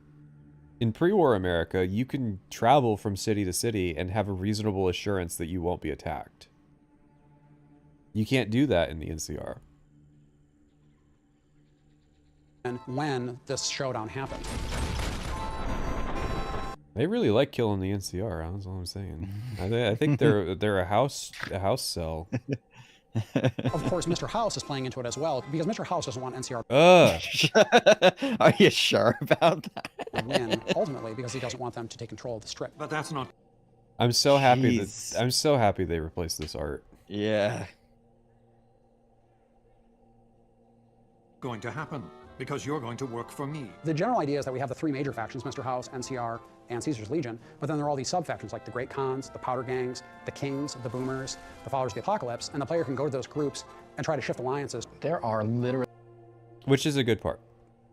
Yes. I like the stuff like, if you're pro NCR, you can set an alliance with the Kings, or if you're pro Legion, you can also do that quest and escalate the conflict.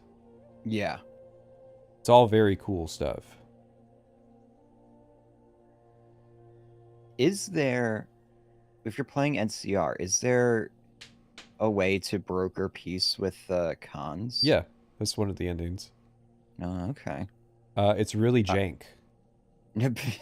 It's really jank, and you can very easily soft lock the quest if you try to do it that way. And when they show up to support the NCR, the Rangers will turn around and start shooting the Great Khans that show up. Thanks, Courier. Now we get to finish what we started at Bitter Springs. Yeah, it's a very jank thing. It's not good. They're not happy that you did it. The funniest thing is allying the Brotherhood of Steel and the Enclave with the NCR.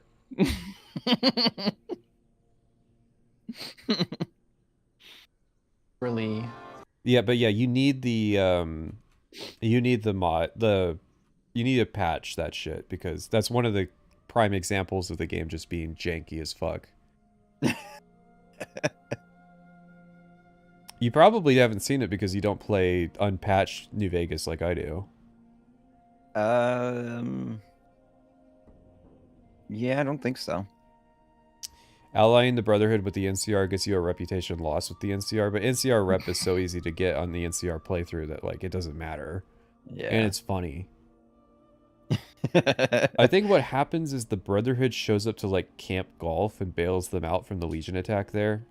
That's what happens during the battle.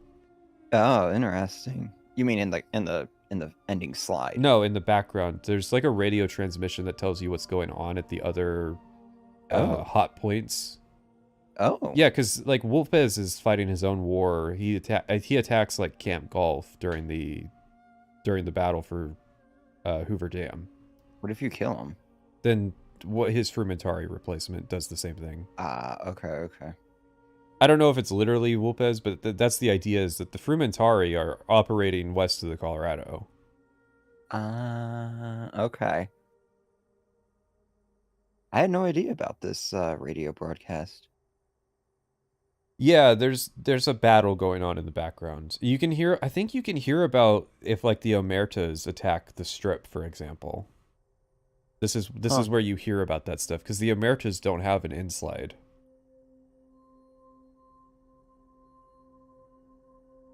But yeah, there's interesting, that's more interesting to me as ways that it plays out than the inslides, just because it's part, like, yeah, like how the suicide mission in Mass Effect 2 plays out differently based on what you do. Yeah. But it's even more dynamic because you have all these factions. The NCR would be so screwed if we didn't intervene. That's literally all of the factions in New Vegas. That's how they carefully balance the status quo. Is the only reason that these groups succeed is because they have the courier's help. That's why one of my rules is that I can't say a faction is good because they have the courier, because that's so overpowered. The courier is a demigod of a figure. So much so that the courier, like, it leads to Lonesome Road, where it's just like I'm almost to writing about Lonesome Road. I'm very excited to talk about Ulysses. And the jerking off of the courier's ego. It's complicated. The reason that you end up with like frontier-style courier meta masturbation is because people didn't understand what Lonesome Road is about. Mm-hmm. So it's like the reason that Ulysses talks up the concept of courier so much is that he's big into symbolism. Because he's a reference to James Joyce.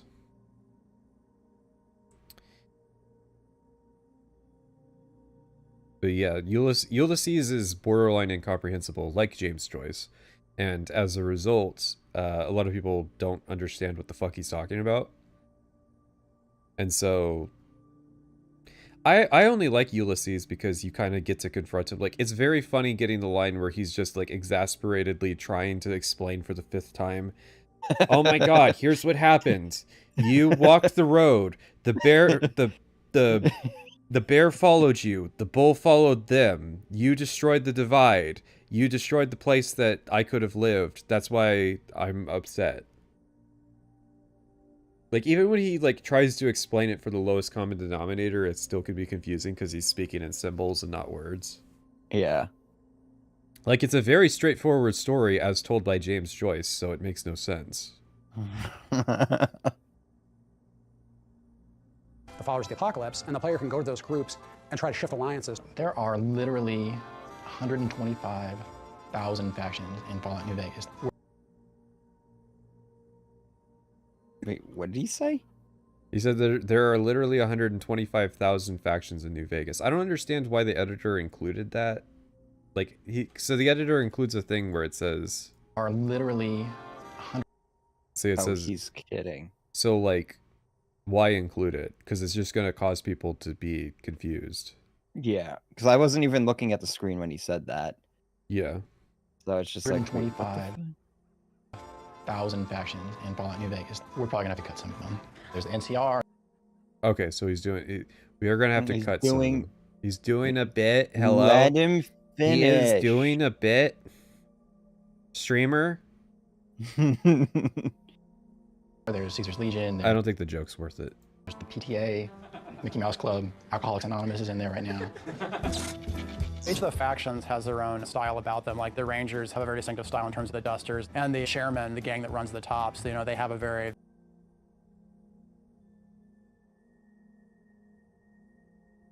I've heard somebody talk about this, that the Chairman suit's color changed by accident. They're supposed to have black suits, but their suits got turned white. Yeah. I've heard of this bug before. There's a bug, yeah. Because these are, at first I was like, aren't these omertas? And then I was like, oh wait. Yeah. No, they're in the, I recognize where they are. They're in the tops. Yeah. Rat Pack kind of feel about how they dress. We've actually leveraged that in the game mechanics too, in terms of if you actually wear those outfits in the game, people will recognize you as members of those factions and either fortunately or unfortunately react accordingly. One feature we've added for Fallout New Vegas is the concept of being able to disguise yourself. Disguises. It's complicated. I kind of like it, but only because the disguises are so heavy that you can't just carry them for everybody. Yeah. As a member of a faction, even if you're working against them, so you can put on like a military uniform and sneak into a military base. We wanted to make the player feel like the factions were well-grounded, they had very believable motivations. We want the player to experience those factions. We want them to know what politics are at stake and what ideologies these organizations represent. So when they choose what factions they want. Whoa, hold on here. We're getting crazy. What do you mean you want players to understand the politics of the setting?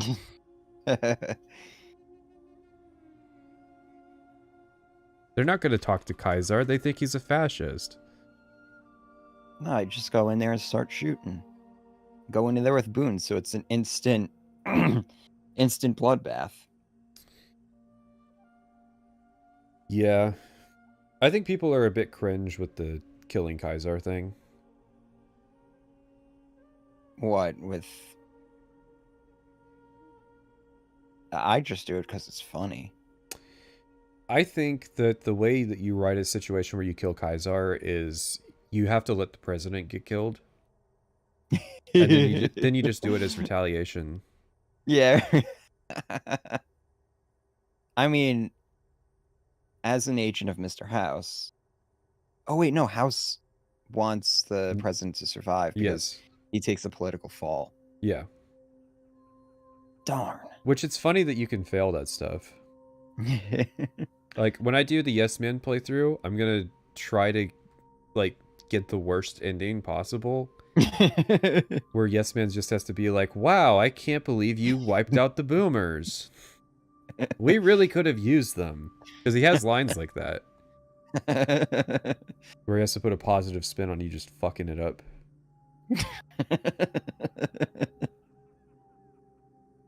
We were experimenting with this, so you can cannibalize non-Legion corpses in front of the Legion and they won't turn hostile. Mm-hmm. It's very strange. Because that's not how it's supposed to work. Yeah, I was watching somebody do a cannibal playthrough, and you would be surprised how few people actually get hostile from seeing you cannibalizing corpses. Which game? In New Vegas. Okay. I feel like the reputation system is fucked with the cannibal perk, because the way it's supposed to work is that anybody who sees it becomes hostile. Yes. And that doesn't seem to be how it works in New Vegas. I need to investigate it more, particularly with, like, does the NCR let it slide? Because people use it as justification for, like, the Legion are secretly cannibals. Want to work with, it's based on something more than just a they're good, they're evil reaction. So if you support Caesar, if you support NCR, or if you help the great Khans or the kings, it's going to make a big difference. Big differences. It makes a big really difference stretched in the ending slide. Yeah. It's great flavor, though. Yeah. What I would say is that the outcomes of the quests are not the meat, they're the spices. But the way that they're advertising it, they're making it sound like it's the meat. And I feel like that's not the way to go about it. Because, like, yeah, it's a video game. You have upper limits on the showing the consequences of certain things and making that interesting. It makes a difference to Ron Perlman's paycheck. Yeah, I never really thought about it. How long was Ron Perlman sitting there explaining this nerd shit?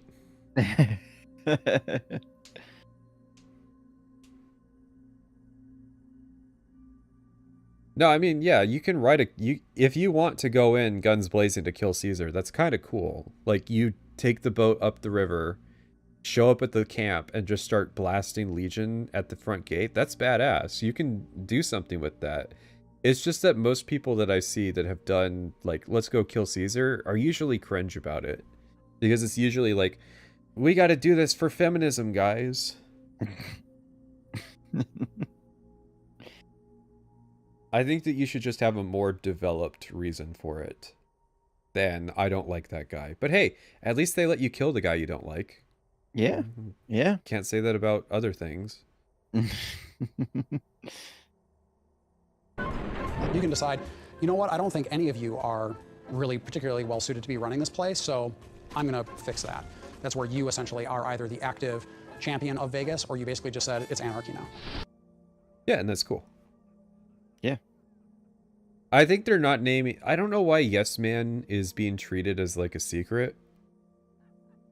I guess it's technically a reveal that he exists. Mm-hmm.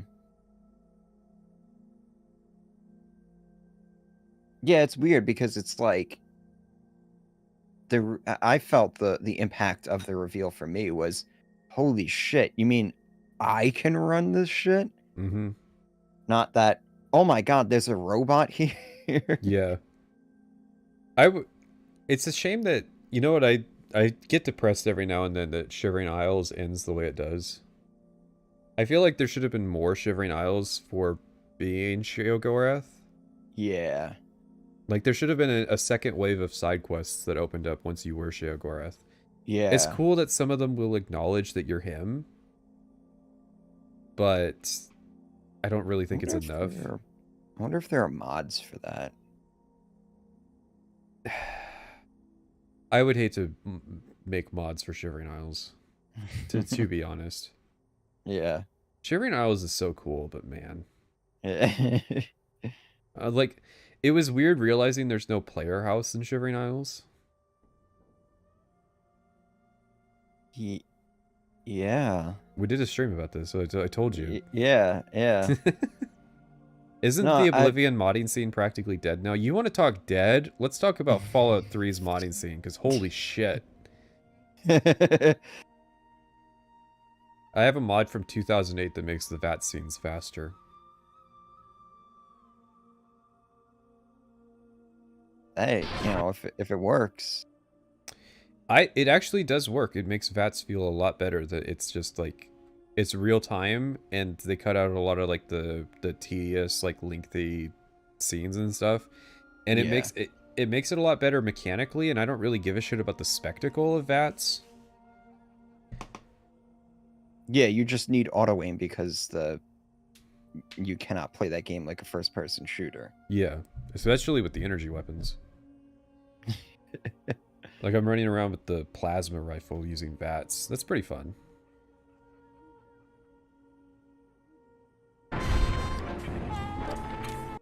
Yeah, Morrowind's modding scene is being carried by OpenMW, though. If OpenMW hadn't come along, it would be way far behind. And especially TES 3MP, like, I've been wanting to, like, just sit down and, like, make dungeons catered to having multiple players. In terms of how they're balanced, or doing things where you need multiple players to progress. Yeah. Especially with how well the mechanics of Morrowind works with multiple players. I feel like there's some interesting things you can do, and I'm tempted to do that. No, the ending Redux mod would be so complicated. I have a lot of ideas for how to do that, and that's why it'll never happen. No, I want to do something simpler. One of the things that we try to do is think about both technology that people would make or utilize in the new world, or things that are pre-war that people are trying to get working now that they're sort of putting the pieces back together. Obviously, Fallout has the whole, what people in the 1950s do the future to be like, which, immediately becomes a huge playground for, let's try this kind of blaster, this kind of laser weapon, this kind of energy weapon. It's not microchips, it's vacuum tubes. It's not hard corners, it's rounded corners. It's the ray gun instead of the M16. But there's still a M16.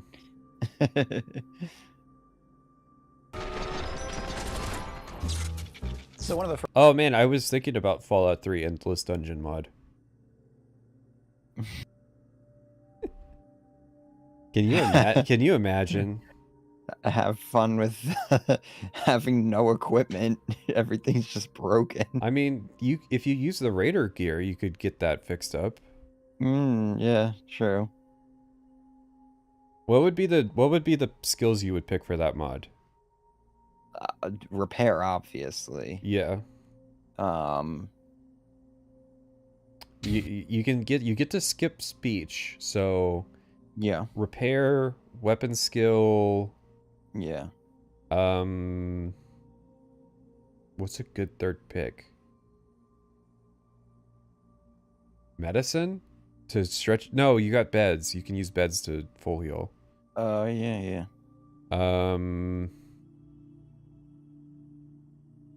I guess it's a freebie. I guess it's not that hard.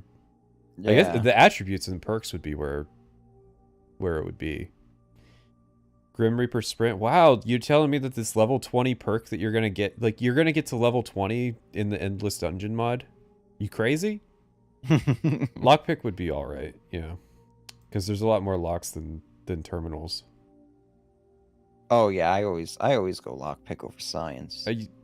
You're making a big assumption that Operation Anchorage is going to be in the Endless Dungeon mod. Like, no, you need to go play the Oblivion Endless Dungeon mod. It's not you get to run around the Oblivion world and then go do the no. As soon as you leave the tutorial area, you're in the dungeon. You don't get to go. You don't get to go do Daedric quests and get the unbreakable lockpick. No, it's whatever you fucking find in the Oblivion tutorial area, that's what you get to take with you into Vilverin. first things the player's going to encounter in the opening area of Good Springs. Was science ever useful in Bethesda Fallout games? There's a couple science-related checks in Fallout 3. But that's about it. It's pretty minor. Actually helped out of his early grave by one of the new robots we have in the game, which are called Securitrons. They themselves are sort of this curious blend of sort of sci-fi, crazy technology, yet they have the Fallout twist to them. This huge, hulking monstrosity, the track wheel that spins around is going across the landscape. Instead of a head, they have a little computer monitor that's sort of right on their chest. And based on the personality that Mr. House wants them to... The Securitrons are like the Riz of adding a new robot to Fallout, where the Assaultron is like the calling HR.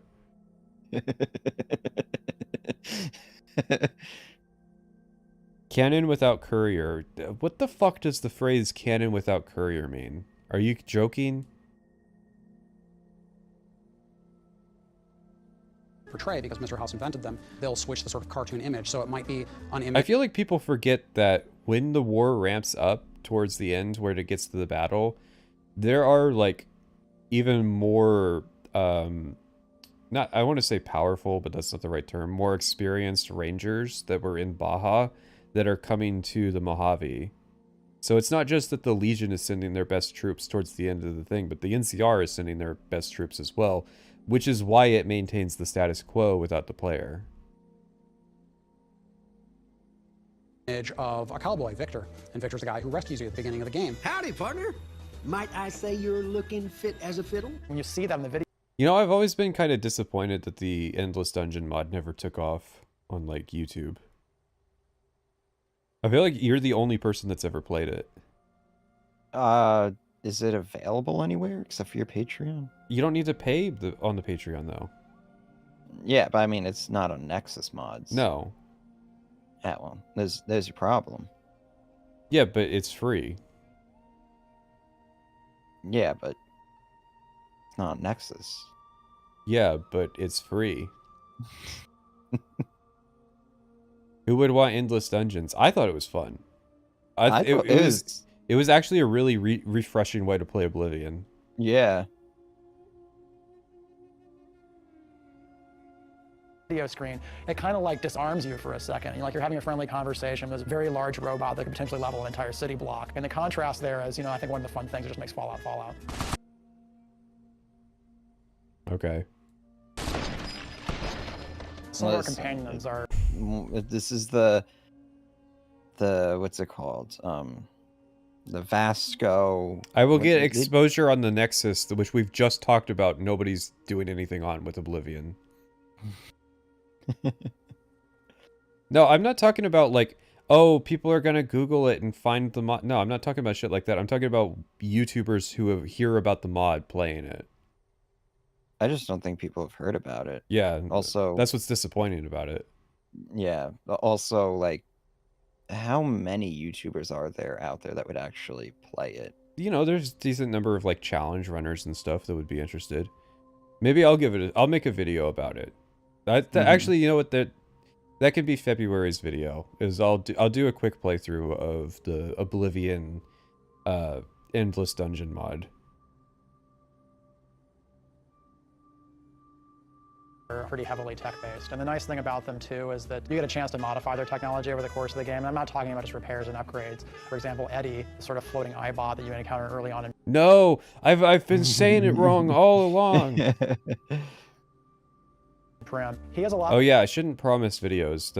This is how I get myself in trouble all the time, is I promise videos. Where's the Halo ODST video? So true. Where's the WoW postmortem? I what was legitimately it? I legitimately forgot about the WoW postmortem. Oh yeah. No, there's one from a way back when. There's a lot from way back when.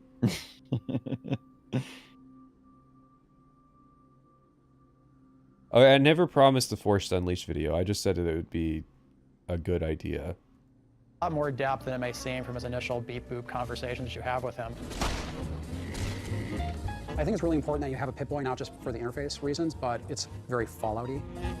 You start with a Pip-Boy and you start with a vault suit, but they're given to you by the doctor who stitches you back up. And he says, I'm an old man, I'm settled here, I don't need this anymore, but if you're going out there looking for the guys that did this to you, you're gonna need something like this.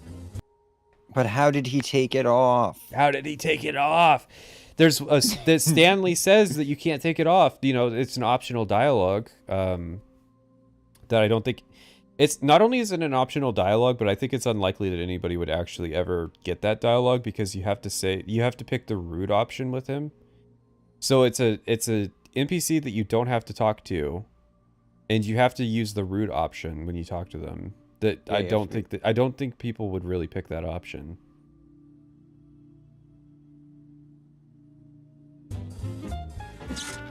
There was a lot of guns, and there was a lot of fun guns in the first game, but we've added so many more. And some of those definitely range from the crazy 50s sci-fi feel to the more contemporary, you understand why that gun is cool because it's a grenade machine gun. And you understand the machine gun that shoots grenades. It's probably pretty awesome. We have a little 9mm. Listen, I ran the 40 mil in Fallout 76, and I'm just saying, you guys didn't do it right. There's some machine gun, it looks like a World War II grease gun, like sort of compacted, and that's a really cool, distinctive little weapon. The Ranger Sequoia, which is this massive ornamented revolver that only elite Rangers have. It fires like rifle rounds. It's very powerful. We want to make sure that energy weapons had a very distinct feeling from guns. We wanted there to be something mechanically different about them so that the player had a different type of experience while using them. So we introduced this thing called the Recharger Rifle. And the Recharger Rifle, you don't have to carry ammo for it. It recharges it automatically. But it doesn't do it as fast as you can shoot it. You have to kind of pace out how you fire it. Also, we leaned more toward... If only it did more damage. It is a weird thing. The vault suits aren't really all that impressive, so I don't know why the courier would choose to wear a vault suit over your old clothes. Sort of, I guess they're covered in dirt. Western-themed weapons. So we have more revolvers, single-action revolvers like a 357. We also have lever-action rifles and shotguns, which are pretty entertaining to use. That's not a lever-action shotgun. Listen. Did you know that Charon uses the combat shotgun as though it's a lever action? Really? Yeah, he uses a non-existent lever on it. What the fuck? Why? Fallout New Vegas really lets you kind of pick a specialty when it comes to a weapon and play it all the way through. And still get, of course, the great thing with eyeballs exploding out of people's heads and all that kind of stuff. Maybe there's something wrong with me, but I enjoyed it every single time.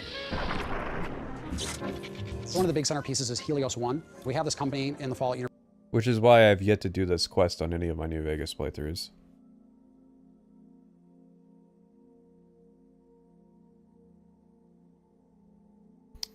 Well, the AA-12 is really fucking heavy, so I can imagine that it's kind of got dampened recoil. Universe has been around for a long time, called Poseidon Energy. And a lot of their projects are seemingly benevolent or seemingly just sort of general energy projects, but they often have a sinister application. When you go into it, what you can eventually learn is it's actually powering these terrible lasers called the Archimedes laser system. And eventually you can get like this little ray gun called Euclid's C Finder. And all it's doing is it's finding the C point on a triangle so it can shoot an orbital laser down at wherever you shoot at. This ridiculous little teeny ray gun that you go and go, and then just it blasts this huge area. It's not an understatement. Okay. Did I lose you? No, I'm here. You had as little to say about that as I did. To say that the Strip is Vegas. Vegas, Vegas, Vegas, Vegas, Vegas. Yes. Where do you go to find what's here? How many times are we gonna talk about how the Strip is Vegas? We have 48 minutes and 45 seconds to kill. Yeah, and but we don't want to there's spoil too much. Oh yeah, spoilers I guess would be a big restriction. I'm like, you can fill 50 minutes on New Vegas. It's not Fallout 3. It's maybe the only place of its kind in the world. When you get to Las Vegas Boulevard and you look down the street, you have to say, Yeah, they had a word about like Veronica and Edie. Okay. I'm in Vegas. And so that's very, very important for us. Getting that look right was very important for us. I think the Strip is going to be the thing for me. This is where we put the most amount of work in terms of design. The scope and scale of the Strip is just something. The orbital weapons are fine. Yeah, like I'm a fan of the nukes in 76, so yeah. Don't get me wrong, I love a weapon of mass destruction in the player's hands. I just think Helios 1 is optional. They knew. I mean, it's huge. We want to make it big and huge and giant casinos and giant neon signs and tons of people milling about and make it feel like I'm actually on the Strip in real Las Vegas. Well, yeah, about that. Everybody who is from an area that gets put into a video game usually says that the video game doesn't do it justice. Yeah, that's pretty understandable. What we want to do is make sure that we captured a lot of the elements of Vegas that people today in the real world are excited about and appreciate, but at the same time make sure it had that 1950s sci-fi sensibility about it. You know, that idea of recreating the spirit of classic Vegas, because that's also more Didn't we already talk about this? Is this a repeat? No, it's not. It's You don't think just so? They're repeating themselves in terms of what they've already covered.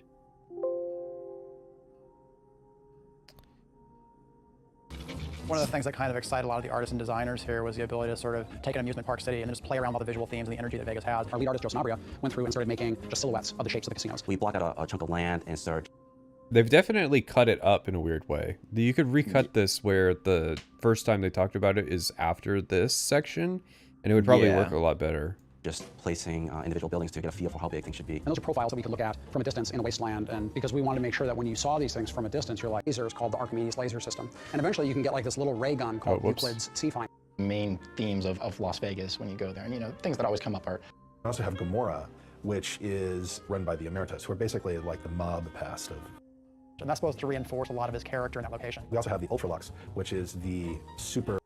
Players can probably spend as much time as they want on the Strip. You have a whole series of casino games. You can gamble on the Strip. That's the most basic thing. The reason why most of the people are there. There's an extensive series of quest lines that go on within the city, as you know, as one might expect. Players should have plenty to do. In the end, I think we did a really good job. The guys worked hard and were able to put things But together. it doesn't feel like Fallout. What keeps people coming back, I believe, is just the gameplay, good story. Maybe for some people, it's the amount of blood and violence that we have in the game, I don't know. Did you say that there's a script to this documentary? Script? Someone is implying that there was a script for this documentary, which is not how documentaries are made. Yeah, I don't think so. Taking a previous past and create a total new reality derived from this past. I think people are just really, it turns them on. Starfield is a big game. It's a vast game. God, that clip. It's a very spiritual game. That clip was such gold. Just the pregnant pause and then just cutting to go on to what I was saying. Oh man, that was such a good edit. You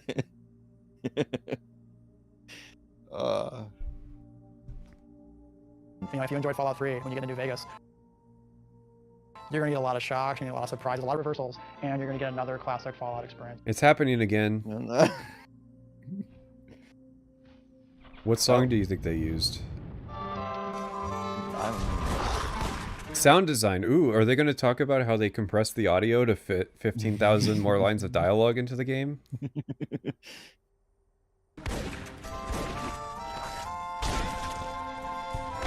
Our audio designers have put a lot of effort into sort of changing the sound. Part of it is because our environments are so open and there's so much desert involved, they want to make sure that they had distant sounds and close sounds. What we do is we take the Fallout 3 weapon assets and we have repurposed them so that they sound a little more like they're in the environment of Fallout New Vegas. So you It's just funny to say we took Fallout 3's assets and made them sound like they're in the world. You hear the rapport of the sound bouncing off of the different spaces and in the mountains in the background and all that.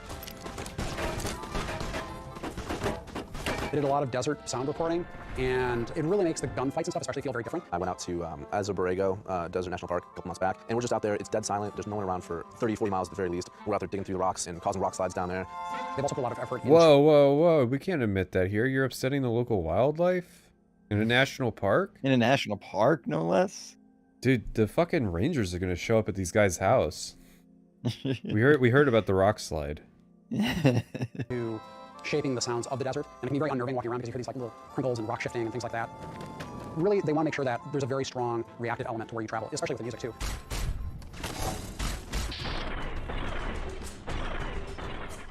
Oh, I was gonna say, is he using VATS on the fucking Brahmin? No, he was shooting a guy in front of the Brahmin. When it comes to the music of Vegas, it's sort of almost like the contrast between the world that we're going to get to run around it. It's the desert and it's what's going on there and it's the strip. And those are two big things that we almost had to think very differently about. We're working with Enon Zur again, and Enon was really excited about the sort of shift in locations. I feel that going on this game was sort of like a coming back experience, but also a whole new one. He's been working with Scott Lawler on a bunch of actually kind of experimental sounds to go into our music. It's funny that Enon Zur is the only person to work on both games. Because of the way that they contract their musicians rather than employ them. Yeah. We got together, Enon and myself, and we talked through really what we want to do different with this game and how we want to differentiate it from Fallout 3. Me and Scott had a lot of discussion before we started. It's like, okay, so, you know, we really want to do this Western style, but it should be decadent, it should be twisted, it should be scary. I think that the choices went more and more toward string quartet.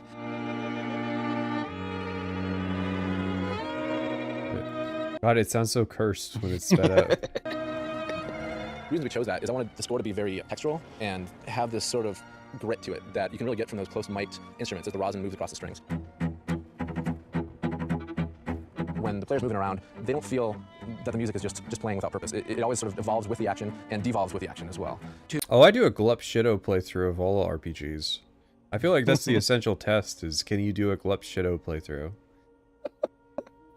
Ooh, what does that involve? Well, Glup Shido's, you need to watch the movies. Glup Shido is a very defined character. Yeah, he's got a very particular sense of morality that really allows you, it really tests if an RPG lets you delineate your choices in such a way that portrays the complex pathos of who Glup Shido is. Who would Glup Shido side with? Glup Shido is definitely a legion man, but not because he wants to crucify people. Not because he wants to enslave people. He's got other reasons. Took a lot of brainstorming, not only the way the music needs to sound, but also the way the music is going to be construct and deconstruct in a way that it will follow the player, but then in a new way. When there's no one around, it's still there and it's got this very low, ominous tone. Enemies enter the area, layers sort of build upon the piece, and as you get into battle, it sort of builds further.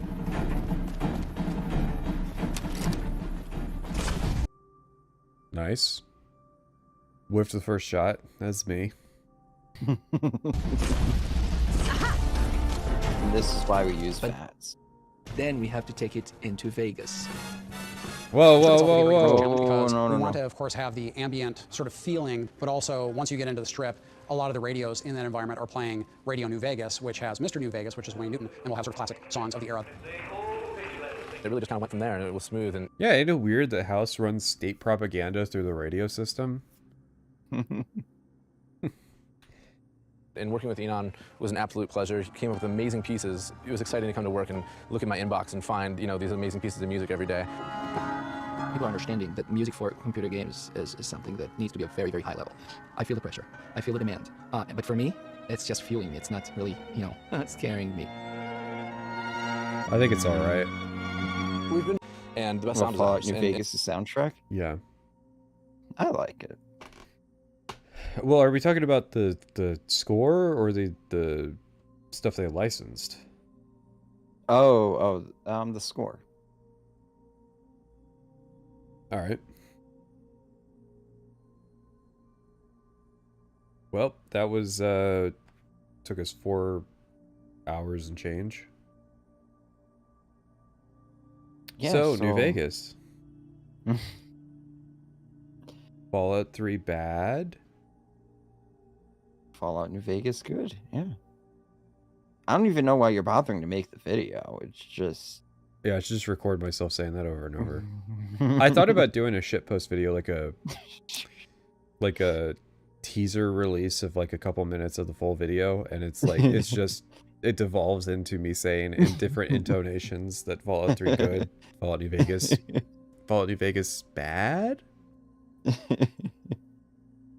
No, what you got to do is get one of those AIs that are trained on your voice, and it's just that.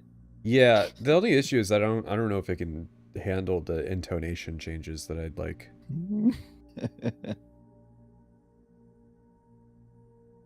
All right. On the one hand, I'm tired. On the other hand, I want to do more. But I think we started the stream too late. Yeah. It's gonna suck when we start doing 8 a.m. Hawaiian time. Yeah, what is that? 12 a.m. EST? I think so. Yeah, I think it's like midnight. So you're ready for that, right? I'm thinking we do the Nuka World stream as like a bonus thing. Like midweek, and then... Oh, this week? Yeah, why not? Okay. I could just load up Delphine after Far Harbor. Oh, yeah. Keep playing her. Keep playing the legend. Yeah, and I want to do that Will Shen interview probably Friday, I was thinking. 2 birds, 1 stone? What? Do both at the same time. You do the Will Shin thing on your channel, and I do the Far Harbor thing on mine, and we just stream at the same time while on a call. We've done it before. I think that'd be a bit too chaotic. Oh, no, we've done it before. We did it with the Destiny 2 guy. It would just be that, but with the Will Shin thing. I don't think what he's going to say is so... And I could pause the game if he gets out of hand.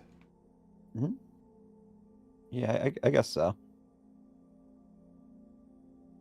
Friday's not a guarantee, though. We can talk about the date. Yeah. All right. Let's get out of here. Yeah. Thanks for coming out, chat. Bye.